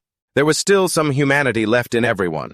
They'd release the mercenaries and give them other tasks, but if the formation broke, they'd all join the fight. Joshua struck an incredible deal with the mercenaries, promising higher pay for that day when they had to face a swarm of bloodthirsty giant monsters. Pushed into a corner, and desperate Joshua turned to beg for Sanhu's help. But to his surprise, Sanhu flew into a rage, cursing him out and telling him to handle it himself instead of relying on others. Sanhu's scolding snapped Joshua back to reality. Just when he thought he'd go all in and fight, his voice trembled. "I'm begging you, if you can please, just don't let us take too many casualties. I'll use everything I have to repay you." Sanhu was surprised, but he quickly recognized that look in Joshua's eyes. It was cold, yet it sometimes showed compassion even for an enemy. Joshua was the kind of man who would do anything to win. Just like right now. Joshua used every ounce of his strength to lunge at the monster, successfully unleashing the rage of Odin with the dagger in his hand. With the raw power of the second virtue revolution coursing through him, he charged straight at the target without a second of hesitation. Days later, the mercenaries finally followed suit. They crawled out of the dungeon looking absolutely miserable. The 2 guards at the entrance couldn't help but be shocked at the sight of the mercenaries. They all looked like they were on the brink of death. Their clothes were soaked in blood. These mercenaries, known as the Balkan Skulls from the Bosnian Civil War, were so exhausted that it was obvious. Whatever happened in there must have been pure horror beyond words. Out of the dungeon, Joshua offered to escort Sanhu to his villa, but Sanhu quickly refused. He only asked for a car to take him to the Wilson Hotel. The car carrying Sanhu pulled away quickly, leaving Michael and Joshua behind, still shaken by what they had just been through. He just stood back and watched, but it was clear something had changed. He had used himself and Michael to take down the boss. I suspect the change started after that fight, but the way he defeated the dungeon boss. Joshua trembled thinking back to that day, the day he was openly threatened by Sanhu. Afterward, Joshua regained his confidence, telling himself it was just a one-on-one duel. Nothing more, nothing less. A winner-takes-all, loser-goes-to-the-company fight. Determined not to surrender, Joshua jumped into his car, fired up. He gave an order to the person on the other end of the line. Move Sanhu's room to the royal suite on the top floor. Joshua was surprised to hear that someone else with the same name had already booked that floor a month ago, since that was the room the German government used to host 5 YPs from the Federation, costing $70,000 a night, if that was the case. Yeah. Joshua could only tell his secretary to have the report on Sanhu and his family on his desk by tomorrow morning. The next day, Joshua threw the pile of reports to the floor in a fury. Papers flew everywhere. Turns out it was just an investigation report full of misinformation. Nothing about Sanhu was true. After scrubbing his tracks clean, he just lounged in the most luxurious room. He had clearly accepted this challenge. Just you wait and watch. I'll show you how I can crush you until there's nothing left of you. Joshua was purple with rage, swearing under his breath. After getting help from his family, Joshua finally received some valuable documents from the U.S. Department of Commerce and the Treasury. Truly, if something can't be solved with money, it can be solved with a lot more money. There had to be a money trail. Leonardo's bribes to fake his and his family's information. As Joshua and his team dug through the files, he made a realization after a long search. Joshua was thrilled to find the money source was from the Cayman Islands. Over $100 million in capital had been funneled through layers of individuals and organizations to create the fake identity of Lanat Lee and his family. Joshua quickly had his men transfer the files to Silverman. Over in the Caymans, this would help him find his true identity. His biggest goal had been to get a seat on the board of the main family and become a member of the Binder Box Club, but not anymore. If I can recruit this man, then I can spark a revolution and break the long-standing rules. Joshua was filled with ambition, but the very next second he discovered Sanhu's true identity. It was the Yahello Corporation. Joshua was shocked to his core, unable to speak. Just then his secretary came running, panicked, saying the main Joshua family was under attack, making Joshua lose his mind. Whoa, hold on, under attack. It was just a market exchange rate drop of 2.25%. He really knew how to push Joshua toward a heart attack, but Joshua was still worried. Was this something Sanhu started, or just a coincidence? At the main house of the Karen family, the head of the house, Aaron von Karen, on behalf of the family, warmly welcomed Sanhu, who was currently using the fake name Jose. Now he would tell Sanhu the story of the man who attacked the Bank of England. After seizing control of the bank, he had both fame and wealth in his hands. However, the world never knew about the 14-year lawsuit he had to endure. Even those who knew mostly thought the reason was because of the incident that happened in France in '88. Stop attacking right now before things get any further out of control. I will cover the losses you've incurred out of my own pocket, Aaron said, clearly sensing a misunderstanding here. While it's true that LTCM is part of the Jonathan Financial and Investment Group, this specific investment. Before Sanhu could even finish, Aaron flew into a rage, screaming at him, accusing him of attacking them. Sanhu was left stunned, frozen in the tense, heavy silence until he finally spoke up again. This investment was entirely the work of LTCM alone. And it's not just LTCM. All the underground cash flows of our group are handled separately. Aaron looked absolutely furious. You want to know why Sanhu came here, don't you? That's where the misunderstanding lies. I told you I came here to see a friend. Sanhu replied calmly. Joshua was completely bewildered, knowing John Doe wanted to meet him as a friend. On the way into the room, his manager whispered in his ear. Joshua realized this was a once-in-a-lifetime opportunity. The longer this went on, the wider the front line would become, and neither side would be able to turn back. If he stopped the attack, the main family would cover all damages. If Jonathan and his forces hit back personally, the $1 trillion in the capital would collapse, and then the entirety of Europe would fall into an endless currency war. Young master, we cannot let this risk happen. If that's the case, isn't it more important to pull him onto our side? The main backer for the Jonathan Group in the U.S. and the Gillian Group in Europe. Joshua broke into a cold sweat, realizing the elders were meeting with him in London. We can only do what we can at this point. The manager opened the door for Joshua to enter. The moment he saw John Doe, also known as our man. Sanhu Joshua stood frozen, stunned by how much John Doe looked like Sanhu. Or maybe I should call him Leonardo. Or do they just look alike? I'm not good at distinguishing Asian faces. No, that can't be real. From the very beginning, this man has been playing me. No, I still have to face him to the very end. Now is the time to figure out exactly how to act. Joshua thought, sweating profusely, then greeted Sanhu while pretending to introduce him to Aaron as if he and Sanhu had met in Vancouver last year. Yes, exactly. Now can we discuss my winnings from the bet? Sanhu asked with a smirk. You're misunderstanding something, I'll give you that point. You truly are the wealthiest man on the planet and the owner of the largest global investment group, but we are the Karen family. If you want to go to war, it will lead to an endless conflict. Joshua hung his head, looking tense, but Sanhu didn't care because he knew financial warfare didn't work like that. It works by the winner taking all and the loser losing everything. After hearing that the Telesta Fund and Gold and Silver had joined the fray and that the Zillion Group might also get involved, Joshua went absolutely ballistic, feeling betrayed by London. Joshua, that isn't called betrayal. You were all working together to make a profit, weren't you? You aren't actual brothers, are you? So still refusing to admit it. Sanhu asked, his eyes filled with such intensity that Joshua gritted his teeth, trembling as he admitted defeat, and begged Sanhu to end this. The reason doesn't matter. In short, I will serve under you. I swear it on my honor, Joshua said, his voice straining as he bowed his head. Sanhu saw the family head still didn't believe what he said earlier, so he suddenly unleashed a powerful burst of energy. Objects in the room went flying, glass windows shattered into pieces, and a massive shockwave swept through the room. Joshua screamed, grabbing Sanhu's sleeve, begging him to spare the family head and his kin. Suddenly, amidst the chaos, Aaron spoke up. He urged Joshua to serve Sanhu well and fulfill the family's wishes, while also hoping Sanhu would guide his grandson well. From the other end of the line, the manager stuttered that the attack had been called off, leaving everyone stunned. After Aaron left, in the wrecked room, only Sanhu and Joshua remained. Joshua didn't know what to call him, but Sanhu just smirked slightly and extended his hand for Joshua to take. He then demanded to be called Odin. Joshua took Sanhu's hand and bowed respectfully in the brilliant light streaming from the window. Sanhu laid out his terms. I will give you $1 billion as promised through whichever method you prefer. Clark felt suspicious. Will my safety be guaranteed if I accept this? His words reminded Sanhu of the negativity from his own subordinates. I won't follow the boss's orders. Me neither. This won't end easily.